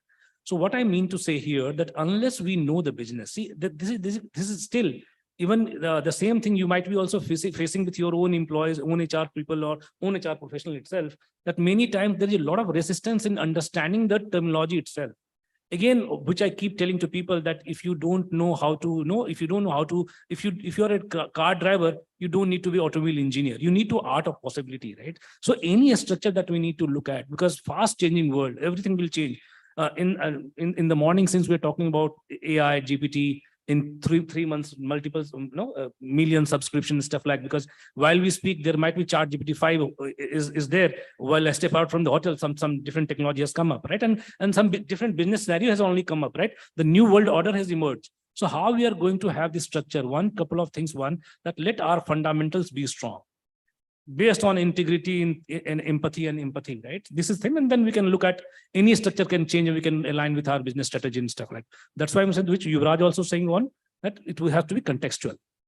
Thanks. We have a very limited time, but maybe 30 seconds each. Yeah, please. Yeah. So I think I'll just say one thing. HR structure has to be very contextual, because content is the king and context is King Kong. Thank you. Thanks. Prashant, yeah. I think for me, I know all of us, everybody's been saying that the HR structure has to be aligned to the business. Business is what I've heard.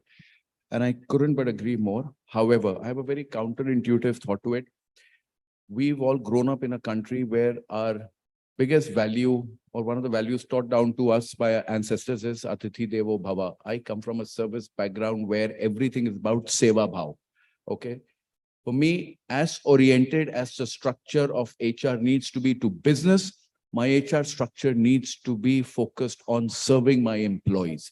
If I don't have a structure which is providing seva to the employees, no matter how aligned I am to business, my structure will fail. I will never be able to get the best talent or retain that talent. So for me, a service-oriented seva culture towards employees is the HR structure that I'm trying to create in my organization. Thank you. Thanks, Prashant. That was great insight. For me, it's about balance. It's about balance between business and balance between employees. It's a balance between moving from just profit to purpose. It is balance between moving from just shareholders to stakeholders. And as humanity or history has seen, we as people have worked in communities.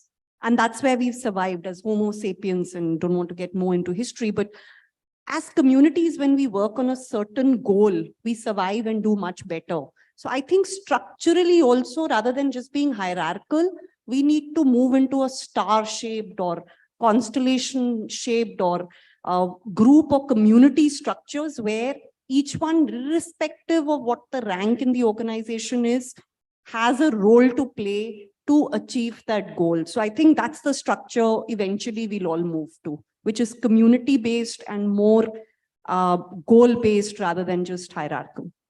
Okay, thank you. So I think we have finished the time. We covered very, very important topics on personalization, like having a human touch when the entire HR world is on automated processes, and then how HR structures are responding to an agile, dynamic environment. One question from the audience is there. Maybe you can use this mic if you want. Cricket is happening. Go ahead if you want to catch it. I just wanted to ask, because I was quite impressed by a lot of ideas which has been expressed by the entire panel. It's two thoughts, two questions coming to my mind. One is, for the future ready HR, today HR, what type of year-term perspective will look like? Are you going to look at a 5-year term, or you're going to look at a long-term, 10-year term? How do you make ready for the employees? Is one question I have. Second, some thoughts on diversity. Diversity. So whether what kind of duration of perspective of HR and thoughts on diversity, you know? Yeah. I'll answer the one on diversity because it's Maybe- much maybe, closer. 10 seconds. Yeah, 10 seconds, quick on diversity question. Today, we see a world where there are 16% women in leadership position. I'm just talking just about women. We see only 0.2% other kind of diversity. Diversity could be in the form of mindset. Diversity could be in the form of orientation. Diversity could be in the form of people who understand technology and don't understand technology. And therefore, until unless that is not included in the workforce, mapped and measured, we do not see that entire innovation and the economic growth happening for sure. So we are missing out not just as organization, but I think as a country until unless that doesn't happen. Not just at the leadership, but also at the shop floor level. Today in manufacturing, you just have 5% women. No, other metrics are not even measured. So I can't even give you those numbers. So that's how miserable the numbers are.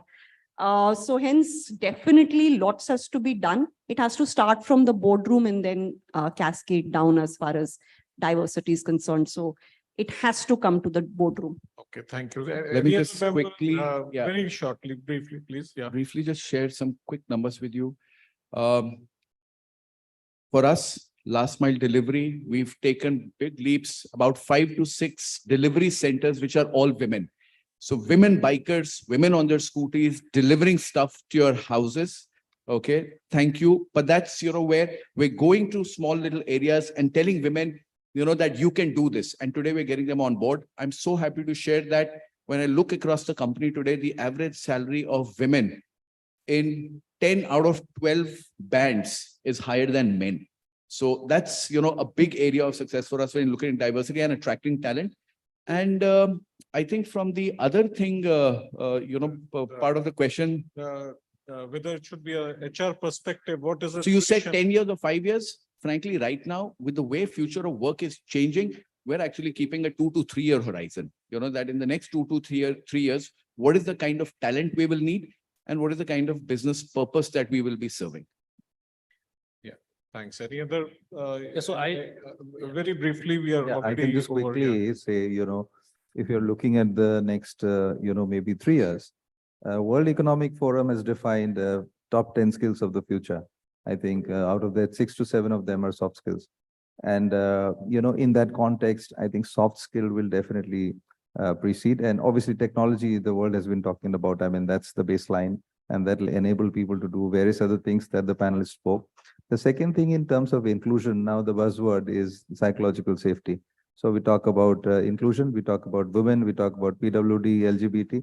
But I think what's important is psychological safety, how much psychologically safe I am, how much can I express my views, and how have organizations been having that humility with pride to accept what I had to say. I think these are the two things that should be focused upon in today's time. Thank you. Yeah, because after 5 years, we really don't know. 60% of the jobs might not be in the same way, which is as in today, right? So few things which is important, right? One is like, again, empathy. Put yourself in the customer's shoes. And then second, solve the problem, right? And then use all those stuff to do that. So this will really help any HR professional. If he's a problem solver, he can survive anything. Otherwise, it will be really difficult to, if they don't upskill themselves to that level. Yeah. So thank you. Thank you. So I thank the esteemed panel on these very important points and insights. So thank you. Thanks So much.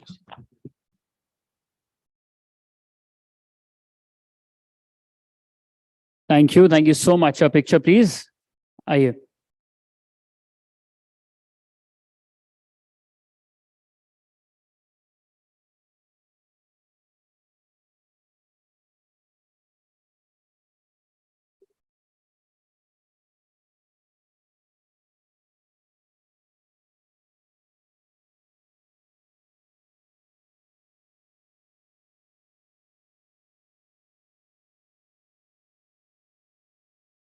Thank you.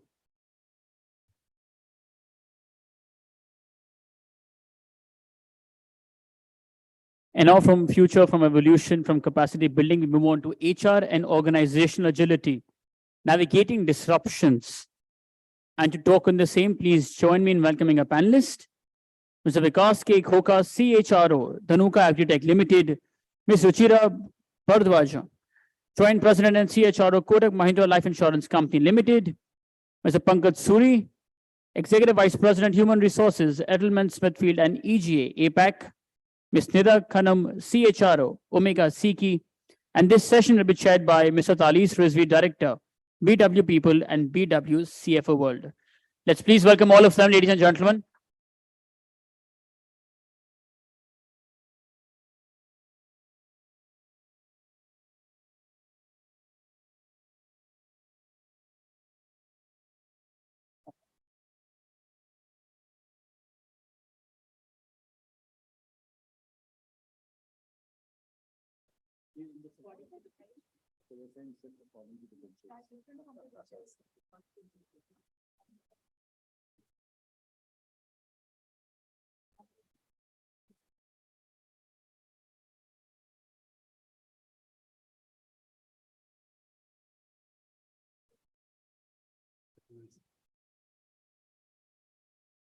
Good evening, ladies and gentlemen.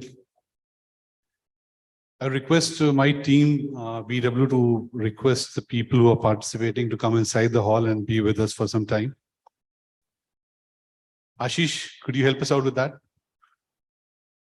So I'd like to welcome my panelists out here, Mr. Vikas Khoka, Ruchira Bharadwaj. Can we have a round of applause for them? Mr. Pankaj Suri, Ms. Nida Khanam, and I'll be your host, Talis Rizvi. So today we are talking about HR and organizational agility. So there have been a lot of disruptions around that we have seen from 2020 to now, and we have seen that the workforces have started, there has been hybrid culture that has come in. So during this time, in last 2 years, we have seen how the workforces and the organizations had adopted the new hybrid work culture, and how it has changed over a period of time. I'd like to understand from our panelists and understand that how HR overcame the time and during this time, and how agile were they, and how they sensitized their workforces to be more agile and work during that phase. So I'll start with Mr. Vikas to give his views on it. Thanks, Talis. It's a very, very interesting topic because now as I attend any forums and there have been a lot of discussions around how to get people back. And I think including my own leaders, say that, finally the time has come that people should come back. And I really question them, is it to relearn, unlearn, or go back, right?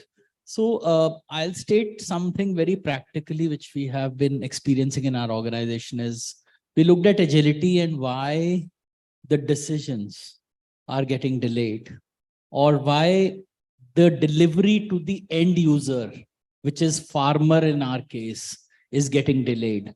So we looked at very core aspects of what is the reason of delay, and primarily looking at one aspect, which was alignment.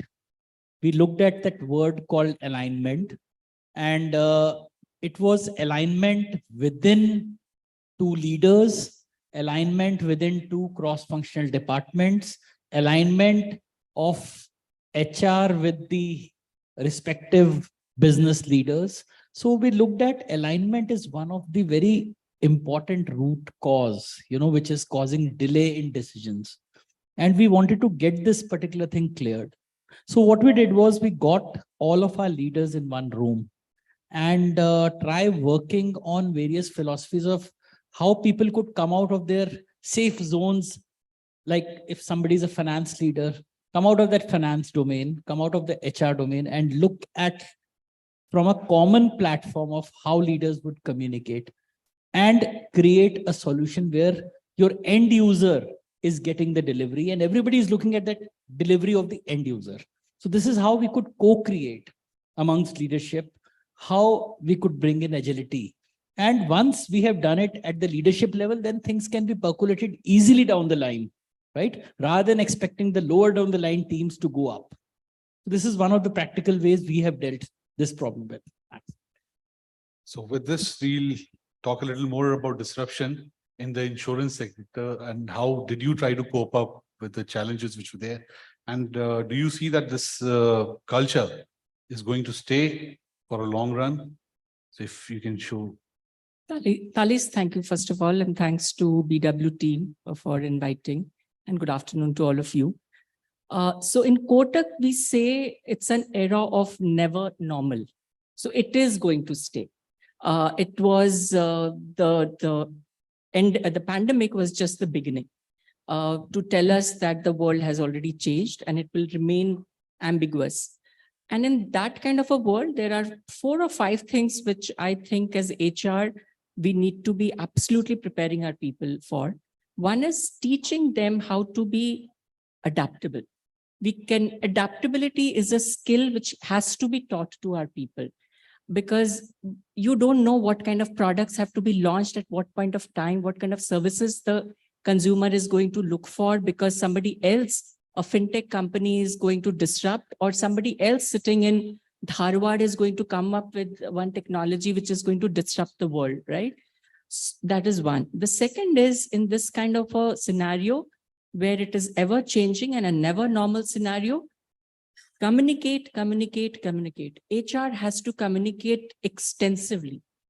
And that's one of the toughest things, because what do you communicate? How do you communicate is also a skill that needs to be learned very specifically and also taught to leaders at all levels. It's important that that is also done.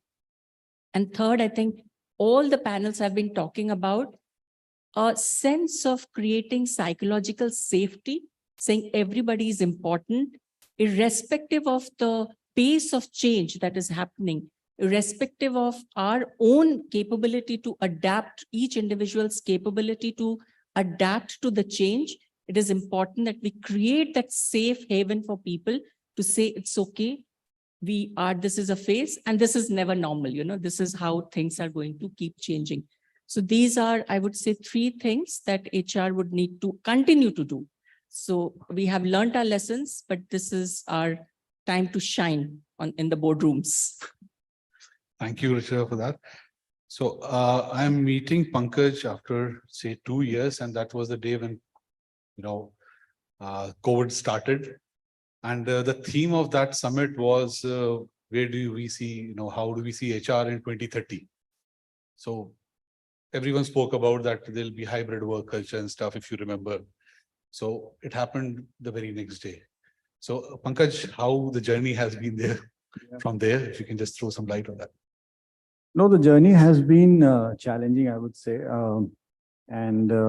I think as my co-panelists already said, this hybrid work is going to stay. And as far as my organization is concerned, where you have almost 70% people who are from that alpha generation, as we call, or the Gen Z, as we call, who are looking at some sort of meaning, in the work that they are doing. So for us as an organization, there were 4 cornerstones or the 4 pillars around which we looked at this concept of hybrid working. So hybrid is going to stay. Now, the focus was on how we can make it effective, right? It was not about debating whether it will be 100% remote or 100% physical. We were very clear that this is going to be the way of working. So when that decision was taken, the next step was how we can make it effective. And for that, we had 4 pillars around which we focused our strategies. And these are the 4 C's, as we call them. The connect, collaborate, co-create, and celebrate. So connect was more about giving people the infrastructure to come together as one team, depending upon wherever they were working from. Even within the organization, if they were looking at coming to office, how we can make office a destination for them. You know, because now the challenge is, as you know, my co-panelist just said, the challenges of getting people to office. So how we can make office place very exciting. What is it that is different from what they will not get if they are not in office, right? So that was the idea of how we can make this place more exciting. Second was about the collaboration. The collaboration piece is more about, it's not about coming together. It was more about having the trust and a very unbiased view about people, you know, whether they are in office or whether they are working remotely. Because I think the biggest challenge we are facing today is even the managers who are managing people are from Gen Z in our case. So teaching them and making them aware what it means, you know, if someone is in the office doesn't mean that he's more productive than the person who is not in front of you, right? So that was more about the collaboration, co-creating. And this is more where I think the inclusion comes, where I think as an organization, we have been trying to create a culture where even a failure is being celebrated, you know, because many a times what happens is that people don't come forward sharing their thoughts because somewhere in the hindsight, they have that fear of failure, that if I fail, what people will talk about. So how we can create, as you said, Richard, that psychologically safe place for people, even if they fail, they don't get that discouragement, you know, from the community around them. And the last but not the least is the celebration part, that even if they're working in a hybrid workplace, how we can come together to celebrate those small successes the way we were celebrating before COVID, you know, that handshake and the fist of palm, you know, all of those things, how we can still make sure that people are being recognized for what they're doing. So these are, you know, 4 aspects around which we have built the strategies to make this hybrid working more effective, more efficient. Thank you, Pankaj. So there's been a lot of transition that happened over a period of time. A lot of learning. So I met Nida during COVID on social media because I had a lot of time and that's where we started interacting. So Nida, could you just share your views and your thoughts from the different industry segment that you come from? Sure. So what has the experience been? Thank you, first of all, BW and Talis. And yes, we met on social media and we're meeting in person for the first time. Yeah.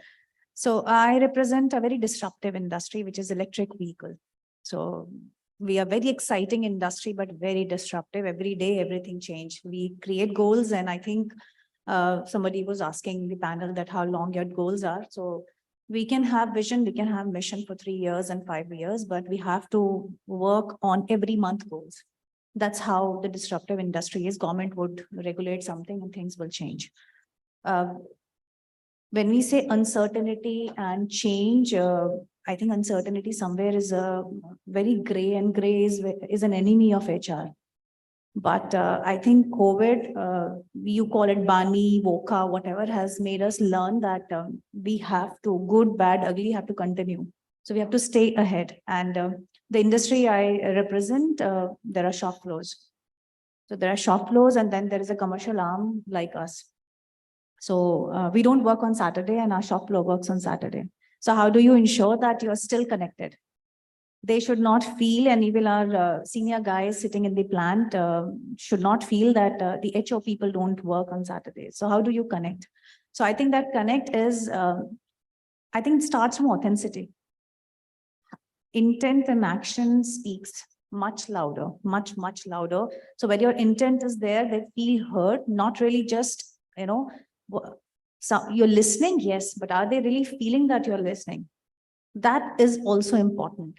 And risk de-risk, everything has to continue. We have to understand that know your business, know your people, know your end customer, know your internal customer. Everything has changed. You have to continue knowing everybody, and you have to be very adaptive, as we have been, we just, my co-panelists spoke. So adaptation is very important. If you don't adapt, you're out. As an HR or as a CHRO, you're out because you have to continue. I have seen different industries in my career, fortunately, but I think the only thing is you have to adapt. You have to learn your business. You have to understand what is the pain of your sales guys and what is the pain of your production guy if you're a manufacturing or an OEM. So I think that's what continue. So you have to create those cross-functional teams who are adaptive enough, and they can be high potential, so-called an old term, but people who become your focus teams. So I think that's what I feel. Wonderful. So what the conclusion that we have is that hybrid is there to stay. And to support hybrid, there is something that has come in, HR tech has been playing a very important role. So while we talk about technology in HR, there is another challenge that comes in is about data protection of the employees and how do we, manage the HR analytics and the responsibility of, confidentiality and securing the data in times where cybercrime is up. So comes on the HRs as well, because they are the custodians of the data. So I would request Ruchira ji to throw some light on that, and we can move further. So Talis, 2022 was a watershed year for generative AI platforms. I think almost 2.6 billion USD equity went into creating those startups, and almost 110 startups, especially in that area. Now, all of them, they want data. They want everything about us when we are sleeping, when we are, waking up, what kind of watch, what kind of brand, whether we want to wear a watch or not, what kind of holidays we are taking, when do we take, go off to sleep, and everything, where we work, what are the kind of LinkedIn posts we are posting, everything. And the same happens in your organization also. So in your organization also, you would want data about, because you want to reach to potential customers. You want to sell the right product. You want to really make the right pitch to the consumer, whatever they are looking for at that point of time. It could be a destination wedding. It could be a Tirth Yatra. It could be child's education, or whatever it is, right? And when you are collecting that kind of a data, obviously the impact of if something goes out of the organization is huge. I was watching this series called The Morning Show, and one of the episodes actually is talking about how it's a media company, how the data, personal data about the employees gets leaked, and the kind of disruption that creates in the minds of people. Performance data gets leaked. People's intimate data gets leaked. When they have spoken to HR, for example, about something which they are struggling with, gets leaked. Now that is where HR becomes a custodian, right? So it's a scary situation, but there are solutions. So the data has to be encrypted. But mostly as HR professionals, I think we should now take special awareness sessions to educate people what is about data protection. And for example, the DPDP Act has already come in. The digital, what is the full form? The digital privacy and digital protection of the data. That has already come in. So it is enforced as we are talking. Our job as HR professionals is to educate our people about how they can protect their own data, how they can protect themselves from phishing attacks, how we can create awareness about what kind of data we should share about our employees with external parties, choosing vendors who understand this entire piece. So hence the entire information security and getting the right people to have data protection in your company becomes extremely critical. And I don't think we can say enough about it at this point of time. So, over to Pankaj, your thoughts on it. I think you can have a quick. Yeah, I can look for a country like India, and sorry to say if I say so, data protection was never a priority and it's still never, it's still not one of those areas where we have been talking a lot about. To the fact that we have just got the law, made about data privacy. So I think we are quite poor on that as a country. As far as the organization is concerned, look, with AI getting into our lives, there's very little that's hidden. And therefore, I think it becomes very imperative for us to talk about this subject of employee data privacy. And I'll just give you a small example from my firm. Like, we have this application tracking system where we get the CVs, of the prospective candidates who are looking at applying. So there we have given the candidate that flexibility and agility to the extent that for the duration that they would like us to see their resume, they have that flexibility. So if they want to get the resume off after say 30 days, they can actually do that by clicking on that ATS. As far as the checks and balances are concerned, I think a lot has to go from an IT standpoint, whether it's authentication or authorizations. But I think it's more about the behavioral change, the mindset change that has to come. Because we are quite casual when it comes to, as a society, we are quite casual when it comes to data sharing. You can hand over your Aadhaar card, you can hand over your PAN card to anyone, if someone asks for it. I think that's where we have to start educating ourselves and start counseling people who are around us that these are pieces which are personal to you, private to you, and you need to be cautious when you're sharing with others, right? So it's a culture which I think has to evolve. We are still in very, very nascent stages as far as that is concerned. I'll just add one more thing to what Pankaj said. The penalty of data breach currently is 250 crores to the organization. Now, with that kind of penalty in India, can you imagine, and the mindset that Pankaj is talking about, we do background verifications. Tomorrow, the candidate says that I do not want you to do my background verification. Everything will crumble in most of the organizations in the HR domain, right? But why do we need to do a background verification is a very relevant question that one should ask. And there would be such examples throughout journey of not just the employee, but also our customers. That's you. Yeah, so at least I think what Pankaj was just saying, and I will add to it, it is about behavior. I think from starting, 50% of our people, I think, uses their personal devices. So it starts from there.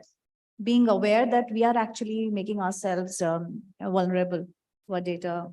And from there, I think it is about the intelligence. And intelligence is not just about data. It is about culture. It is about social. It is about market intelligence. So I think we are going through that change where we need to understand that everything, even sometimes I really feel that what I was thinking and Google knows that. I was just thinking about it and I start seeing those search. So I think we are living in that world today where everything you are paying online, you are buying online, your data is available. So organizations need to understand. And when we talk of from the perspective of HR and organization, the first thing is to prioritize. You can't save everything, but you need to prioritize what are your internal, external threats. You need to know what to save and what to secure. Personal data, customer data, supplier data, this is very sensitive. So what we need to have an access, like R&R, you can have an access. You can't have an access of individual salaries, at least for now, right? Though every time a CEO has a complaint to HR that jiski bhi badhai thi wo pata chal gayi. Every time he would come in your room and say, you will do this, and next time the other guy is coming on my head and saying that aapne uski to badhai hai. So this is the everyday HR has a challenge, fortunately, unfortunately. So I think it starts from behavior. Yeah, behavior, and like you said, this is a very small part of data of salary leaks that happens in every organization and it's still not protected. So Vikas, your thoughts on it? So I feel it's a culture change that we need to bring in. And I think I like your idea of, I think what are the penalties to individuals who do that? Who are the custodians? How do we bring the culture change through them? And I personally have brought this, I think 2 years back, I joined this organization 3 years back. And when I joined, this problem was put on my table that everybody knows everybody's salaries. And what do you do? And as an HR head, I could have just pinpointed some people and talked to them, but would it solve the problem unless I make a culture change? Now, a marketing head says my reportee has told my salary to me, and so this is something which had to be brought culturally down, right? Identify, what are your do's and what are your don'ts. And if you follow those don'ts, what is the penalty and who are your leakage points?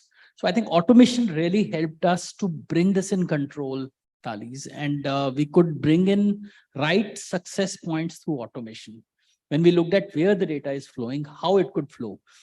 Easy for Excel sheets to be shared, easy for the numbers, slightly difficult on protocols which are automated. So I think culture change and automation both brought things in control, and this was practically done. Lovely. At least one point. Yeah, please. Does that mean we have to every time have a law and a penalty to it? Because that's how we behave. Sorry, just adding. So Yeah, again, so I brought the factor of culture change and but as well that's as saying. So every time we have to enforce and reinforce something by really putting laws to it, guidelines to it. I think then only people, when they see a downside of it, then only they will start, I think, behaving or standing in a queue and understanding that, okay, fine, my salary is my salary, my performance dialogue is mine, and I'm not concerned about my boss and my reporting. But I think that's very psychological behavior we all demonstrate. I mean, while we are talking about some of the transactional aspects of data privacy, I also link it to the culture of the organization that way, I mean, because there are many aspects of individuals who are working, right from their age, their ethnicity, their sexual orientation, their likings, dislikings. There are many aspects which are private to that individual, so when it comes to creating a culture of respect for each other, I think these are, the basics. These are basics to be followed. If we are not doing that, then whatever you may have on your walls and as values, as whatever code of conduct, it becomes a mockery because you're actually not following that, right? So I think for me, it's bigger than this. It's more about what you're trying to create as an organization. What is that character of the organization that people should look at when they're joining, right? And that is part of that whole employee value proposition that we are trying to create. And these are those things which people respect, especially the Gen Z and Alpha generation that we are talking about, because they are so inclusive, they are so much driven with this whole purpose idea. And these are things which are attracting them to join organizations. So if you're not following, then I think we are creating some lacuna in terms of, creating that sort of a repulsion of not coming to us as prospective employers. So I'll just, all of us agree that there has to be a cultural shift for everything, or maybe disruption in the organizations or data privacy. Now, coming to the next question that we have in line was about POSH and gender inclusivity, LGBTQ inclusivity. So that also comes as something that sensitization is required in the organizations. So today we are talking about POSH that has been there for 10 years. And I ran an organization that was into POSH trainings and all. And we visited certain people for those trainings and stuff and consulting work. And they said, what we have done is we have stopped hiring women. Now, as Nida said, if there is a penalty, would they refrain? So it turned out to be a deterrent for women empowerment in the organizations. So while we talk about this POSH and inclusivity and making workplace more safe and inclusive, what are the thoughts from your end that how the workforce agility should be there, how they should be sensitized to be more inclusive. So I'll start this with Vikas. Vikas, if you can just share your views. So, a very interesting question, and you've linked agility with inclusion, and I think very innovative. I'm taking my memory back to when I was working with Bharti Airtel almost a decade back. Anybody who was part of POSH committee, it was not considered too great to be part there. And, people discouraged, and I remember managers talking to them, what kind of committee have you joined? I wouldn't have recommended you to be there. And, and these were the conversations which were there, because you look at the organization, you look at the yardstick, and you look at the policing, I'm using that word. Absolutely. To be able to draw that. I think dramatically these 10 years, I have seen that, and I'm talking of moving from gender diversity to sexual orientation to disability. The kind of, yardsticks we have been created are much, much beyond policing. This is about what kind of conversations people should have, what kind of questions you need to ask, right? And it starts from when you hire a candidate, what kind of questions what are appropriate and non-appropriate questions. You can't do it with the help of only a stick in your hand, but you can also say that what is right and what is not right for anyone. And similarly, the conversations when people, I remember we used to be very scared of those parties where people used to be having drinks more than 3. Then how do we control that? And we would have, again, some of the cases of harassment. Due to that, start avoiding parties or start moving women out early, right? So those days I'm remembering. Now the times have changed where people are, encouraged to have behaviors which are more inclusive, right? By coming across to each other, when they shake hands or when they talk, what is liked and what is not liked. So I think there's a huge change from policing to changing the conversations at workplace to make it more inclusive, is what I see. Thanks. You'd like to take up next? I'll just add one liner. So a very small thing, but I think very recently we were talking of POSH. First thing is that misconception, it is only about women. Yeah. So it is not just about women. And I think we talk in that way that every man gets, scared of that, POSH has come. If I'll tap somebody, something would happen. So I think that's something which is very important. The second piece is that recently we were having our POSH training as everybody does it. So I was talking to the lady who takes care, my colleague, and I said, why don't you do it in a way that it becomes a value awareness than a POSH awareness? Because when you inculcate in your cultural values, it is easy for people to attend also. Because when we're there talking of what are your do's and don'ts, especially when the description from POSH policies, it becomes sometimes embarrassing for people. Oh, I have done this. I was tapping somebody. I was kind of a little free with somebody while expressing or talking, which was obviously unintended. It was not with an intention of making a wrong remark or, taking advantage. So I think if we start making it normal, then a compliance and a law, it becomes easy for people to accept and imbibe. That is what my take is. So I totally agree with Vikas. We have come a long way. The other day I was reading a very senior person, a CXO from Spotify, said it's now not just about diversity or inclusion, but it is about belonging. So diversity is that you have diverse set of people, and inclusion is that if you are going to a party, you include that person, you invite that person to the party. And belonging is when you play the song that the person likes. And I think that's where the world is moving, and hence HR has to be agile enough to shift gears to go there. I look around myself, and not just now, but the organizations that I have worked earlier. Prashant is sitting there. In Taj, Prashant, we had people from every economic background who would join, and each one will have an amazing space within the organization to make a difference. And all of us know about what the Taj Mahal people did for our guests who were staying that night on that fateful night in 2008. And that is the case even now. Look around us.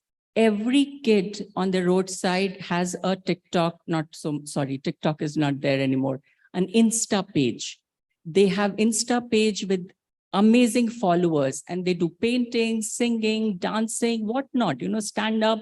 And these are the kids we would say that they might be our future employees, right? People who might be working with any one of our organizations.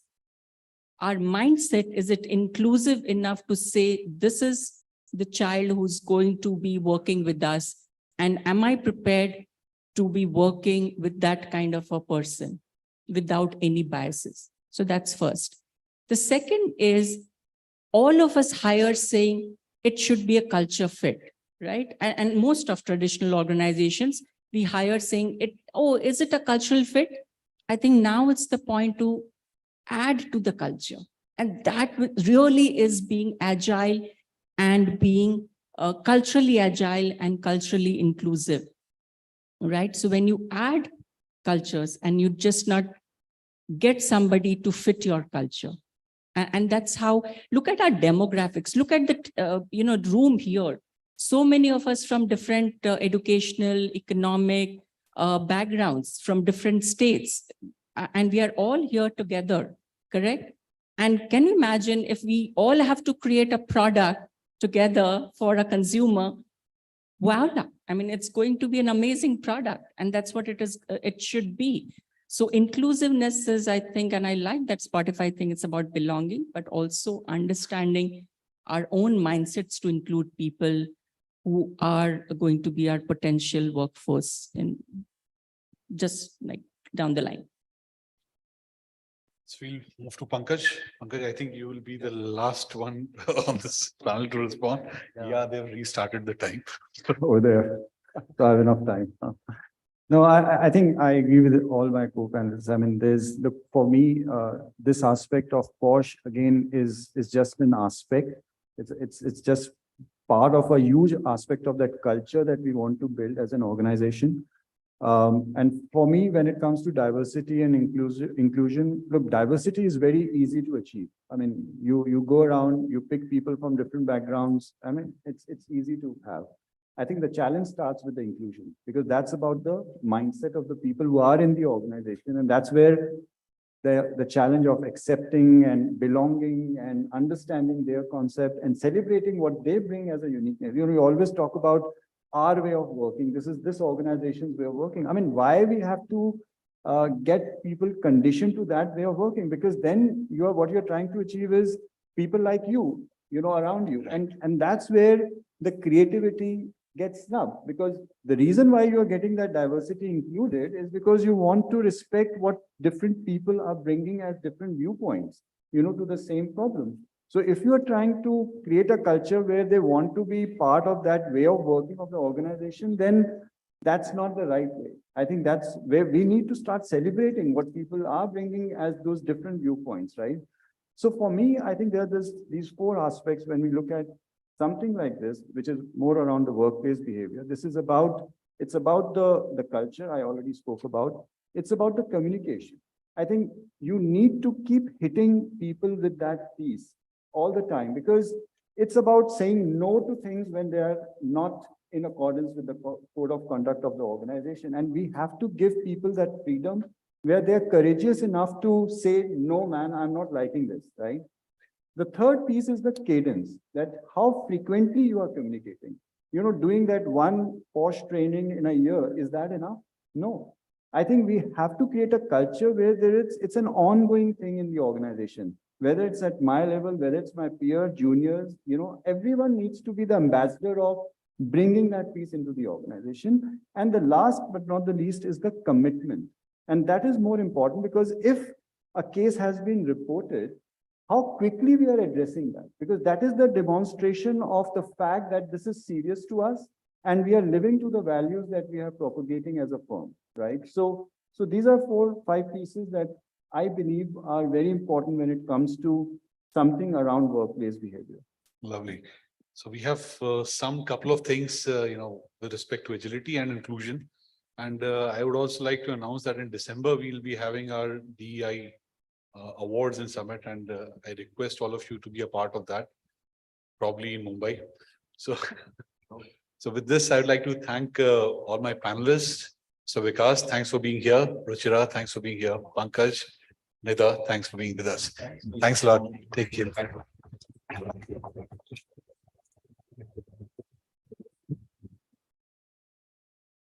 Thank you. Thank you so much to all our panelists. And also thank you so much, Tali, for moderating that. A picture, please. Aye.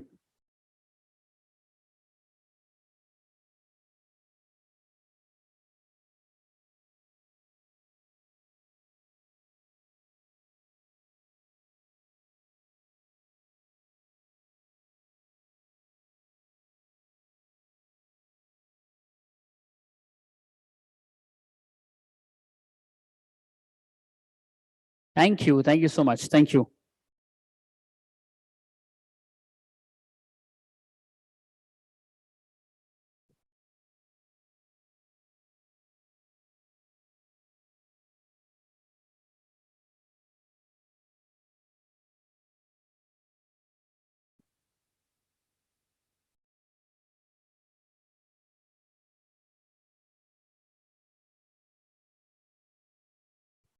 And now we get ready for our next two keynote addresses, followed by our last panel discussion for today.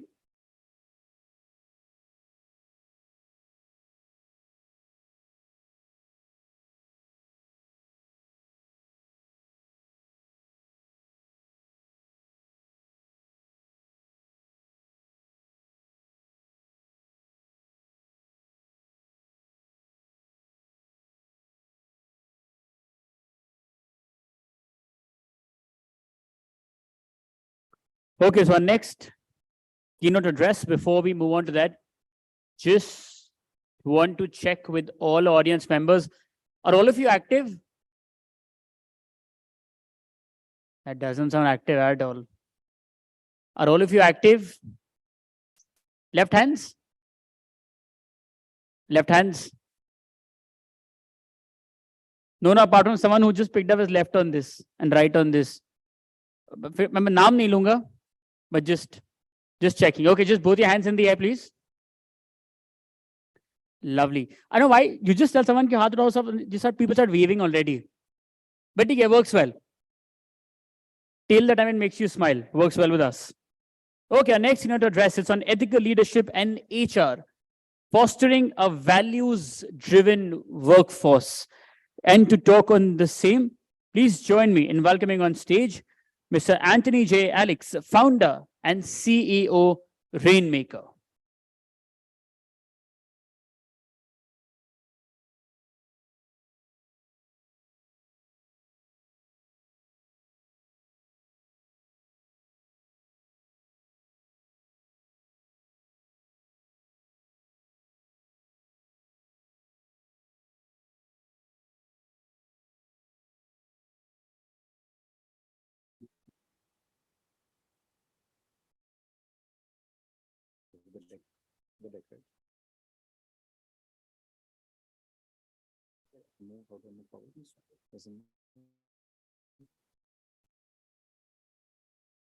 Hello.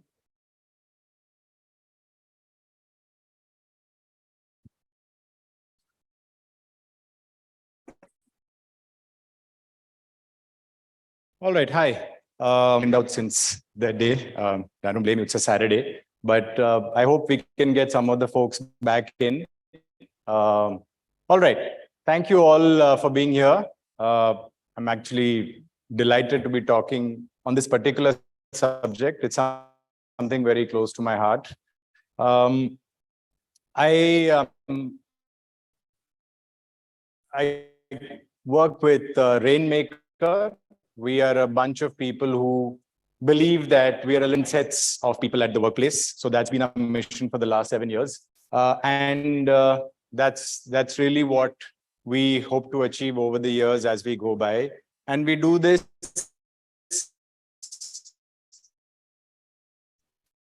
through a combination of methods, deep expertise in areas that make our own. And that's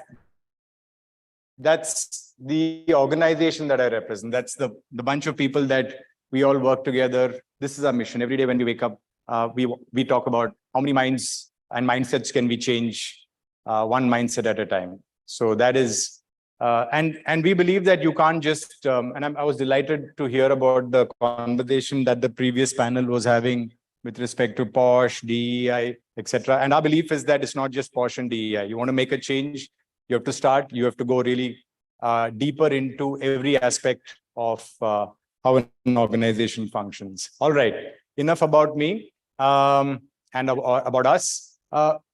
Very quickly, I mean, I don't want to spend too much time on this, but can any of you tell me what's common to these brands that you see on screen? Money, but reception. Deception. Wow, okay, deception. Controversy, very good. About what? Kingfisher, yes. All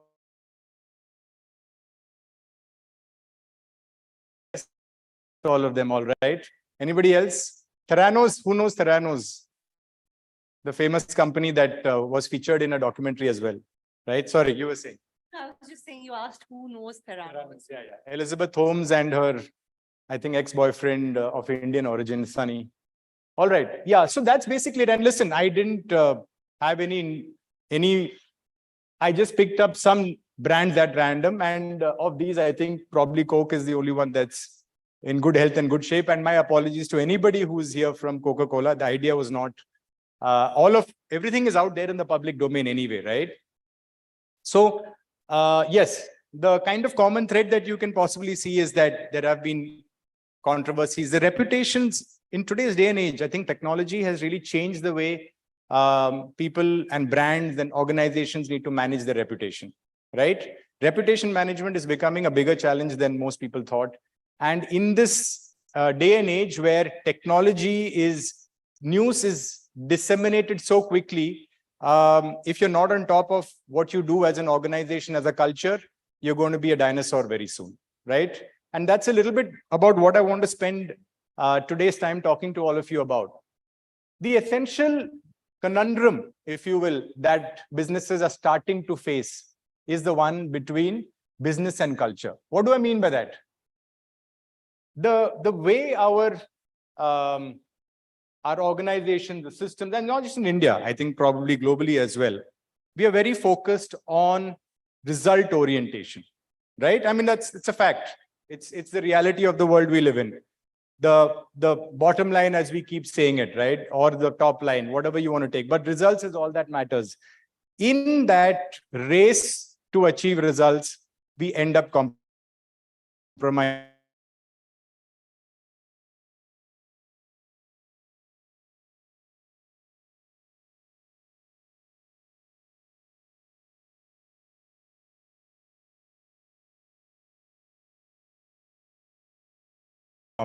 Culture is the way to kind of really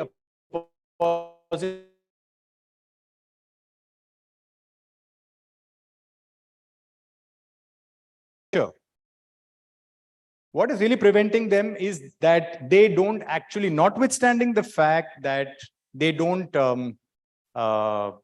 they know that culture is very important to creating value, they still don't end up investing in it, right? Most of them know that, and in fact, if you look at the last point, 1/5 of the respondents indicate that senior leadership works against the firm's corporate culture, probably because of a bunch of different reasons. And I'm going to take you through that as well, right? So this is a very, very interesting. I'd encourage all of you to sort of go through this because there's a lot of insights that we as HR professionals glean from that, or even business leaders. Now, look at point 1.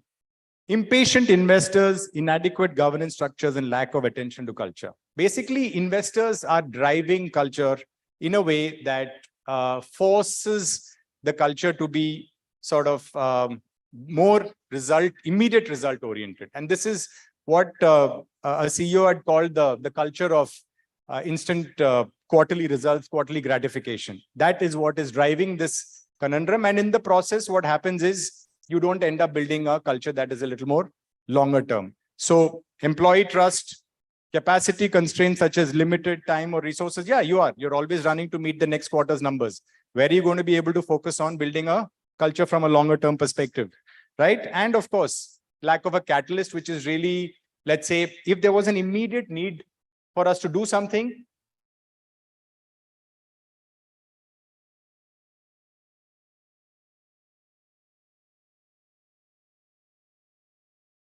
quarterly numbers or a culture that focuses only on business outcomes.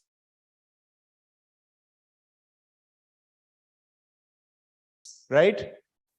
Ethisphere conducted a survey, and according to their ethics index, okay, they listed 2022 world's most ethical companies. Okay, they outperformed a comparable index of large cap companies by a factor of 24%. Just look at these numbers from 2017 to 2022. Companies that are ethical are really moving quickly and growing faster. You can see that the data is not lying. It's over a 5-year period. I'd urge you all to pick up the Ethisphere report. It's very revealing. It has a lot of insights, and I was really blown away. Ethics is most definitely the future, and the future is here, right?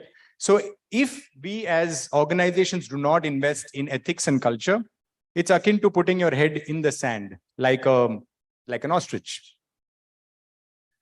Now, therefore, how do you focus on ethical leadership? What do you need to do? Primarily, managers, senior leaders, senior leadership, these are all the folks that one needs to focus on from the perspective of ethical leadership, right? That is really what we as an organization need to do. And this is really the aspect that we need to now focus on. Now, the one thing I think there was a slide here. I'm not sure if it's can somebody help? I think there's a video here that I wanted to play. I'm not sure why it's not coming.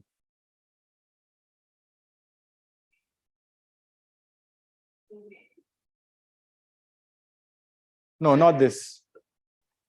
No. It's I think a YouTube link.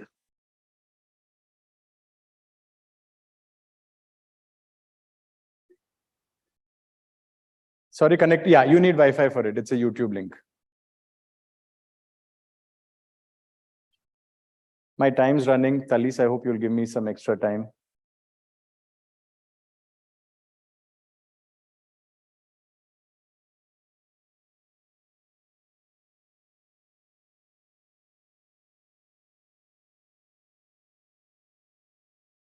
Okay, while the video comes up, I'll move ahead. Let's have the deck back on. We'll move ahead. Whenever the video is ready to play, if you can test it and let me know, then we'll bring up the video.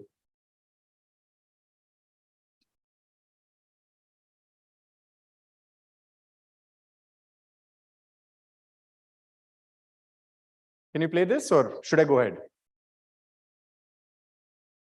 It's fine if you need more time to figure it out. I'll go ahead and then come back. Yeah, it's okay. While you figure it out, I'll go ahead with the rest of the deck. So this brings us to the most important part of what organizations need to focus on. And there's a lot of text, but long story short is companies that are driven by values, right? The important aspect is companies that are driven by values. You will see they focus more on long-term value for their employees, which includes employees, customers, shareholders, and all the communities they operate in. Values-driven organizations. What does that mean? That basically means that every organization needs to kind of put together their values at the outset. Now, we all know that a lot of us have values. They probably, some of them, the yardstick or the rule of thumb is that have no more than 3 or 4 values because it's easy to remember.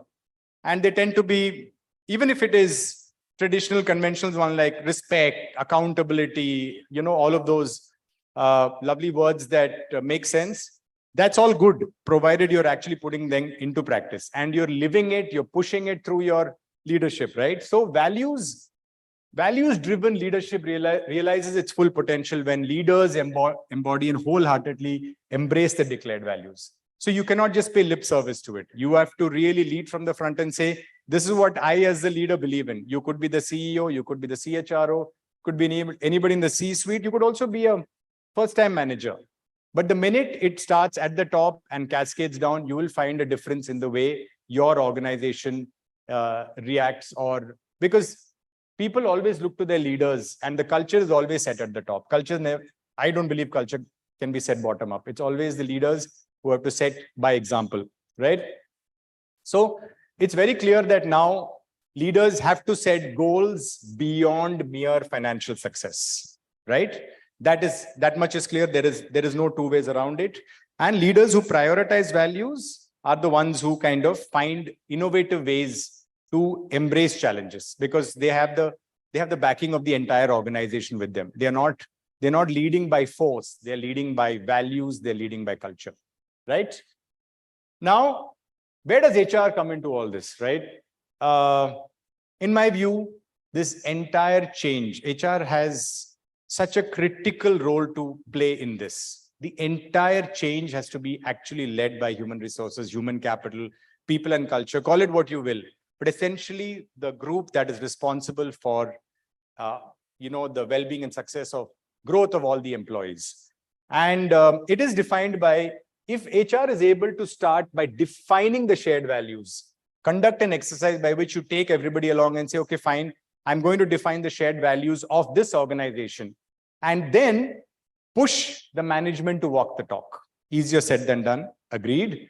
But once you get management buy-in on the shared values, you can also get management buy-in to walk the talk. And you have honest, candid conversations with the management to say, listen, if anything that in our values makes you uncomfortable, let's not add it. Let's not pay lip service. Put only things that you believe you as the management of this organization can deliver, can walk the talk on. That is where the contribution to an organization by human resources or HR makes all the difference, right? You will be driving this initiative. It is in your hands. You have the ability, by the way. So if this is successfully done, you will be driving the culture of the company, and you will be driving results over a period of time. You will be adding to the top line and the bottom line of the company. Why? We'll come to that in a bit. But what, among other things, what it does is it inspires a sense of community amongst your employees.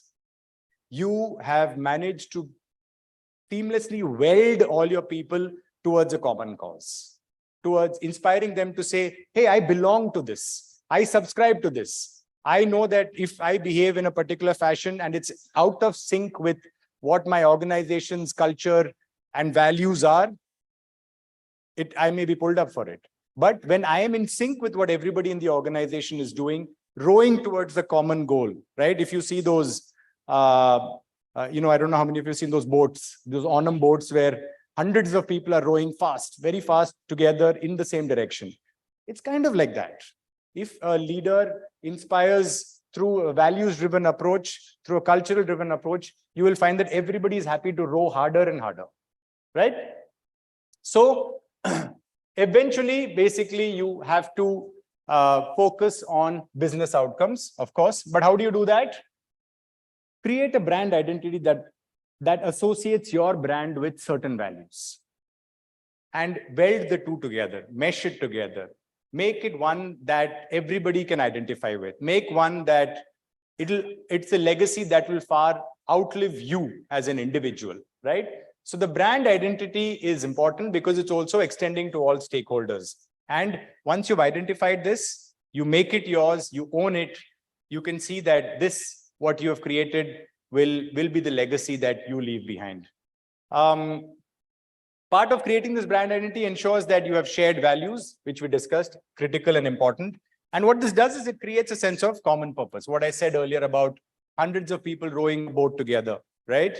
It creates a sense of purpose, and everybody is now rowing in the direction that you have set for them, right? And it's not just numbers. You're not just saying that, oh, listen, I want to do 1,000 crores next year, up from 750 crores. No, there's a lot more to it. There's a lot more. No matter what business you are in, you can find common purpose from the perspective of a shared value.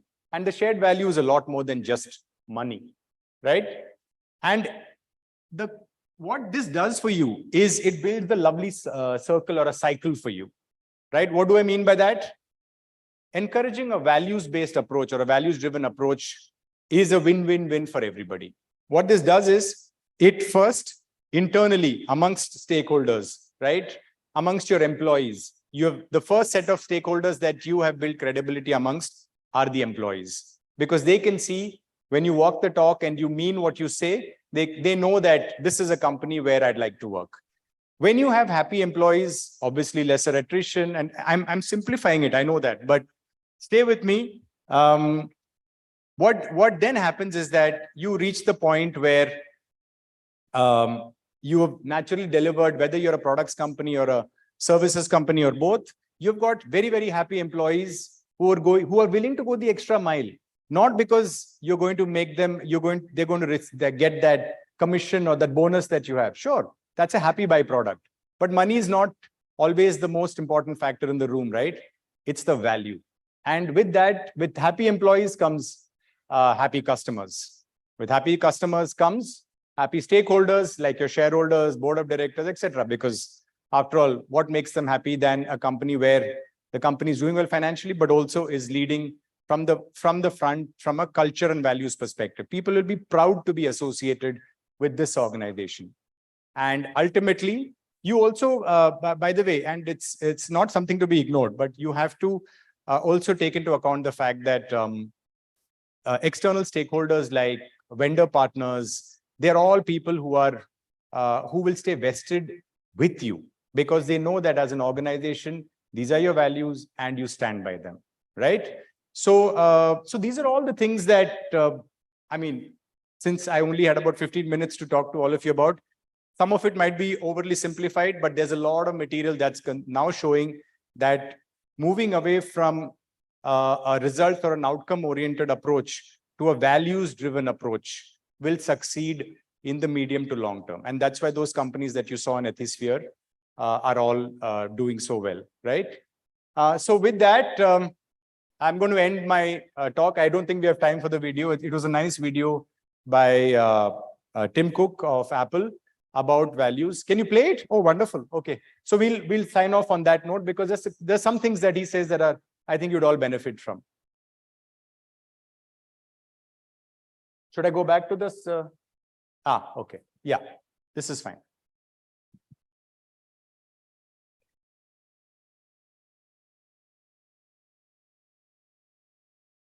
I think that was playing.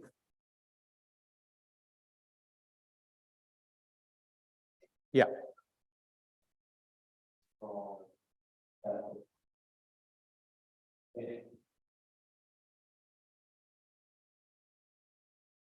Can you increase the volume a little bit? Is everybody able to hear? Volume will come with, yeah. If you have a very strong technical context. And so it's kind of a two-part question, which is where did that come from? How does it achieve finally your theoretical competence and to perform visions? And the other thing is, I'd love to hear what the leader really needs to do. Okay, I think the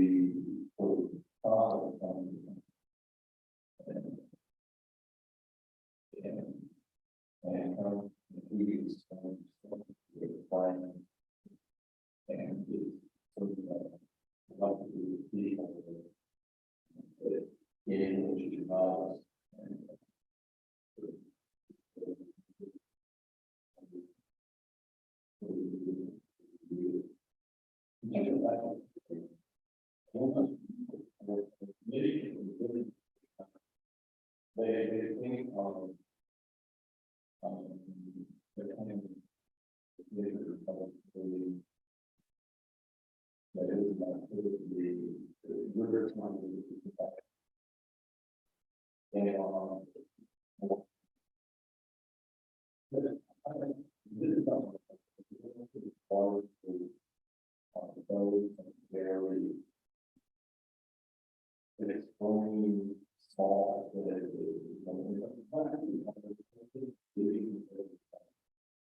And it's a really that everything from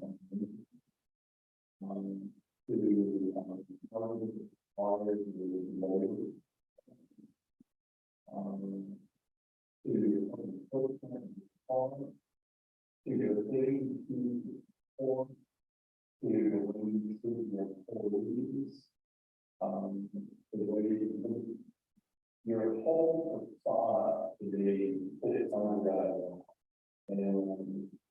and it's simple really it really is that and very simple. All right. So I don't know if you, for me, the essence of what Tim Cook said was leaving things better than the way you found them. And I think that is a great takeaway for all of us, no matter where you are in your organization, whether you're starting out, whether you're a leader, whether you're a CEO.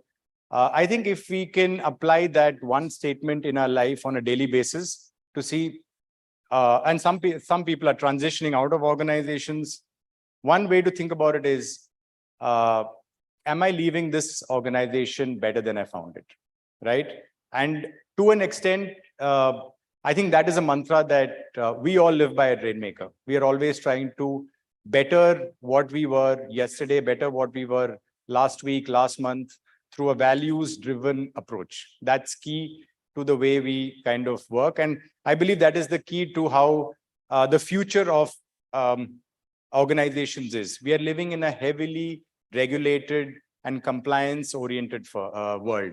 And it's only going to get tougher. With technology, it's not going to get easier, right?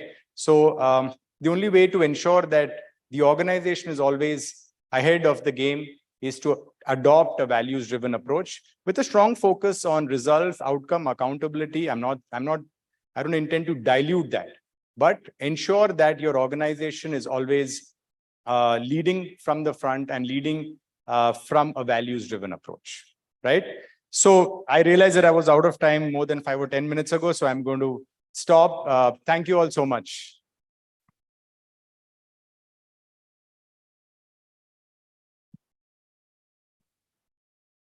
Thank you so much, sir, for your presentation. And I think really, I think Rainmaker is one such organization that's making sure that's there for all of us.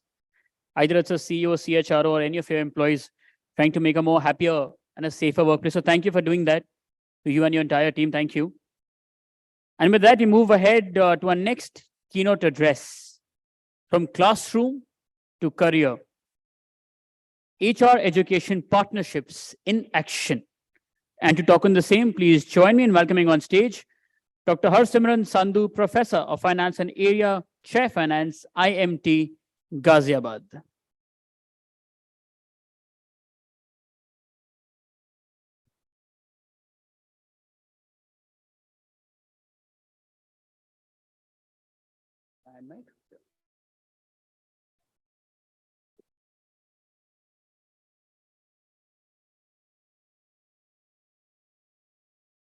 I think we're on the last legs. So you must be wondering what a finance guy is doing in the HR conference.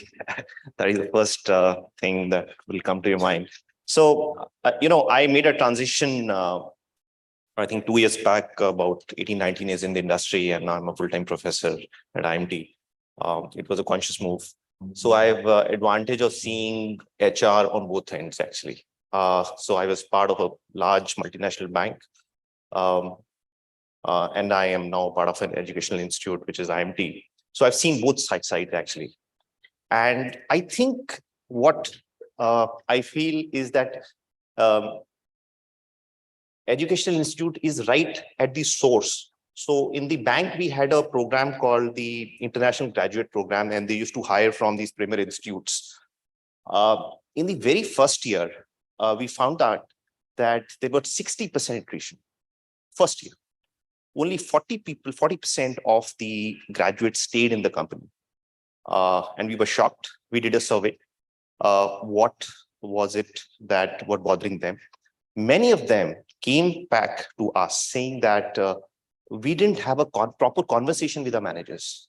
So the kind of time which managers gave to these early career students in the organization, I don't know, was something which they find amiss. So I always say that it's the culture of the organization that tells you how long is the employee going to stay. It's not the money that you pay to the employee. So it's never the money, it's about the culture in the organization that defines. And the culture comes from the top management. There is no question about it.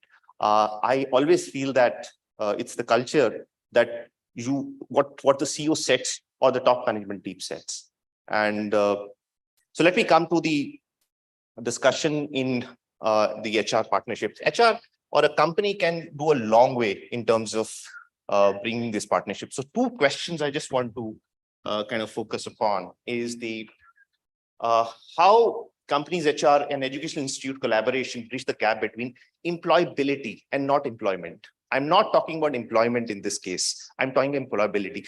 Now, employability is a very important question. So, when a company comes to an educational institute, it's either at the time when the summer placement is happening or at the time of the final placements. What I'm talking about is a continuous conversation with the educational institute, right at the curriculum stage to delivering certain curriculum from the industry perspective.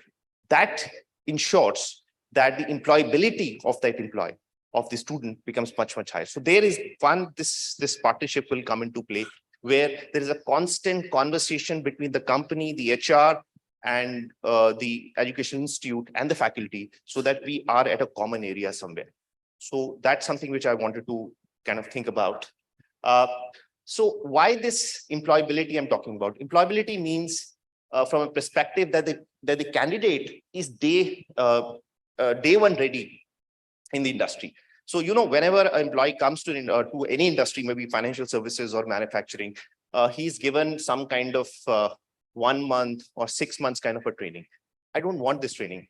I want the the student to come and start performing. This can only happen if the partnership between HR and the education institute is much stronger. They come to the institute to deliver.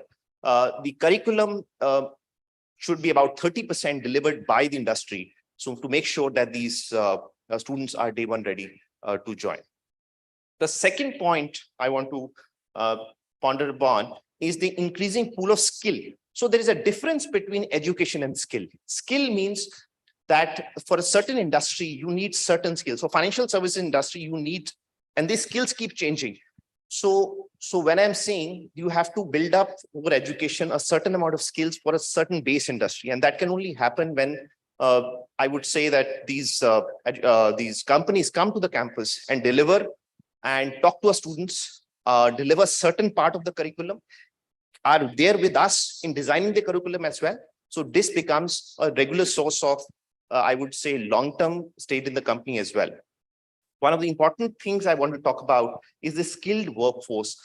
Skilled workforce right at the campus can only happen if the companies come and HR can take a lead in this. That companies in various areas, for example, banking and financial services, we had various components like investment banking or wealth management. So what we do at the institute, we try to get these people to the institute, deliver certain portion of the lecture or curriculum so that the students are day one ready to be employable and they don't have to waste any much more time within the company to get trained further. So these are the two questions I wanted to kind of look at. So what can look at, I have put in certain points. So one is curriculum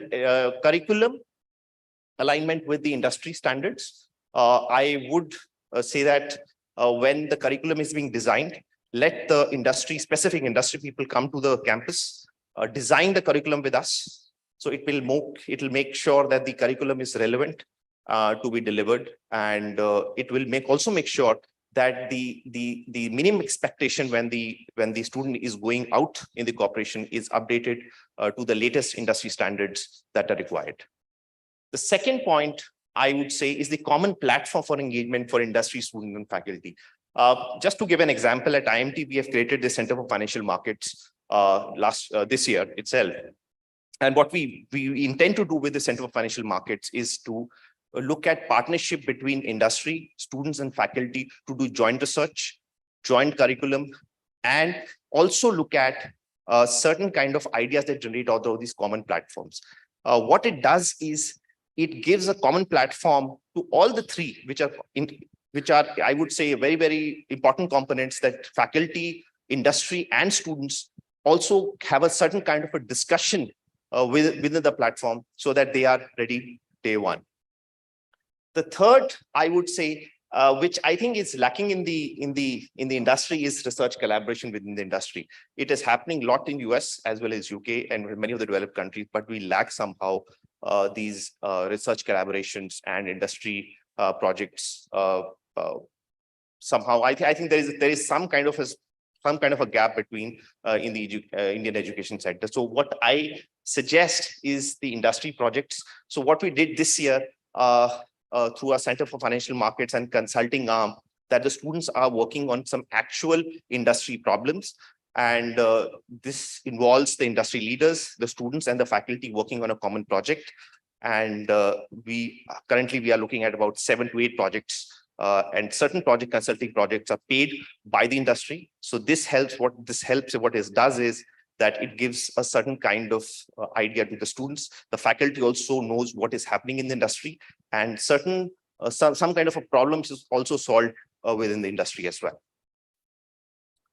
Third is the industry mentorship and career guidance. This is extremely important because I think this starts at a point when the company comes to the campus to pick up a student. I think industry mentorship, I cannot overemphasize the importance of this within the company. When the student joins the company, a mentor has to be assigned when he joins the company. And right from the beginning, he's picked up from the campus, the mentorship has to start. And that mentorship has to go till 1 year once he joins the company. What it does is it also ensures for the students that he stays in the company for long. And if you look at, let me go to an example which I took it earlier as well. In my previous organization, the students from the graduate program, which we picked up from the top business schools, majority of them, I would end up in the top positions within the bank because they were mentored by each of the industry leaders within the bank as well. The third, I would say, is the skill gap analysis. This also would be solved from a perspective of industry coming to the campus and looking at students, where is that gap between the skill for specific sectors, for specific industries? Are we talking about financial service industry? What are the gaps from the current curriculum and what they can look at to build this gap? So this is, I think, this. So these are the points which I thought that require help from the HR, from the companies, that kind of gap. So let me, the first is the curriculum. Second is the common platform engagement. Third is the research, collaboration, and industry projects, which you can come and give it to this thing. Fourth is the industry mentorship and career guidance. And third is the skill gap analysis. So all of these four, if I feel that if they're done properly, we could create a workforce which is skilled, stays in the company for long term, and could deliver in the company as well. But some of the challenges which I feel is the alignment of objectives. Companies have different objectives, am I right? And all educational institutes have different objectives. So there's a mismatch of the alignments between the two, which I feel is a huge challenge. So somehow I feel that there has to be a common ground for the educational institute and the corporates to come together, so that ultimately it's, if the students joined a particular company, if he stays for longer, it's in the benefit of the company, am I right? So the investment has to be done when he's in the campus, and it has to go towards the very first year itself. Second is the skill gap identification. I think both can come. I think we do a little poor job in terms of skill gap identification when we are at the campus. So at least industry can come to the campus and look at which industry we have the skill gap. Third is the lifelong learning culture. I would say that once the students leave the campus, I think there are very few companies who invest in lifelong learning culture. So bring back the students to the campus, also kind of look at some kind of an industry connect throughout his career, and also gives a certain kind of long-term vision for him in the company. And third is measuring the ROI.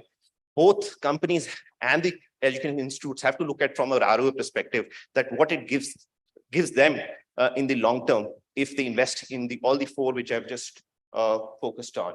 So to sum it up, what I'm going to say is that we educational institute are right at the cusp, right at the beginning of the source. This is the time, or this is the time when the students are looking for a long-term career in a company. This is the time when they have to be nurtured by the company or the mentors and by the educational institutes. So overall, what I'm going to say is that it is a combined effort from the company as well as educational institutes that we can go a long way. Thank you.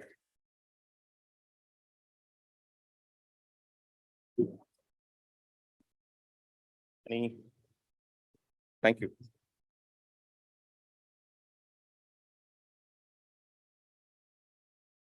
Thank you. Thank you so much, sir. And now it's time for our last panel discussion. Our team members, yes, there they are, to set up the stage for the last one.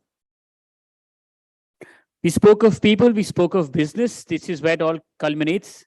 Our next panel is on HR Leadership Connect, aligning people's strategy with business goals.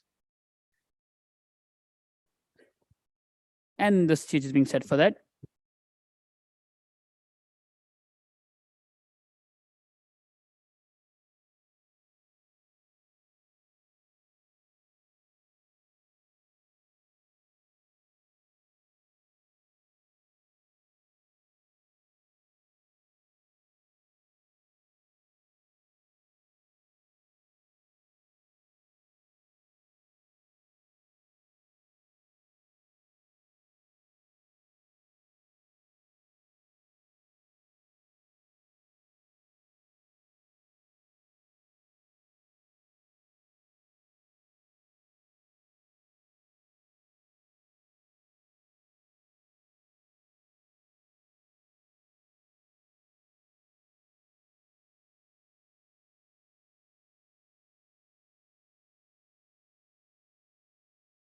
Okay. So our last panel discussion for this summit, it's on HR Leadership Connect, aligning people's strategy with business goals.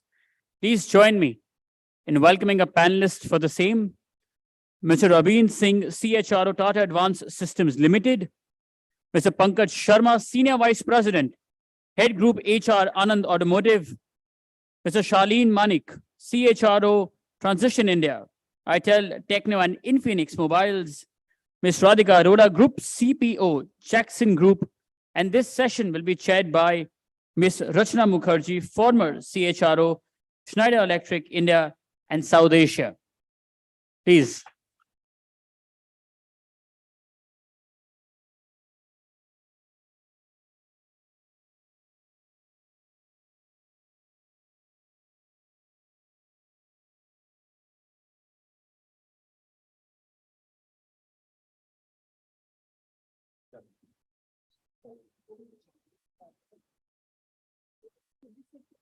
Alongside our names in this order.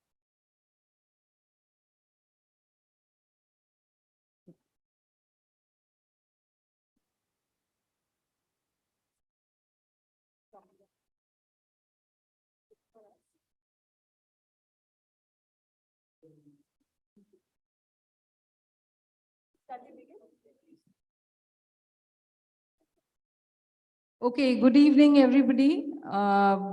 We know this is the last session, and the last panel can be quite challenging, but I'm sure my esteemed panel out here is going to make it worth the while. So it's an interesting topic on aligning people's strategy with business goals. I don't know what else would you do. That is the basic one should be doing, but how can always be pretty interesting.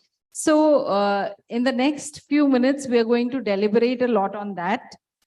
Let me just share that over the last few years, with the massive acceleration that has happened on digital technologies and the connectivity which has come up, which has transformed the way we live and work, we all have to look at what changes it's bringing in. There is a sense of urgency around the climate and the change that is happening. And this has intensified organizations to look towards the sustainability aspect of the business. New ways of organizing workforces have emerged. Diverse workforces, of course, digital workforces, and open talent landscapes. You don't have to have people in the organization outside. You can have a fluid workforce as well. So those are some new talent landscapes which have come up. So new capabilities are being developed to maximize the human to digital intersection. And this obviously calls for strong coupling between business and people strategy, and hence even stronger partnership between CEO and CHRO, because they need to work as co-pilots to driving the business strategy, which is a combination of everything in business, including people. I would say that if every organization and every CEO was to lead the organization from the perspective triple bottom line, which is people, planet, and profitability, this question would become less of a enigma. So with that as a context, I will probably raise the first question to you, Pankaj. How does HR leadership at various levels, including senior, mid, and junior, actively participate in shaping and aligning business strategy to people strategy, or people strategy to business strategy, whichever way you look at it? Thanks, Archana. I think a difficult one. It's going to be the last session of the day, so I will try and keep it crisp. So I'll not get into what should be done, because since morning we've been talking about this topic on HR leadership and all that. You would have heard a lot about on those things, and I'm going to touch upon how we do it in our organization, so that we can have a practical view around partnering piece, the strategy.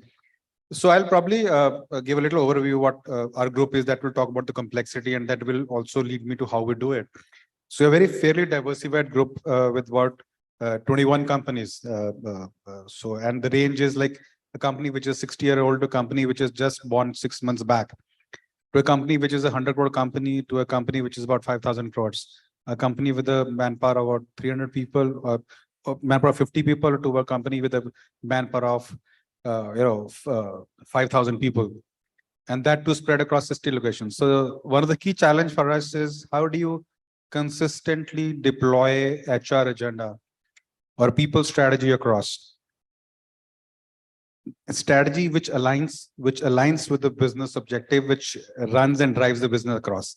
So that's the kind of complexity we deal with.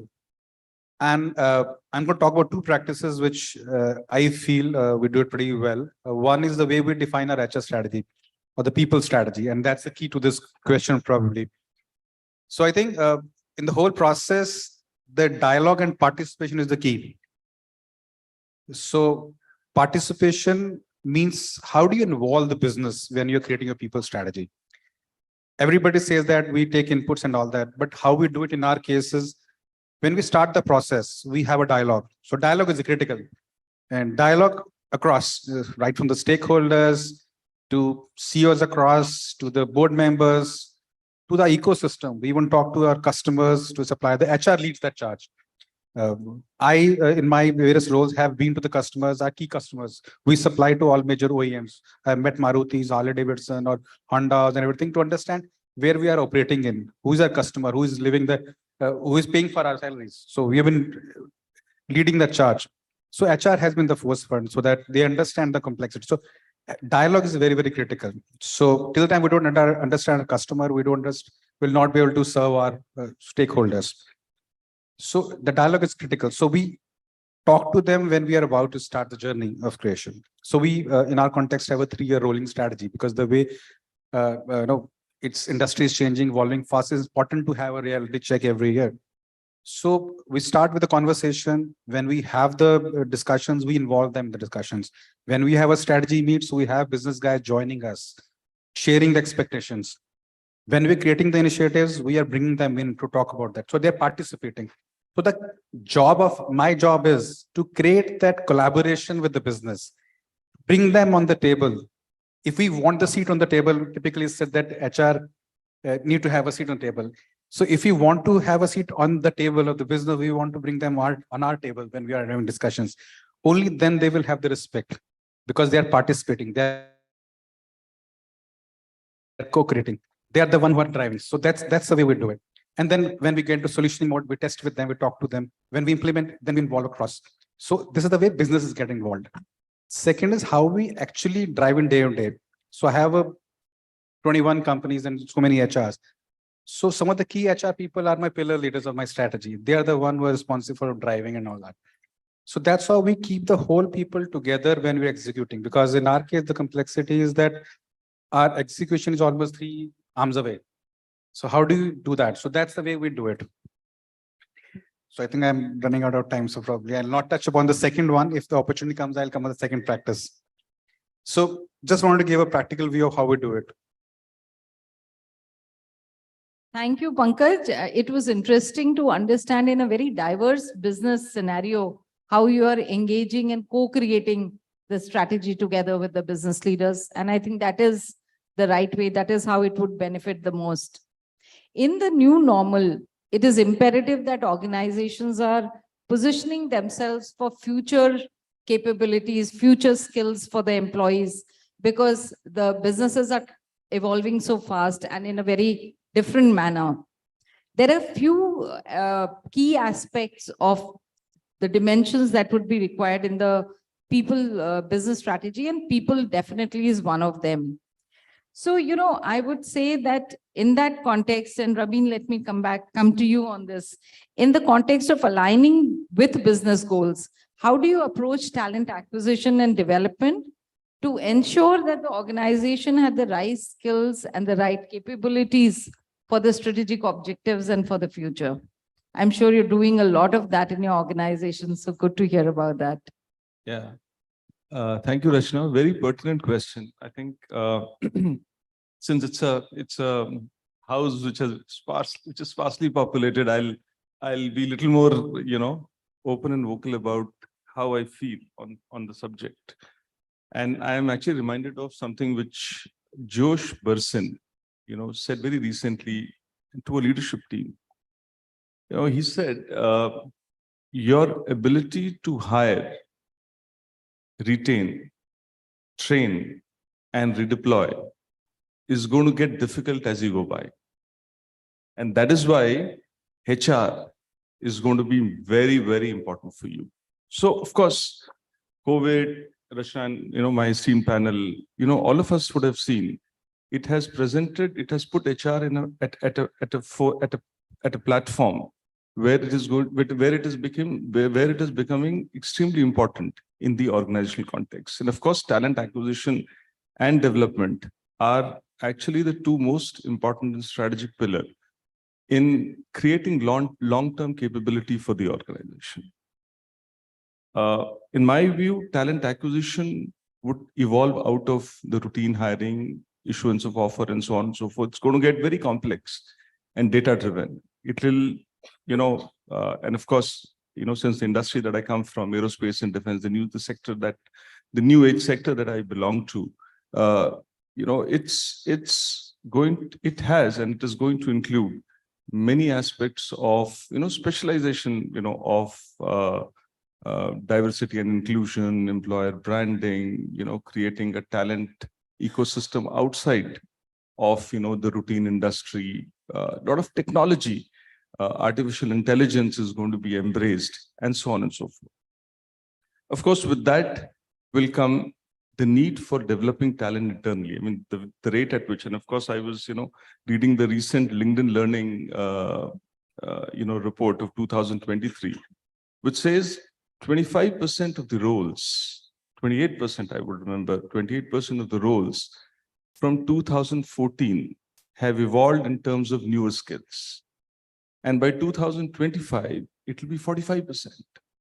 Which means there's going to be an acute need in the organizations and in the entire ecosystem to have newer methodologies of creating those skills and sourcing those skills. which is where the entire methodology of learning and development of these newer skills in the organization will come. And of course, with this evolution, I mean, the talent is not available. You look at any of the new age industry, whether it is aerospace and defense, it is the new age manufacturing, it is, chip making, the iPhone, which is getting manufactured in India, and so on and so forth. Skills aren't available. So the skills will have to be developed in-house, internally.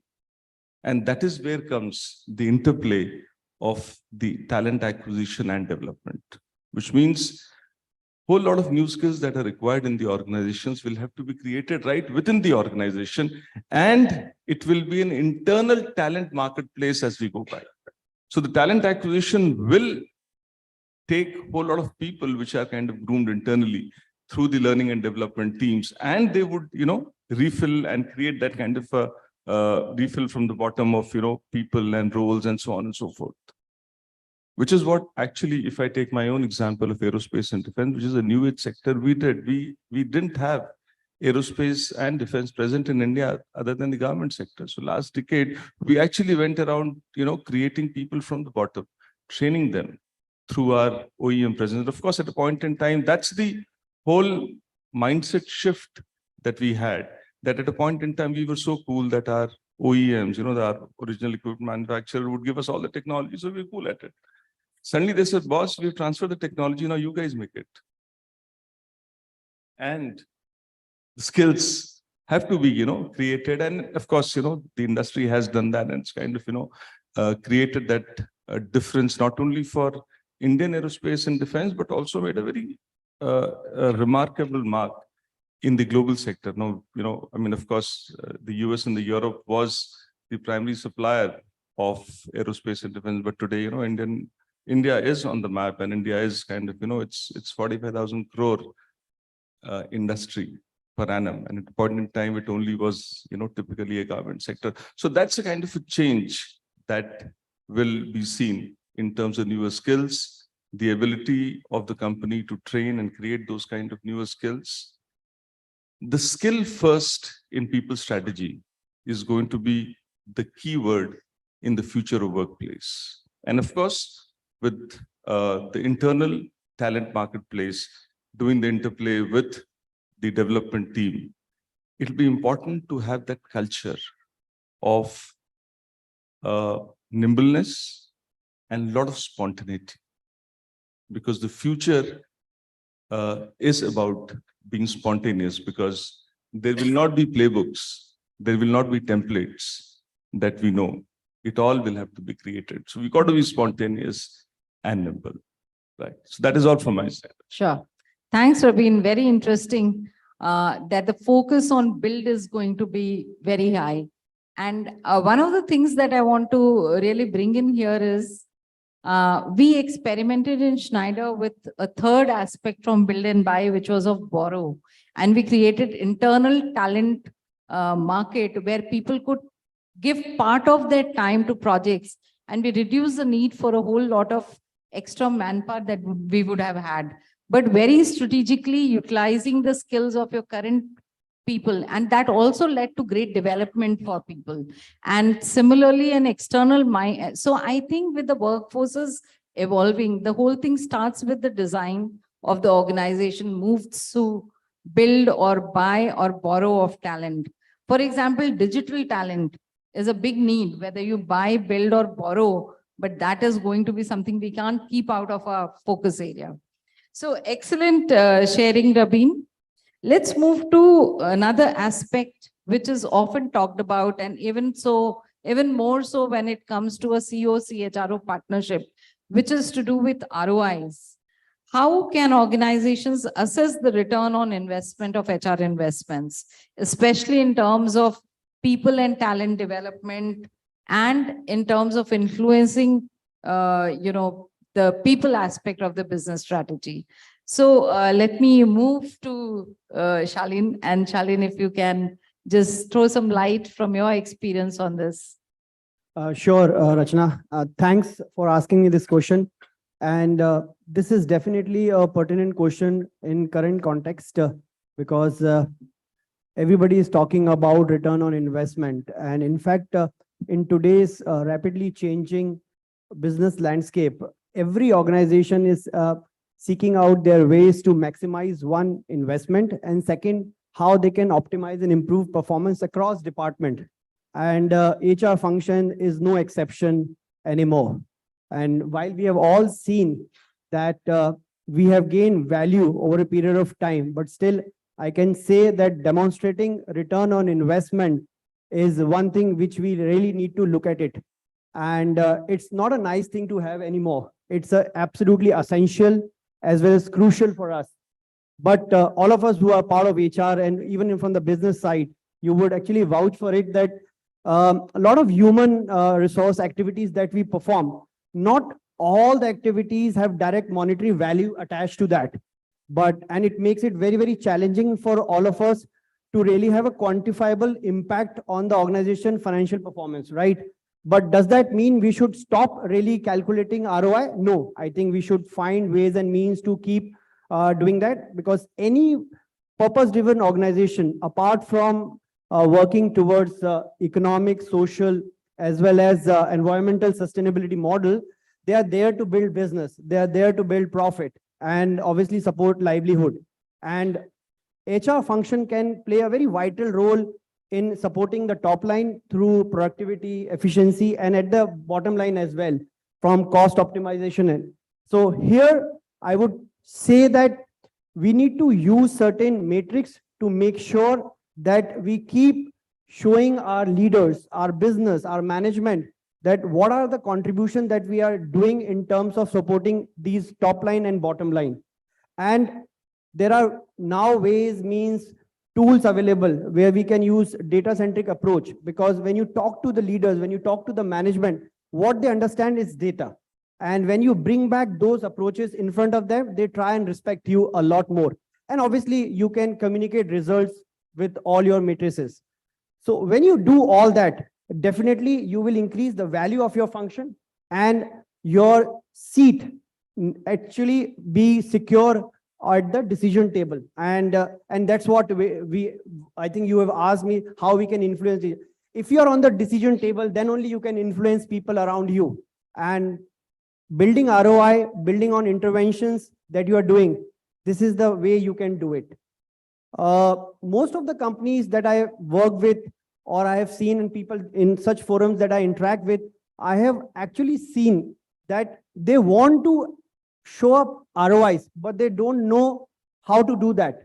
So the only thing which I would like to say, that simple ROI process model that they can follow in order to really ensure that they are delivering ROIs from any intervention that they do, starting from having a plan and do a lot of data collection, analyze it and show results. But do it, because until and unless you will show ROI to your management, you will not be able to really take out that space for yourself.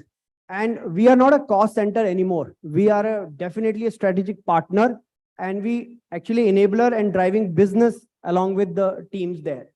So that is very, very important. Yes, maybe when you go out, you will meet people. There are organizations who are working towards it, and you will find it. But those who are not even working on it, this is the right time, because the times that we are into, we have already seen a lot change post-COVID, and the environment become more dynamic day by day. So if you are not aligned with such thoughts, you will be lagged and you will not be relevant in future. And HR teams, one of the key aspect of HR and roles and responsibility to make sure that you, your business, your teams, people around you remain relevant and part of the future unit as well. So that's my viewpoint, Rachna. Thank you so much, Shaleen. Very sharp points on how ROI is very, very important. I think gone are the days when one could look for any function, and I don't want to call out HR specifically, for any function, for any business to remain anecdotal. It's extremely important to be very data-based and communicate how the investment is, how the return on investment is happening. I think it also makes sense to tell where it can be measured and where it cannot be. I think that becomes important. So some of the things where, some of the aspects where I have seen it work very well is in an organization when we shifted the focus from 80% buy of talent to 80% build of talent at senior management teams. How it helped was continuity of business, motivation of people seeing the growth, faster integration because these are internal people. But we kept 20% as external as buy purposely because you need some fresh thought process to come in. You need some people who can come and challenge the status quo. So I think that is one way. Also, when you plan for next 5 years, what is the intake you need of leaders for future of your business? How many of them you are going to buy or build? That kind of dimensioning itself is a big return on investment from the business strategy perspective. But I want to specifically call out that, when we called out sustainability index based on SDGs, sustainability and development goals, we saw that you can link your talent in terms of diversity there. So you can define if it is gender, what sort of a measurement should be there between middle management, senior management and junior management, and hold your managers accountable to it. If you're looking at getting more younger people in the organization, you can hold the hiring managers responsible to how are they spending the time with the people they're getting in the organization. Are they focusing on it? If it is that your goals have to be more green, then are you contributing to that business? And is the bonus scheme or the performance linked incentive really very aligned to it? I think there are n number of examples where HR's ROI, let me put it, people KPIs ROI can be measured. So thanks for that. As we reimagine the partnership now, Radhika, of the CEO and CHRO in this era where the business is very dynamic, very evolving, very transforming, and we don't know what's coming next. And in that situation, what is one thing that you would you would say that for the CEO, CHRO, one thing that should start, stop, or continue? Sure. Thanks, Rachna. Good question to, sum it all. Just, it is 1:52. Is that the time? You guys gave us just 20 minutes. Okay. So, in this, like you said, ever-changing scenario, which is like a new normal now, I think this partnership between the CEO and CHRO is really, really critical, much critical than ever before. And I think the important aspect here is the people, the human capital, which is, I think, the most important resource for any organization who is the differentiator, has to remain a strategic advantage in this ever-changing building landscape, right?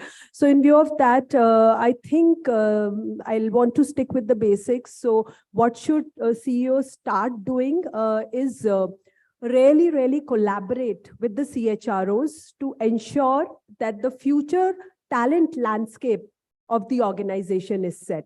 And the entire efforts of how do we, like the other panelists were saying, how do we really create the talent pool, the entire ecosystem inside the organization? How do we ensure that the skills which our employees, are skilling them on, they remain relevant in the future, and they are really aligned to the business requirements? And how do we really ensure that not only the current skills, which generally most of the CEOs are, their current focus is, okay, business profits. So they want to really focus on the current talent needs. But what is coming up next, and how do we ensure that our talent is ready to meet the future needs also? So, of course, somebody said, the nimble workforce, the agility, all that needs to be worked upon in close collaboration with CHROs.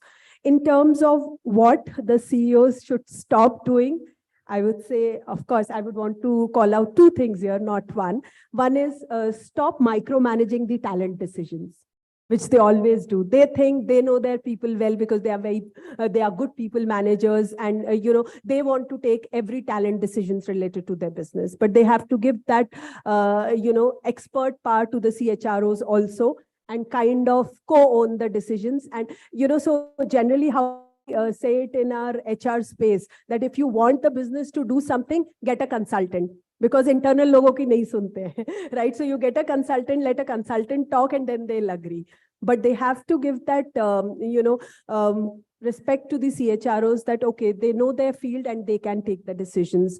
Of course, in addition to that, I'm sure gone are the days then that HR is an administrative function or just a hiring partner for you and a compliance partner. We are much beyond that. We understand business. So the CEOs will have to give us that freedom to operate so that we are able to align with the business. And to continue, I think the very famous quote which says it all, culture eats strategy for breakfast. You can have the best strategy possible, but unless the people and the culture are aligned to that strategy, nothing is going to happen. So the people and the business strategy has to be aligned. And here a lot of collaboration between the CHRO and CEO has to happen to ensure this. I will give you an example here from my organization, in terms of how a people decision can impact business decision and vice versa. So we have our EPC and infra business. I represent Jackson. We are a 75 years old company in the energy and infra space and into various businesses. One of our businesses, EPC and infra, where we recently got an order for UP government in the water distribution space. So you would have heard this UP government's mandate of Har Ghar Jal. So we are their partner in ensuring that from the infra side, this project is built up. And this is the first project which Jackson is doing. We have expertise in other EPC like metro, transmission and distribution and other projects, but not in water. So what was happening when we were giving offers, especially to the senior workforce, a lot of offers were getting dropped. We were not able to hire the right talent. And what we realized, this happened because we didn't have any next order of water. So it's a huge project for us, like a 400, 500 CR project. And this was the first time we were doing. So the business strategy was, let's do it right. And once we get the execution right, then only we'll go in for the next order. But from the workforce perspective, because obviously this is a project workforce, they would come only if they see the visibility of the next project. So, again, the CEO and the CHRO has to collaborate there. And then we defined a strategy to attract talent. We have other projects in transmission and distribution space. And whether it is a water distribution or a electricity distribution, most of the time the skills are the same. And that's how we started marketing our requirement that, okay, we don't have a water project. So in the meanwhile, you do transmission and distribution, and then we'll bag a new water order. And that's how we were able to attract talent. And there are numerous other examples which I can give where, the business and the HR strategy really goes hand in hand. But I will rest my case here in interest of time, Rachnaji. Thank you. Thank you so much, Radhika. Very well explained with that example. And just to summarize that then, I think if the conversations between CEO and CHRO were to move from transaction to transformational, are more around the culture change, the workforce change, the new business model, or whatever it needs, the contemporary topics and how the people part has to rally around it, I think that would take it to the real business goals. Staying with the transaction, even from a CEO perspective, is not going to. So very nicely elaborated. I think in summary, if I was to say the key success factors which are important to align people strategy with business goals, as we all heard, strong coupling between business and people strategy with CEO and CHRO being co-pilots and consulting, coaching, developing also that partnership together. Customers and employees to be at the center of the decision making, because that whole aspect impacts employees and employees impact customers.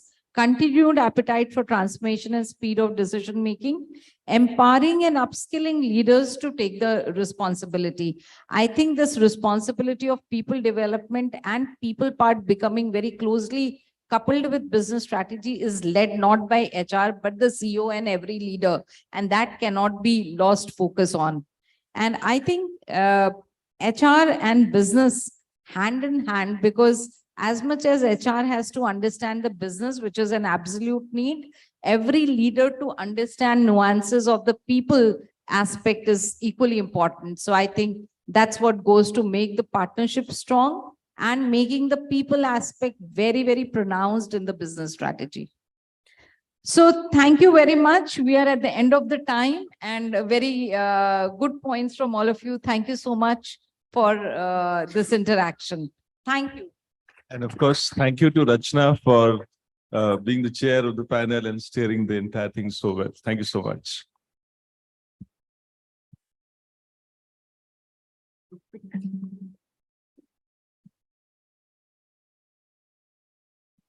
Thank you. Thank you so much. A picture, please.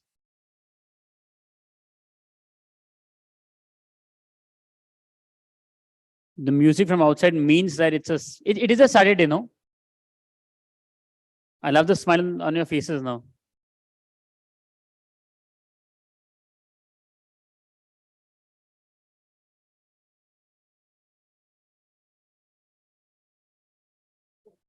Thank you. Thank you so much. And with that, we come to an end of the third edition of PW People CEO-CHRO Conclave 2023. Thank you so much for being with us. You can all clap for yourselves. Thank you. Thank you for being there. For all the ones who are here, your presence surely means that we're on the right track to doing the very best that the team can. So thank you. Congratulations to Riddhi, to Talis and everybody, the entire BW team. And have a good weekend. Yeah, and we shall meet in a better place, better time. Yeah, thank you. Thank you so much. Good night.